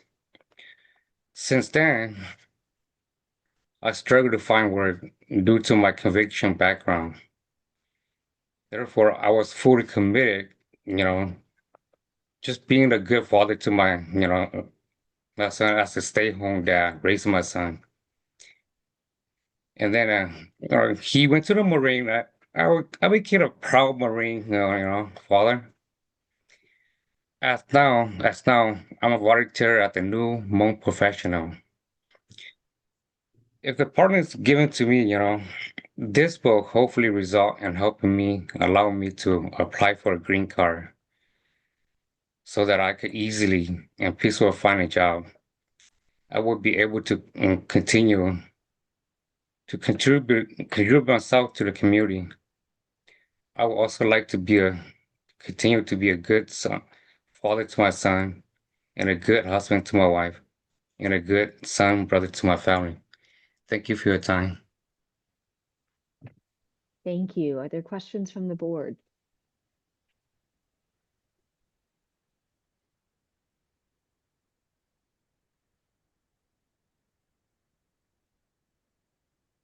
Okay, well, with that, thank you for your time, Mr. Zhang.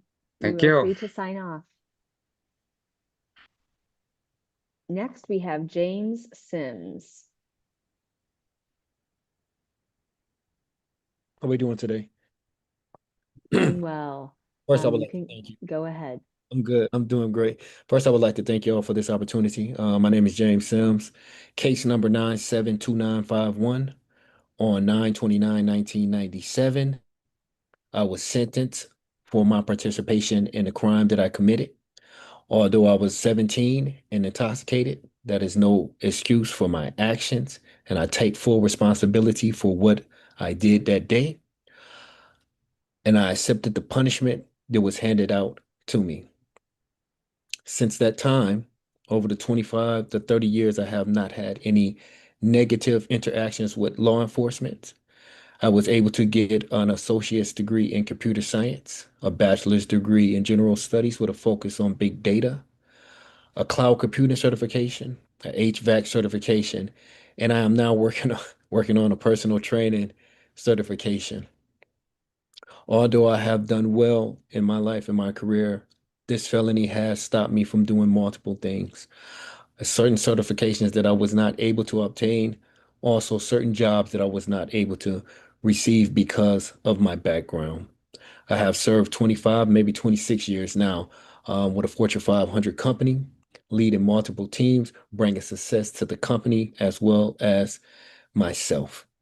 I'm here asking for this pardon today for two reasons. One, I would like to further my career and get some of those certifications that I was not able to get. Two, my daughter recently joined the Navy and we found out that she might be stationed in Japan. And she asked me if I would be able to come see her. This was the first time I had to mention anything about my past, but I told her if she go fight for our country, I will fight to get this felony removed. So here I am. Before I go, I would like to thank the Mobile Legal Clinic who helped me prepare my paperwork. It was such a great team, and they got me ready for this moment if I was to sit in front of the board. So to them, I thank them. I would also like to take the time to apologize to the victim for any hurt, harm, or pain that I might have caused them physically, mentally, and emotionally. And I ask for their forgiveness. Once again, I would like to thank you for thank the board for taking time out of their busy schedule to review my case and providing me with this opportunity. Thank you. Thank you, Mr. Sims. Are there questions from the board? Reverend Hancock. A couple of questions, Mr. Sims. When you filed your application, you were worried about your job at PepsiCo being outsourced. Did that happen, or are you still there? No, it actually got outsourced. Yes, my team, they did let go of my team. But I was fortunate enough to get with another Fortune 500 company as a supervisor running the team in the warehouse. And we're putting up great numbers right now. Okay, good. And you're still in Texas? I am still in Texas. Okay. And the district attorney in Milwaukee who reviewed your application supports your getting a pardon. How does that make you feel? I was ecstatic. I was really happy. I dealt with this for a long time, and I was sort of embarrassed and really didn't want to take the chance because I didn't think that they would allow me to sit in front of the board. But I was very happy when I did receive that letter and I'm able to sit in front of the board. Good. Thank you. Thank you. Okay, it looks like there are no further questions, so thank you for your time, Mr. Sims. Thank you. Our last applicant this afternoon is Lucas Fox.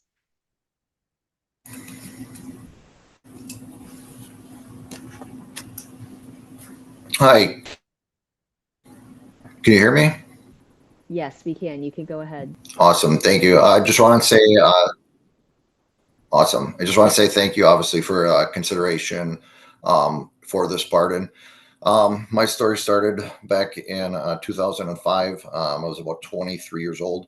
I had been out drinking all night and then tried to sleep in my car a little bit and decided to drive home. Obviously on the way home, I ran a stop sign, collided with another vehicle. And obviously there was some injuries that came from that as well. At that time, I was a young, immature kid. I didn't know, how the drinking and the driving and all that could affect others and myself. I was selfish. I had a very narrow view on life as far as what was important and how to conduct myself. So I had to learn very quickly on how to change, take full responsibility for what I had done, realize that my actions can affect others and myself. And obviously I feel horrible for what that had caused. I completed my sentence while able to maintain a job with the help of family and friends. I was also granted Huber ankle monitoring. So that was one of those things that did help complete my sentence. Some of the things that I have done since my conviction and stuff is I've got an associate's degree at CVTC for automotive. I also have done business classes at UW Stout. I have currently am a sales manager for a motorcycle dealership with 3 to 4 sales professionals that I lead. We help people purchase motorcycles and use them safe and enjoy them. I'm married. I do have a child. I've been 16 years in the power sports industry. It's a passion of mine. I grew up around motorcycles. I was a professional racer for 4 years. It's one of those things that I feel just helps me help people with my experience. And the reason I'm looking for a pardon is just with restoration of my civil rights, help with employment, further advancement. I feel there's been a few places that I have been turned down because of my background. I just want peace of mind moving forward with my family, kind of put an end to the incident, any travel restrictions. I've been very good about keeping my nose clean since the incident, as far as my record goes. And those would just be some of the reasons that I would thank you for considering me for a pardon. Thank you, Mr. Fox. Are there questions from the board? Jennifer. Good afternoon. I saw that you completed AODA. Is that right? Okay. When did you complete that? Yes, correct. And when? It would have been shortly after. I'd have to look that up and see. Give me 2 seconds. That was a court order for you, I assume. Court order. Yes, it was court ordered. So, yes. Okay. Have you had any other AODA counseling or anything since then? I have not, no. Do you still drink alcohol? Not very much, maybe here and there, but it's very limited. One of the things that I look to do is I manage any stress through exercise, eating right, that type of thing. So,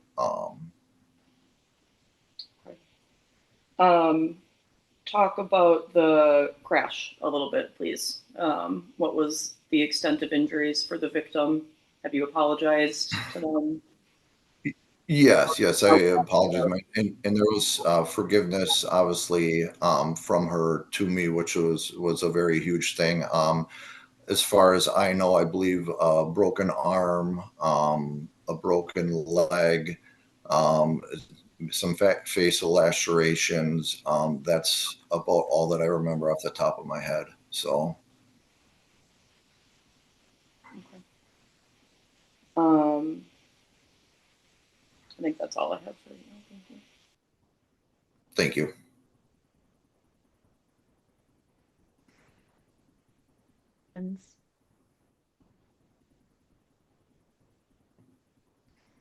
Okay, Judge Kremers.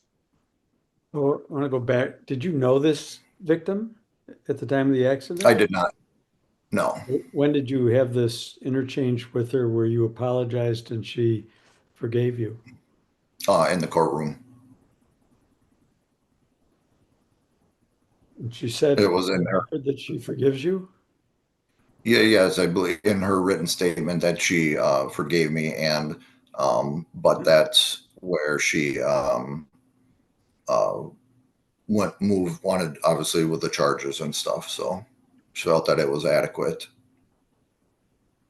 All right. And what was the violation of your probation in 2009? I believe it was a positive drug test. For what drug? Marijuana.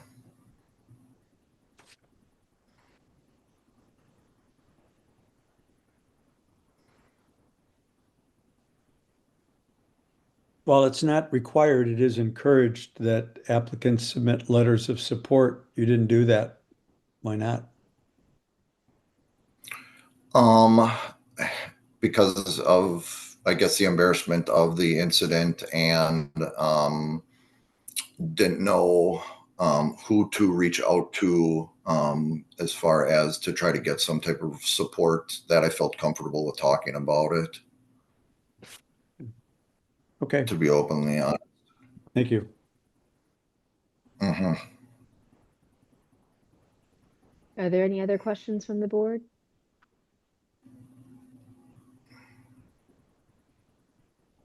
Okay, thank you for your time, Mr. Fox. Thank you. So that is the last applicant of our afternoon session. So now we are going to move into closed session.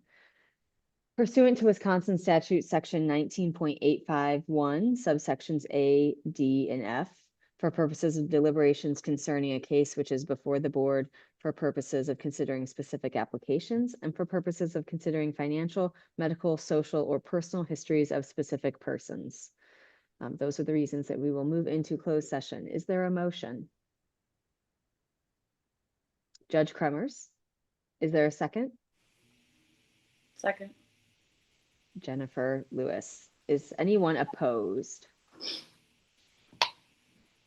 Okay, hearing none, we are therefore moved into closed session.